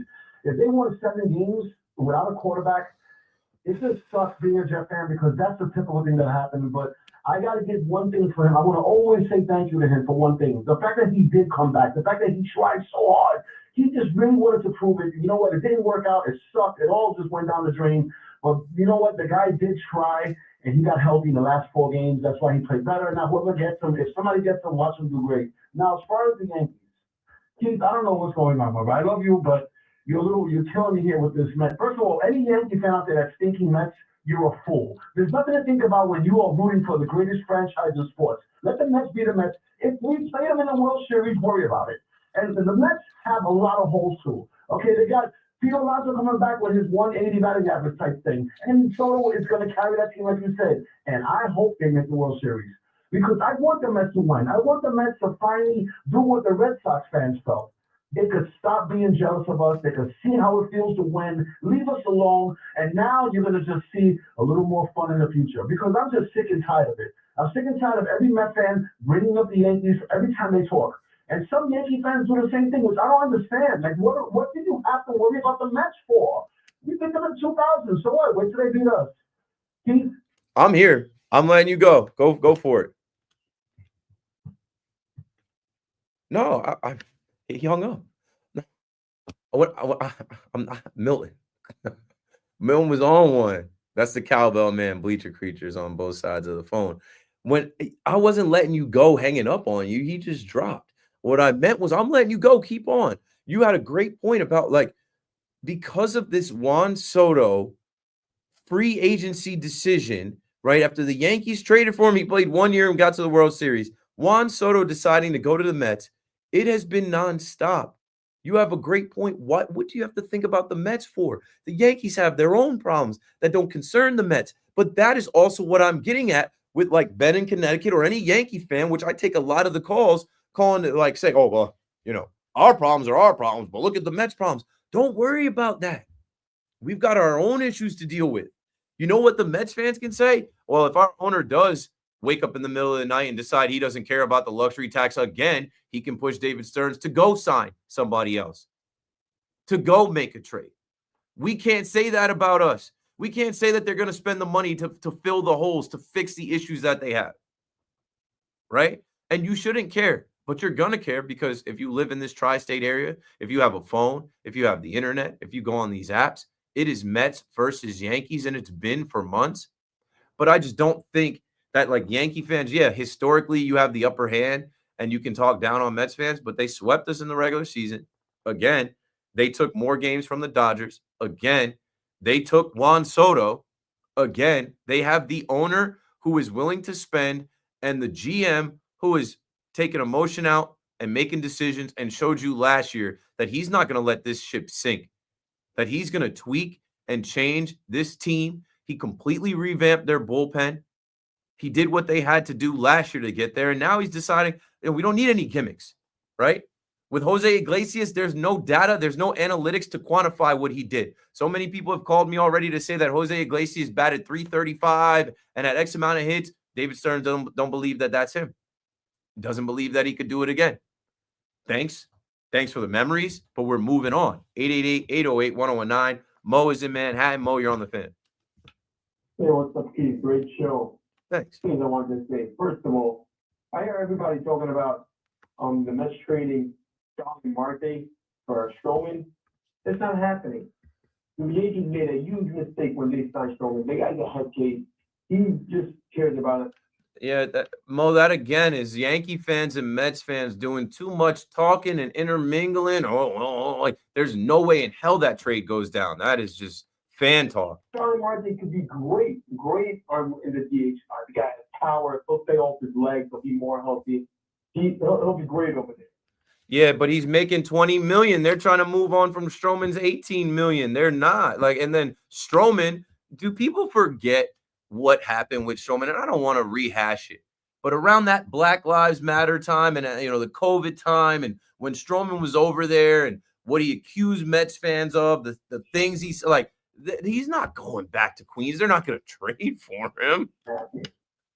Yeah, he might sit out. If that trade goes down, he might just be like, actually, I'm not pulling up. Right. The other thing I wanted to say was about the luxury tax. Everyone's saying they have to make a tax in baseball. Why didn't they try making a floor in baseball? Having all these billionaire owners that don't want to spend any money. They just want to go with their $2 million a year they're paying their whole team, and then they don't end up signing their guys. If you would have a floor in baseball where they would have to spend the money, they'll sign their superstars, and you'll have less superstars going to other teams. Yeah, I'm with that, but I don't know. Thanks for the call, Mo. I think when we do get to the next conversation around the CBA with what the Dodgers is doing, it's going to start there. What the Dodgers are doing, they're going to start there. I think there should be a minimum spend because, like I have said already in this show, baseball made over $12 billion. There's really only 3 teams at the top spending this offseason: the Dodgers, the Mets, the Yankees. And some of these other teams, they're chilling. There are players that are available from Verdugo and Rizzo, like I mentioned, and JD Martinez and Justin Turner. And, teams are not spending. They're looking at the markets and we don't have to. And We don't have to spend this money. We don't have to open our books and tell you what we got. So I do think that there should be a floor before a cap. I like that there's no cap. There's a luxury tax, a Steve Cohen tax, just to make sure that Mr. Billions doesn't come in here and buy everybody. But yeah, there should be a minimum spend. You should make these guys get active. Like Juan Soto as one player shouldn't be making more this year than all of the Miami Marlins, who he's going to face a bunch of times. 888-808-1019. 1 hour left.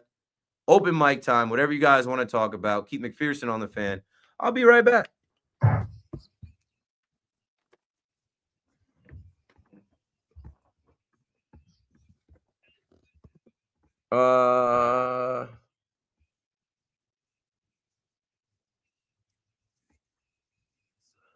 Okay.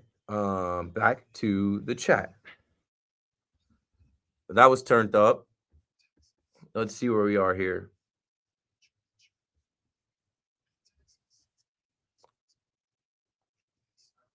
Okay, quickly. Also, can someone tell Evan and Tiki they need to stream from 2 to 4? Everyone else is covered with video at least until SNY covers. The fans love the streams. My nose is itchy. It's like allergies. SNY controls that broadcast. And I'm sure that there are deals and contracts and money involved. And they probably have a deal to just, do the hours that they do. I was trying to show the WFAN on SNY. Like, this studio is set up for that broadcast. And some of these lights and stuff you see is for TV. I am almost sure. In the morning, Boomer and Gio streams on CBS Sports Network. In the midday, BT and Sal streams live on Twitch. In the afternoon, 2 to 4, I believe, is Evan and Tiki. I don't get to watch anymore because Fubo TV took SNY. And then me, being me, I'm like, how come I don't have a video component? How come they can't see me? So now I'm streaming live on Facebook, YouTube, Twitch, Twitter, and Instagram, all on my own channels, which, like, not for nothing, I'm blessed. I've been doing this for a while. People rock with me. I got a decent enough following, and we've got over 1,800 people tonight watching me do my live radio show, which is streaming over the airwaves in New York City and on the free Odyssey app. But you can, watch here. I think the audio is good enough through the MacBook mic. What I'm doing is playing the monitor in the studio for you to hear the calls. I do have a workaround for that. I haven't got the time to go to either Best Buy or Guitar Center and buy the mixer that I would need. Maybe if I come up on some money, I'll do it. Ben, what up, bro? Ben, let me know what I didn't get to in the notes. Giants, maybe, let me see. Shout out to Ben. Ben is a young up-and-coming guy in the industry. Reached out to me to work with me, and I gave him a task, and he delivers on it every day. He puts together one sheet of topics for me, which I put together my own notes every day, but it is good to have a backup with notes. Let's see. Red Sox will not be willing to move Abreu for Dylan Cease. Mike Trout will be moving to right field. Mavericks wanted Luka Doncic to improve his conditioning. Anthony Edwards missed the All-Star game with a groin injury and hopes not to be affected out of the break. Cooper Kupp has been linked to the Steelers command. Ben, I'm going to use some of this when we come back because it's the last hour, open mic time, and I usually open it up for any sports conversation. And yeah, we will. Keith, you are a bad man.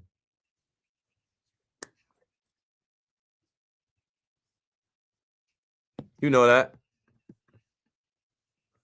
Keith, so what's up, Keith? Ross and Bergen County. I had to check. Is Ross and Bergen County on the line? Not yet. Shout out to all the was that a taxi? Shout out to all the taxi drivers listening to WFAN. You know what? I've had multiple people hit me, which is this universe. Yo, I was in an Uber. Yo, I was in a taxi. Guy was listening to you on the radio. I'm like, what? Or yo, I was in an Uber. I was in a taxi. I started talking sports. I mentioned you, and the guy was like, yeah, I listened to him on the radio. I'm like, look at God. That is crazy. I used to drive Lyft Uber. And, this radio station, mad people hear it. So I do miss Juan Soto as a Yankee. You will until this new Yankee team plays. And even when he's doing things for the Mets, you can be like, damn, I watched him do that for us. It's okay. You know, I miss Masahiro Tanaka. You know what I'm saying? I miss Jeter. I miss A-Rod. I miss Didi Gregorius. I miss Mariano Rivera. I'm a Yankees fan, and I think Soto going to bring the hype for the team. Of course he is. You just got a first-hand experience with Juan Soto. That's what I understand Yankee fans is some of the like delusion. Like he's going to go there and not be Juan Soto. Jazz is in New York for a reason.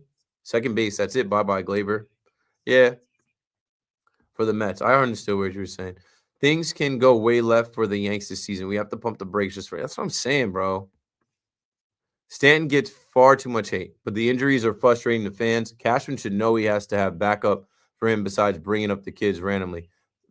Cashman knows. But they're not trying to pay this luxury tax. Let's hope for positive production for our Yankees every year. Letting the Mets live rent-free in your head is wild to me. They only matter when they play the Yankees. Luckily for you, you're in Montana. Here, we can't escape them. Appreciate the shout-out, KM. Yeah, you got the shout-out on air. Billions, amazing show, right? Isn't I never seen that show, but isn't it supposed to be based on some part of it? Steve Cohen? Can Alex Rodriguez still hit? He won a DH? I bet you he could still hit. What is considered old for baseball? 35 and up. And really, what's considered old is how you play.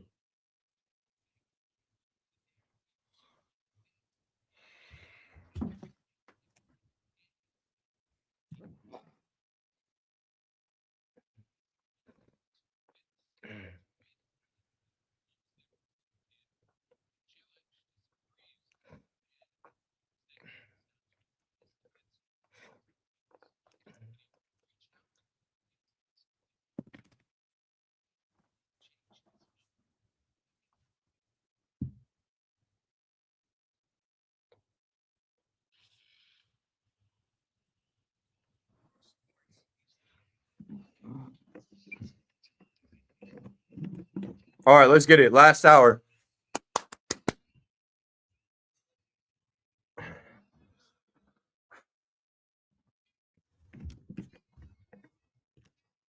Ladies and gentlemen, boys and girls, it's 11 p.m. on The Fan in New York. Your nighttime host, Keith McPherson, checking in for the last hour of my 5-hour KM to AM.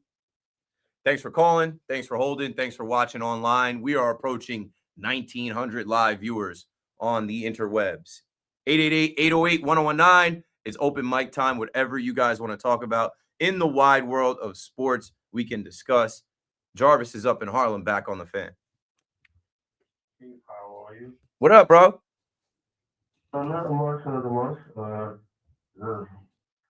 just want to talk about the Jets and the Aaron Rodgers. I think the Jets did the right thing with letting him go. All these Aaron Rodgers apologists, and that it was a mistake that Woody Johnson made a mistake to let Aaron Rodgers go. For all these Aaron Rodgers apologists, we don't know we're gonna hear from Chris Amati. We know Chris Amati go after your show. We gonna hear his reaction because he has a different take. I'm looking forward to hearing Chris's show tonight. I didn't catch it, but I do see our little write-ups. I think that Chris thinks this is the wrong idea. Thanks for the call, Jarvis. From what I gather, C-Mac, who is coming up next, thinks that the Jets are making a mistake and this is the wrong idea. And obviously, most people are going to think, hey, you had a Hall of Fame quarterback here to get this new head coach started off on the right foot. But man, read between the lines, see the forest through the trees. If this new head coach really wants to come in and be the man and change things, you got to move on from Aaron Rodgers. That's Rob Saleh. That's Joe Douglas. That's the old regime. And if this guy does not want to give up something as simple as appearances on Pat McAfee and trips in the offseason, then I don't know what to tell you. 888-808-1019. I think that they had to make this move. And who knows what this Jets team is going to look like. It's about the roster. And they told you that. It's not about Aaron Rodgers. It's about the roster. Val is up in the Bronx on the Fan. Go for it, Val. Chris, what's good, King? How you doing, my man? Hanging in there. Yo, I wanted to talk some NBA stuff with you. You know, I heard you say some stuff with the baseball stuff with our Yankees. I'm gonna leave all of that alone. You're perfectly right on a lot of the stuff that you talked about with the, just let it play out. We got our own business to deal with. But, spring's gonna come and it's gonna start making me feel a little bit better when I start seeing some things and start getting a feel for it.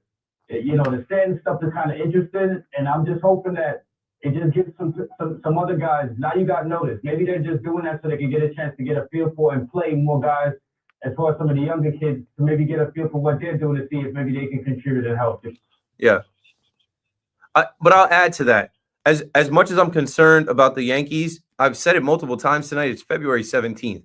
If the Yankees start to see these split squad games and start to see, man, there is not much of a threat, they have the power to make a move. They have the power to add another bat or another player. It ain't over yet. This isn't the team that we have to start the season with. They can make trades. They can sign somebody. I don't think they will, but you're perfectly right. I'm just I'm just hoping both teams make it through the spring, because I can tell you one thing.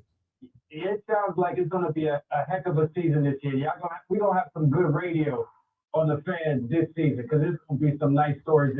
I'm just hoping everybody makes it through healthy and we get the season started up right, But to get to what I really call with the NBA stuff, I want to make I want to talk about the All-Star game a little bit, but I also want to make a comment or two about Draymond Green. Because this weekend he made, there were twice I heard some sound bites from him, and I actually saw it, with, I think it was a podcast he was talking on, and then I was actually watching and saw some of the comments he had when they kept going to the podium and stuff like that during the game yesterday. And, and while I agree with one of his takes, I have a problem with him because on the first hand, he's talking about, like, there was one soundbite where he was talking about the game getting boring and him not liking the product and stuff like that. I think that right there is really, and I always had a problem with him being kind of like a pseudo, cheap trick kind of player sometimes. The problem with him is that the game is actually aging him out. And the things and the attributes that make him, have an impact on the game are slowly starting to, like, that kind of cheap trick and that kind of, like, overly aggressive defense and, like, acting out and acting wild and trying to get in people's face. The game is moving away from that a little bit. And I think as he gets older, it's getting harder and harder for him to move with where the game is right now. And that's why he's saying that stuff. And the comments he made when he said about, the All-Star game sucks and all that stuff like that, a lot of people got behind it because we all feel like that. But at the same time, and he did make some good points, like they kind of made a joke now of like the scoring title in the All-Star game because, they just messed up the whole game. You can't say things like you could try to go after Kobe's record or go after, Jordan's record when he did it because, the way they structured it now, you don't have the opportunity to do that. But at the same time, Draymond and a lot of the players are the reason why it got to where it is right now because they kept showing up and not playing at all. And it got to the point I personally feel where Adam Silver was like, fine, y'all don't want to play. I'm just going to go out and just break the game altogether. The one thing I will say, I don't ever like to be one of these people that just complains about stuff and doesn't come with a solution. And I'm gonna give full rights. I don't want to plagiarize anybody. I heard this said on the Saturday Night Overnight show with young Al Cintron. And then Romney was talking about something. And they actually suggested something that I think made a lot of sense, especially in light of what just happened in the NHL. Nowadays, considering how many stars you have that are actual international stars, some of which are actually, top 5 or being mentioned top 5 in the league right now. I think, with what you saw from the NHL, part of what gave it that, or is giving it, as far as the Four Nations face, or part of what's giving it that actual oomph for the players is the fact that they got their national colors on. It's at the point now where you have enough international players where they can change it to maybe make it USA versus the world. It used to be that. It used to be that. If they did something like that, I think now you have so many international players. I mean, you got Giannis, you got Gilchrist, you got Joker, you got Wembanyama, you got they have Siakam. They have enough of a depth to say that they can call up an international team. and actually, you know, call up a USA team, and it would be a competitive game if they could manage to get the players to buy it. And maybe if they put on the uniform where it was like USA, you know, you got the American flag against, you know, the rest of because the rest of the world, when they go to the Olympics, you know, while they have been getting slowly more and more competitive all the time, it's almost expected that the USA wins. Yeah. Didn't the women play the USA team versus the rest of the WNBA All-Stars, and then they lost to the rest of the WNBA All-Stars this past year? I don't want to comment on that one because I think I heard something like that, but I didn't actually watch that one, so I don't want to comment on that. But maybe they did, and who knows what kind of enthusiasm that got for them. I'm just saying, like, not to say keep shot and just follow what the NHL. Yeah, that is what happened. I remember watching some of that. Team WNBA beat the United States Olympic team 117-109 during their All-Star game last year, and it was a good game. So there you go. Maybe it might bring some, you know, but the real thing is to try to get something to motivate the players to play. You know what I'm saying? Because the fans want to watch an All-Star. I've said it before. The NBA has a chance to be like the best or most relevant All-Star game if they could just get the players to play. You know what I'm saying? And it used to mean something with the East versus West because it was different styles of play back in the day. Yes. The West was like known for, you know, their running gun, their fast breaks and stuff like that. The East was known as a tough league where, you know. But Val, when I talked about this earlier, Val, what I said is players leave these teams, coaches get fired. There's so much turnover and change. Back then, it wasn't.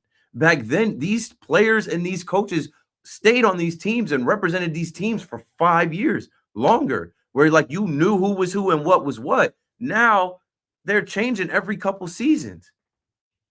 For that, but I think a lot of it too is that the players actually started changing. Players change conferences a lot more now, and even some of the things that made the conferences different back in the day don't really hold true. Because when the West started coming up was when they started playing defense. Not as hard as or as much as it happened in the West, but they could play this first. That's actually when Golden State became good. When Steve Kerr got out there and kind of gave them a defensive mindset. Same thing with San Antonio. So, you know, those kind of arguments don't hold true anymore. You know what I'm saying? And players shift around to your point, like you said, where like those allegiances don't really exist. But maybe, like I said, USA against the rest of the world, you have enough players now to make that an interesting thing. It might actually blow up and be a good game. You know what I'm saying? Appreciate it, Val. I just, I started off the show tonight saying, I'm not trying to fix the NBA. I'm an NHL fan now. So I just do away with it. I think KD had a tweet that was like, I think people just hate, the NBA more than watching it. Just do away with the All-Star game. We don't need it. Let these guys go on break and have nothing for a week. And let them go on their vacations, let them rest. They've tweaked and changed it so much. It's nonsense. Even the skills competition with Chris Paul and Wemby trying to cheat the system. And then they wouldn't interview him. It's a joke. It is nothing that we really care about. And it is not what it once was. All-Star Weekend used to be a spectacle. And it's gone. But so what? Things change. Everything has changed.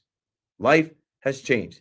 Things have evolved, and the NBA may not figure out how to get back to having a good All-Star Weekend. They may not find a way to incentivize these players, and so what? I don't care. I'm straight. Like I said, I watched the three-point competition. I always like to see who can shoot off of those racks, right? Tyler Hero's first round wasn't that solid, and as soon as I see Hero, I'm like, this guy's used to coming off the screen and popping. He's used to dribbling and getting his shot, getting open and popping. This rack stuff is different. And I think Ali LaForce asked him that question, and he ended up winning it. And then after that, I didn't watch too much else. Like I said, I got in bed, and when I saw the Brady Tkachuk versus Sam Bennett fight, I'm like, damn, why wasn't I watching this right away? And I kid you not, I got out of bed. My wife was sleeping, so I went to the living room to the 75-inch, and I'm like, this is hockey. I don't like watching hockey on my phone. I'm like, I want to see this as big as I possibly can. And even my wife was like, you got up last night to go watch it? I'm like, yeah. After the three-point contest was over, and I realized, oh, they're really competing. They're really playing. Like the Canadians booed the the national anthem, they're fighting right away. I'm like, I watched that entire game until empty net goal, until it was wraps. And I'm glad I did, because it's competition. That's what we watch sports for. And it's even better when it's a nation versus a nation, right? Our neighbors to the north versus, I don't know. I thought it was good. And so that's why I don't care about changing the NBA. I can watch the NHL now. And I'm happy I'm a hockey fan now. Because I came to WFAN, I picked up the NHL. And if I wasn't here, I probably wouldn't even have checked it out, or wouldn't have cared so much, or wouldn't have known the players. Like now, at least I've been watching four years of hockey. I know the players that are out there. On the Canadian team, Connor McDavid, everybody knows him, Sidney Crosby, and then also the guys on the American team. It was electric. It was theater. I'm excited for Thursday. Thursday, the NBA will go back to their regular hooping and shooting threes and not playing defense. It'll be an absolute war. Those Canadians are going to want their get back on American soil. It's going to be something to watch. If you're not that into hockey and you want to get into hockey, you get playoff level hockey, playoff level intensity this Thursday at 8. Phil is in Sheepshead Bay on the Fan. What's up, Phil? I want to speak to you about Marte. I believe Marte, even at 36, he had his groins operated on. I think he's valuable as a DH. If you remember last year, J.D. Martinez played half the year where he was good. The other half, you didn't even know he was there. This guy, Marte, I think he has a lot of pop in his bat, and he's a streaky hitter. So if he stays, they don't trade him like they think he's going to the Yankees, which I thought was a joke, because they're not taking Stroman back the Mets. So I wanted to hear what you have to say about that, and I'm going to hang up. Have a good evening. Thanks for the call, Phil. I think he called me Pete, but it's fine. You know, I don't care if you know my name or not. Enough people know my name eventually. I don't know, I'm 4 years in. I got to do another 4 years before they do we have, maybe I'm Pete Hoffman, Pete McCarthy. Keith, it rhymes with Pete, whatever. The call and what he talked about is what's important. Starling Marte, who I talked about, I like his attitude. Knowing that he was potentially going to be traded, the organization being transparent with him, he took it on like a pro. They're paying him $20 million. He definitely has value if healthy. I think that Marte obviously is going to platoon with Winker, depending on righty or lefty. And I think he's going to be bought in. I think he wants to see this team succeed. I think he liked seeing the team rally and win. I think he's only wanted to be here and be a part of winning. I think he can help Soto out there in right field too. Like I leaned on them being Dominican. Like they have a connection. They're countrymen. I leaned on Marte being professional. Other guys don't take that as well. So yeah, there's definitely value for him. He's not getting traded to the Yankees. Why would the Yankees aren't taking on Marte's contract at his age. The Yankees could have signed Marte when the Mets signed him and didn't want to. And with Montas going down, I don't expect the pivot from the Mets to be to go get Dylan Cease. I don't expect them. I think they're going to go with their internal options because David Stearns told you a week or two ago that he feels really good about their depth, more so than he did at this time last year. And they have depth. Clay Holmes has looked good. You figure they're going to go Kodai Senga, who I hear Kodai Senga has looked good. And from what I've seen online, Kodai Senga, Sean Manaea, David Peterson, Clay Holmes, and then they said they were going a 6-man rotation. They could just go 5, but they have Paul Blackburn, Griffin Canning, Tyler McGill.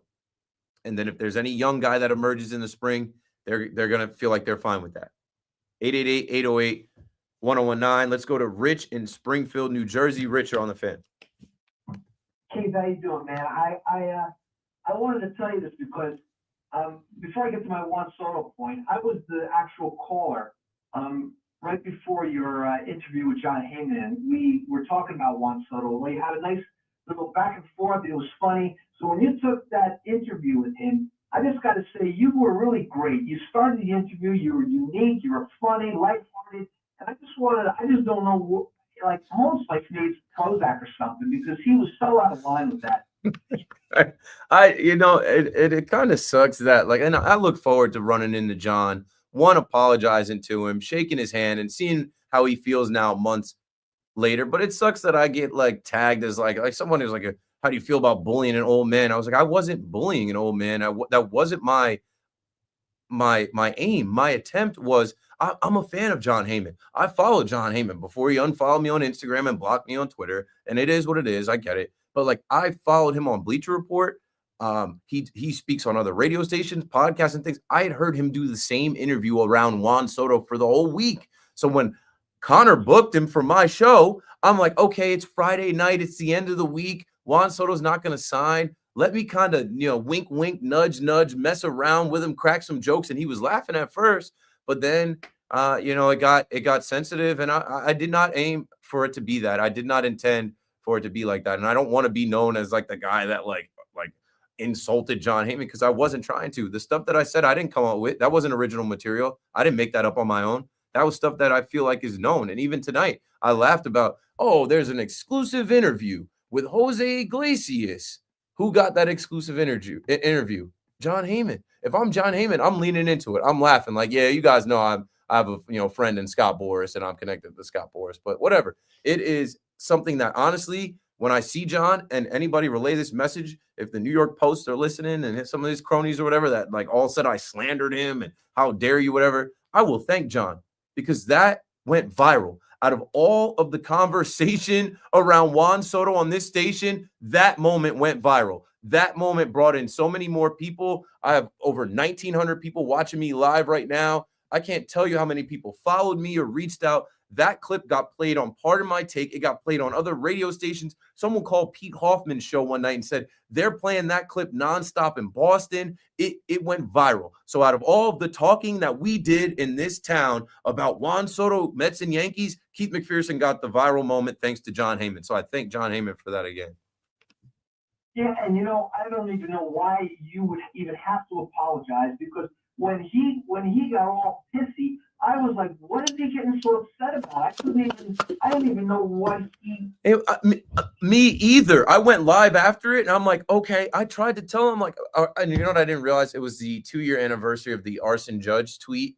And I'm like, I'm not making fun of you for that. Like, get over that. That doesn't matter. Who cares? And then also, you being connected to Scott Boras, who cares? It's funny. We're all fans of you, John. When he came on, I'm like, everybody knows this guy's name. But like, you know what I learned? I learned a lot. And a lot of people in the industry reached out, and you can't joke with everybody. And even though I had met John a couple times, I think once at the Yankee Stadium media area and another time at MLB Network, we don't know each other like that. And I laugh, I joke. I don't take myself that serious, but I understand a lot of people do in this industry that, like, writers, and it's they are important, and what they do means everything to them. So how dare I joke like that? But that was not my intention to, make his voice crack. And I can't believe it. I'm like, what the? All right, good night, John. Yeah, I'm like, I'm literally like, all right, I guess that's over. Like, I didn't mean to come off as disrespectful. I was cracking some jokes. It's Friday night. We've been talking Juan Soto. Like, I thought I could like take a different angle, but no, I won't do that again. I'll be yes, sir, Mr. Dean Cain, sir, and straightforward with everyone. Now, be yourself, Keith. Man, that's who you are, and that's why you're successful. Be yourself. Yeah, you're right, Rich. So, I mean, thanks for bringing that back up. I haven't really got to lay out about it. I did it on a podcast once. I like, it is what it is. Like, I don't want to be labeled as the guy that like made John Heyman crack or whatever, because like I respect his work and I'm a fan of his. And when I do see him again, I'm gonna walk right up to him. He might dodge me, but I'm looking forward to walking up to him and clearing the air. And I gotta thank him. Like I said, like, there's no such publicity as bad publicity. That wasn't bad publicity for me. There were multiple people that were like, yo, who is this guy? Started checking me out. Like, oh, that was funny. Like, I can't do anything but thank him for coming on. And he made a drop for WFAN in a moment. And I was so excited when we booked the interview. That day I was so busy, and Connor booked that interview. I was so excited. I'm like, we got John Heyman at 8 p.m. I did not know that my little, even bringing up the Arson Judge thing, and then my little jokes about like, yo, you're connected with Scott Boras. Like, what percentage do you get if Juan Soto signs? Or, like, I didn't think that. I thought it was funny. I thought everybody was in on those same jokes. I didn't come up with that. That's not original material. That is stuff that has been said and recycled. And like I said, now he's just perpetuating it with not Juan Soto, but like a Jose Iglesias exclusive. Recently, he wrote that the Mets have the best lineup in baseball with Pete Alonso. There was an article about how it would be a big mistake if the Mets don't bring Pete back. I'm like, I got to get an internship. Maybe John can get me an internship with Boris Corp. Let me stop joking. Let me stop the jokes. Anyone that heard that has, I come away with that interview that it was all on him, absolutely on him. Because, like I said, you're listening to that and you don't have any idea why he got so pissed off. It's ridiculous. Yeah, it's okay. I'll be better. I'm working on it. What else you got? I really think, listen, as a Yankee fan, I wanted them to sign him, and that was basically the premise of the call before the John Heyman interview. That at any cost, I wanted him to open up the bank account, whatever, pay him whatever he wanted. I wanted him dead. But since it didn't happen, I think that Cashman has completely neutralized what the Yankees are going to lose offensively with Soto by bettering the pitching staff times 10, because they're not going to give up as many runs. The bullpen alone, they have the bona fide closer now. So I think that, the Yankees, as far as, losing Soto, have really neutralized that. And I think that you're absolutely right. The biggest gap we have is at third base. But I think it's a promising look to the season, Keith. Yes, and I'm with you. Thanks for the call, Rich, and bringing up the old stuff and letting me kind of, clear the air and lay out on that. And, all of this is recorded on air and streaming live digitally, so people can literally see my reaction, all that, which is good. When I'm talking about the Yankees, it's compounded. There's layers, right? You don't make moves because of the moves that you made that are stopping you from making other moves. You traded for Stanton. You paid DJ. You know what I'm saying? You paid Carlos Rodon. Now that you're over the luxury tax from your own errors, you're going to let that stop you from building a better team when you got to the World Series last year. It's compounded. Judge is a year older. Cole is a year older. Stanton is a year older and not any healthier. Your championship window is closing. The American League is not going to stay down forever. It was down last year. It's not a guarantee that you're going to run through it. Stack the damn deck. Go for it now. Don't worry about a luxury tax. If you're over it by 4 or 5 million, be over it by 40, 50 million. You made more money than you ever made last year. We are showing up to Yankee Stadium paying $2,000 to sit in the bleachers for the World Series. Go. 888-808-1019. Keith McPherson on the Fan. I'll be right back.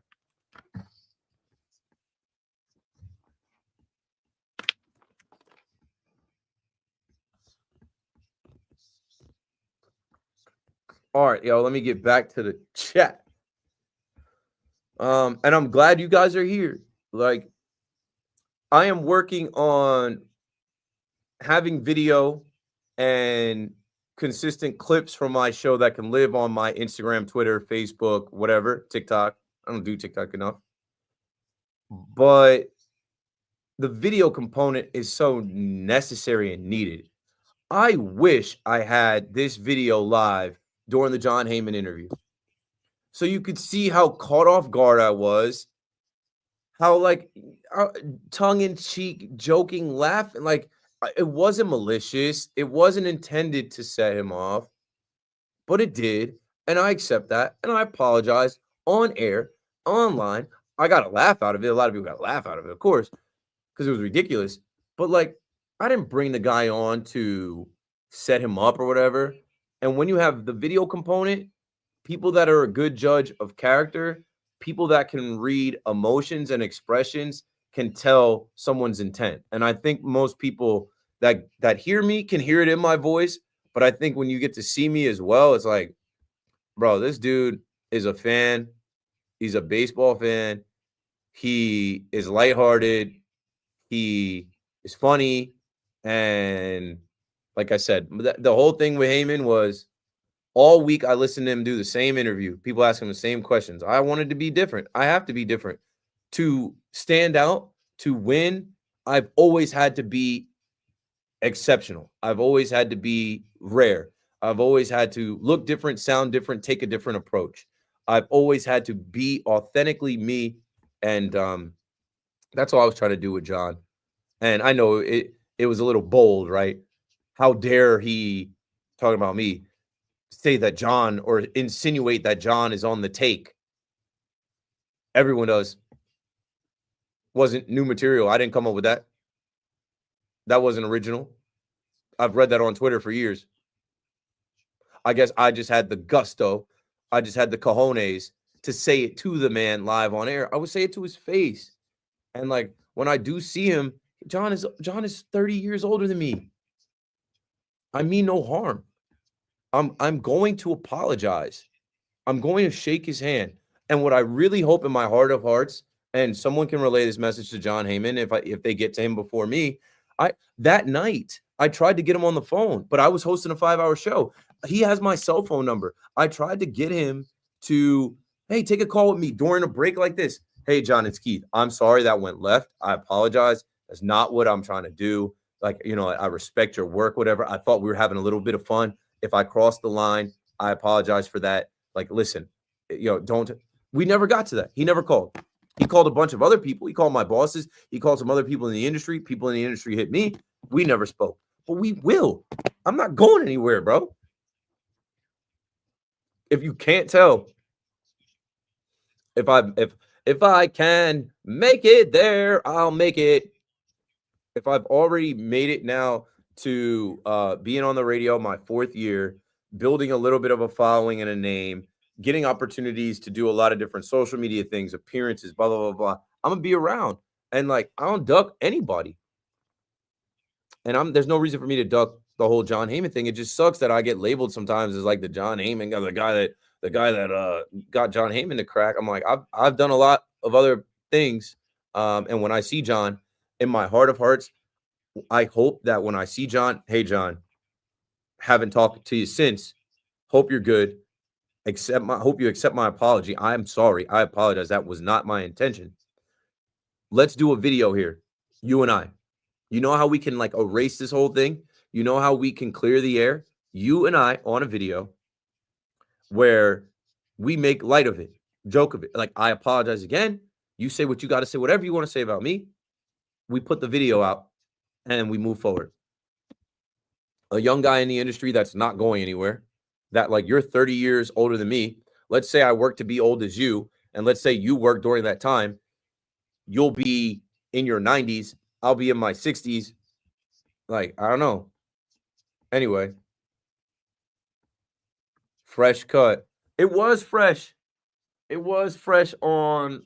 It's still holding. It's still holding.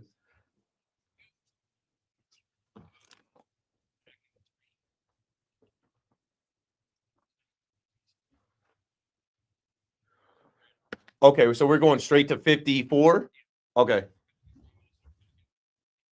All right, I'm gonna pee.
All right, yo. 2,000 right as I hit 2K. 2K KM to AM. So I had to dip off, use the bathroom because my producer's like, yo, we've got 3 minutes. And when you come back, you're going straight to the end of the show. So I was like, all right, let me go to the bathroom now. So when I'm done, we can just get up out of here. Let me try and hit the chat quick. Fresh cut. Okay. Me as a Yankee fan, Keith, I can't watch the game this weekend. Don't worry about it. Spring training. Yeah, look for Ben on Twitter with the same thing, the sports pod. MLB easily has the best all-star game. Yeah, no contest. Ben responded. Gotcha. Rodney Clark, I like the idea as well. I'm not sure what idea. NBA All-Star Weekend, they can make a division, see who the better division. They need to stop doing different things. Yeah, I'm glad people got a laugh out of it. That's what I was going for. Jokes, laugh. You did nothing wrong. I know. Katie was laughing. All right, we're back. Can't wait to watch the Yankees game this weekend. I thought you said it. You can't. Oh, you can't wait to watch.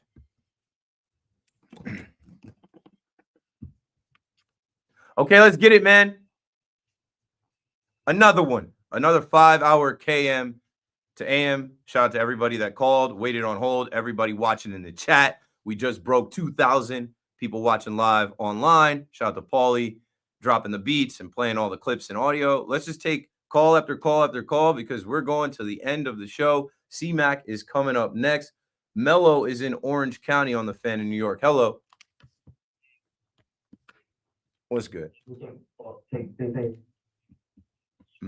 Well, things. Why do I feel like you're panicking? Where when has Giancarlo hasn't started off the season good with us? No. It's not Stanton. Stanton just adds to it, right? Stanton, we this is same old song. We've been here before. And I said, I'm not mad at Stanton. Stanton has gained immunity for what he did in this past postseason. I'm mad at the Yankees, where I'm like, bro, what do you expect? He's hurt. Now you don't have a DH, and you have another hole in your lineup at third base, and we're just going to say, oh, well, we couldn't move Marcus Stroman. We don't have the money to spend, and, we changed the philosophy. The pitching is better. The defense is better. This should be good enough until we get into the season, and it's not. We forget that last year, even though they went to the World Series, even though they won a division, even though they were number one seed, man, there were stretches where they were losing to the Reds, losing to the Nationals, losing to the St. Louis Cardinals. June was a gauntlet. I don't know if they survived all of that this year without having the ability to hit the home run when you need it or have a Juan Soto working at bat in front of Judge. If Judge goes down, we're definitely screwed. Hey, so I hate the one-to-one comparison, but I guess that's where we are right now. So that's entering that 25 season or ending it. Juan Soto had his best season ever. He hit 41 bombs. Aaron Judge hit 52 homers. He is our MVP, reigning MVP. And unless Juan Soto goes on to have a Hall of Fame legendary career, which, if he stays healthy, if Aaron Judge doesn't have the COVID season or the couple short injury seasons, he's probably going to be the greatest home run hitter of all time. So is that where we're at, where we're saying that Juan Soto is supposed to be that? I guess the contract's saying that he's supposed to be that, but we still have the best player in the game. He is on our team. Why are we so upset about anything that's happening with anybody else? No, not so much upset, but just looking at the Yankees, have you done enough? Because now the bar is set really to World Series. All of these Yankee fans are expecting to be right back there and get some type of revenge against the other team that on paper is supposed to be there, the Dodgers. And if they come up short, we already have to live with all the questioning about Juan Soto. If they come up short of making the World Series, the question shifts to, can the Yankees ever get back to a World Series without Juan Soto? Thanks for the call, Mello. I'm not mad. I am super excited. I will be on a plane in a month to go down to spring training. I will do every single thing I can there. I will go to every game while I'm down there. If I can use any of my pull-in connections to go see that new facility, I'm going to do it. If I can go rub shoulders with any of the players, manager, coaches, whatever, I'm going to do that. I love the Yankees. I'm all the way in forever. This is this is something I was doing before you ever heard me speak on the radio. But I'm going to keep it a bean. I'm going to keep it a buck. I'm going to keep it 100 with you. They got to the World Series with the tandem of Juan Soto and Aaron Judge. That doesn't exist anymore. I don't know what they're going to be this year. In theory, the pitching is better. In theory, the bullpen is great. In theory, Cody Bellinger and Paul Goldschmidt and Jason Dominguez. But what if there's another theory? It's baseball, Susan. It's hard. Guys are going to slump. Guys are going to get hurt. What if it doesn't just come together the way that you think? These are the Yankees. They get everybody's best shot every single year. I watch bums beat the Yankees. When they come to Yankee Stadium, they know they're on the greatest stage. When the Yankees come to their building and all the fans follow, now they want to play their best. They want to give the Yankees their best shot. So after the Yankees go to a World Series, I want to go back and I want to win it. But I can't look at this lineup. I can't look at this new team and say, yeah, I'm 100% sure that that's going to go down. I'm excited for the season. I can't wait to watch these games and get into actual games. But on paper right now, you have two holes. Stan, which you should be prepared for every year because you know he's hurt. And third base, which you just said, like, we can't get rid of Stroman's money. And, we got DJ LeMahieu and they're going to compete. And at first I was like, yeah, good. Competition is good for camp. But now I'm like, no, you need another bat now. And if you don't have that bat at DH, like, you have internal problems. You can't even say Trent Grisham will go to the outfield as the next guy. Trent Grisham just pulled a hammy. We don't know if he's going to be able to hold up. Oh, Ben Rice. Oh, Dom Smith. Like, no, the options that you have right now are not great, but I will come back to this. It is February 17th. That is all subject to change. 888-808-1019. Justin is in Floral Park on the Fan next. What's going on, Keith? How are you, buddy? I'm good. Thanks for calling again. Couldn't agree with you more. I mean, listen, the Yankees aren't the Yankees. Let's be honest, Keith. They haven't been the Yankees since they won their championship. Yeah, I'm glad I was a kid for it. They brainwashed the hell out of me. Like, I'm glad I was young for those times where I was just like, we go to the World Series. Every year, we're going to win. We got the best team. They're dominant. They're going to spend. They're going to add the best players. Yeah, they win. They just upgrade. They get Roger Clemens. They win again. They upgrade. They get Mike Messina. It's just they don't do it anymore, Keith. It's the bottom line. And, they can say all they want that they replace Soto. You know they didn't replace Soto's production. There's just no way. No. Okay, so whoever they get in there, unless Dominguez turns into Juan Soto, like how Juan Soto was in 2019 when he led the Nationals to the World Series, and I think that's what they're banking on. And Keith, when was the last time, besides Aaron Judge, the Yankees actually developed a position play? Okay. Right. This is his third rookie year. He's going to be asked to lead off and play left field. Good luck, kid. And this is for a team that went to the World Series, they got more holes than Swiss cheese, Keith. And I still think they're going to go to the World Series again because the American League is just not as tough as the National League. So knowing that, I'm pushing all my chips in. Yes. 100%. And I don't understand why Cashman doesn't think this way. Why, Hal, like you said, he made millions on top of millions of dollars at the World Series this year. Don't give me this bull crap that they did, because they did. I saw what they were charging. Okay, it was ridiculous. So stop acting like you're the Kansas City Royals or the Chicago White Sox of the world and play it. Because like you just said, Stanton's not going to be there. And I do not like what we got at third base. I really don't. And I don't know what the options are because Nolan Arenado I do not like. And I didn't like Bregman either, like you said, with all the stats. So I don't know what the options are, Keith. You tell me. But they got to do something because this is not a team that's going to beat the Dodgers, the Braves, the Mets, whoever represents the National League in the World Series. They got no shot. Thanks for the call, Justin. I'm not even worried about the World Series. They have to get there. I'm not so sure they get there. I watched for 15 years. They did not. I watched plenty of ALCS appearances, some outs in the DS, some wild I don't know, bros. I just am at the point where I'm like, you made a ton of money. Shout out to Hal. You told us we have more financial flexibility than ever. Then why are you scared of this luxury tax? We have more financial flexibility than ever. The options have run out. You got to go with these internal options. You won't eat money for guys that shouldn't be here. You can't pull the trigger on some trades because, you can't lose a trade. I hope it's enough. I really do. I hope I'm dead wrong. I see my guy, Milton. Milton, I still don't know why you hung up the phone. Milton and my guy, David Rifkin, listening to the show. They're like, you're sleeping on Cody Bellinger. He's going to have a great season. I hope so, man. I really hope so. I think Yankee fans are going to be really pumped about, the new players on this team, but I just can't bank on that. I can't bank on that being enough. I got to see it. All right. I got to see it get done. Anthony in Brooklyn on the Fan. What's up, man? Hi, Keith. Great show. Thanks. I had a question regarding third base. I have the same problem with third base. Boone said in his press conference yesterday that he's relying on DJ LeMahieu. He's our man. Now, the question is, do you think that the Yankees are relying on Peraza as a third baseman backup, or maybe they should go and sign a guy like Jose Iglesias, who personally I think would add a ton to the lineup, and maybe like a leadoff man? I think they're going to run the three of Cabrera, Peraza, and LeMahieu all out there and collect the data and watch them closely and see who has the best at bats, who fields the best, and they're going to name a starter. And I think that DJ, because of the back of his baseball card and his resume and who he was, he's got the lean because he's got the most experience. And if he looks healthy, if he looks like he can elevate the ball, they're going to go DJ LeMahieu. And then we'll get into games. And when DJ is trash, they're just going to say he's right there. It's early in the season. It's cold outside. There'll be a bunch of excuses. And we'll be like, yeah, all right, whatever. I do not expect them to go sign Jose Iglesias. I said earlier in the show, he's too Metsy for me. And I know the Yankees are not trying to bring in the whole OMG Candelita gimmick. They're just not. They're not. Thanks for the call, Anthony. Like, I just don't think that at 35, right, they already have enough players 35 or north of 35 or approaching 35. I don't think they're trying to add another old guy that comes with the attachment of being Mr. Met. Yeah, Macarena. Dave is in Hartford, Connecticut. Dave, you're next. Hello? Hello, Dave. You're live. Thanks for having me on. I'm just, you're talking about the hitting for a while now. What about the pitching?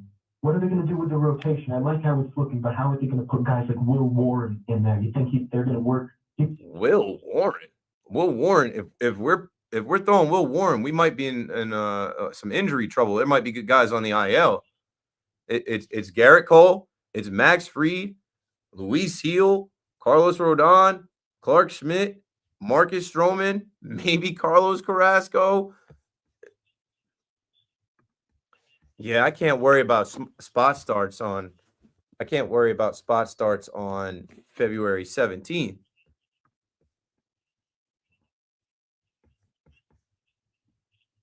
You're gonna, if you believe in the young guys, you're gonna see a ton of young guys in the spring when these games start this weekend and beyond. You're gonna see a lot of these young guys pitch. But as far as, I'm not even worried about the rotation because they have proven starters. They have a Cy Young winner. They have a World Series winner. They have a Rookie of the Year winner. Like they have enough in the rotation and the bullpen. I'm not talking about that. I'm talking about now the two gaping holes in the lineup and how much more pressure is put on new guys added and guys that have to stay healthy and prove it, and young guys that we're expecting to be everyday players. Like, we are literally expecting Volpe and Wells to just shoulder come on, guys. You guys are everyday starters, play every day and perform. We're expecting that out of a rookie and Jason Dominguez as well. We're expecting that guys like Goldschmidt aren't too old and that Bellinger's first year here, he turns back into a better version. That all can happen, but that is a lot of variables to expect them all to click at the same time. I think it's more likely that it clicks with the pitching and the bullpen, that the run prevention and the philosophy change of defense has the Yankees in games that they can win 3-1, 4-2, 5-3 versus winning 8-6 or 10-7. You know what I'm saying?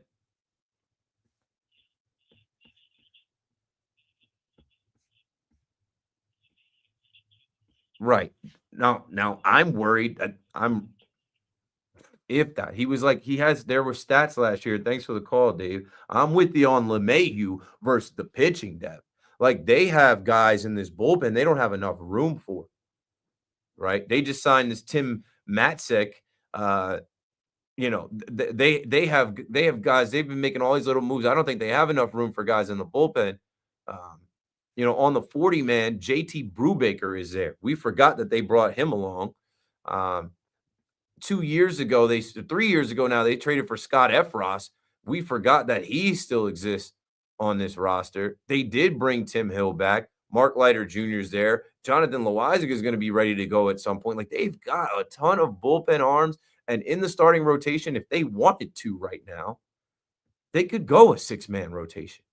And then they did invite Carlos Carrasco to camp, who talked about everybody dreams of being a Yankee, not a Met. So here I am. I get my opportunity to wear pinstripes. I already did the, Mr. Met stuff. I'm over here now with the buttoned up corporate Yankees. Let's see it, man. I love the Yankees. I want to win.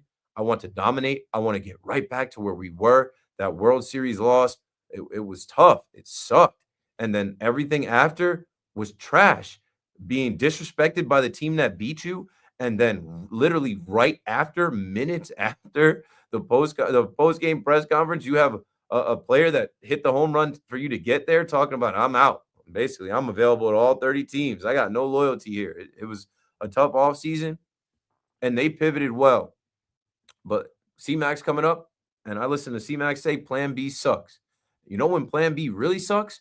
When guys like Stanton are not available in the lineup. When Plan B does not see fit to go get an actual third baseman that can hit and play the position and saying, we got enough internal options. Like, Plan B starts to suck when you're like, if it ain't Judge and there isn't enough protection for Judge, who in this lineup? Like, Paul Goldschmidt used to be one of my favorite players to watch. I hope Goldie looks like Goldie, a professional hitter. But I can't bank on that based off of what I saw at the end of last year or parts of last year and his age. You know, I'm excited for the season, but I'm just not going to glaze the Yankees and be like, oh, here we go. World Series team losing Juan Soto. There's a silver lining. These guys are better without Juan Soto. You're nuts. Greg is in Aberdeen, New Jersey on the Fan. What's up, Greg? Enjoy your show very much. I just have some issues with caller Justin, who said we don't develop any position players. Does he not realize we have a position player at shortstop? Does he not realize we have a position player as catcher? So his right field. Bellyache, I don't like this player, I don't like that player at third base. If Mike Schmidt was there, he wouldn't like him either. I mean,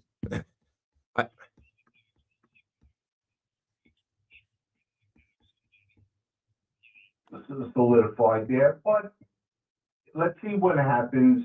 We have some options. The pitching is great. We have an amazing starters, and we have a strong bullpen. So if we do halfway good job on the offense, I think we're going to be in good shape. Yeah, thank you for the call, Greg. Good shape is not good enough. This is a team that has to get to the World Series and win, or it's not going to be good enough. We're going to have fun. We're going to go to the games. They're going to sell out. They're going to win. They're going to sweep some teams. They're going to obviously lose to some teams, but I'm telling you, the bar is raised so high. And as many Met fans are in the New York media, the narrative of the team without Juan Soto is going to hang over their heads. The only way, I heard Juan Soto talk about, right, the only way to deal with the hate in New York is to go out and win. On the converse, on the other side, right? Juan Soto knows he's got to go out there and they've got to win to silence anybody. Because Yankee fans, if the Yankees are winning games and the Mets are not, they're going to say, he picked the wrong side. We are better without him. On our own side, Yankee fans, if the Yankees are not winning and hitting and getting it done while the Mets are thriving, the narrative becomes they're not better without Juan Soto. Will they get back to a World Series without Juan Soto? Josh is in Passaic on the Fan. You're in there. Hey, Keith, how's it doing? How's the weekend? Good, man. Good to be back. So, first off, what was your least favorite part of the All-Star game for that, or at least the All-Star festivities?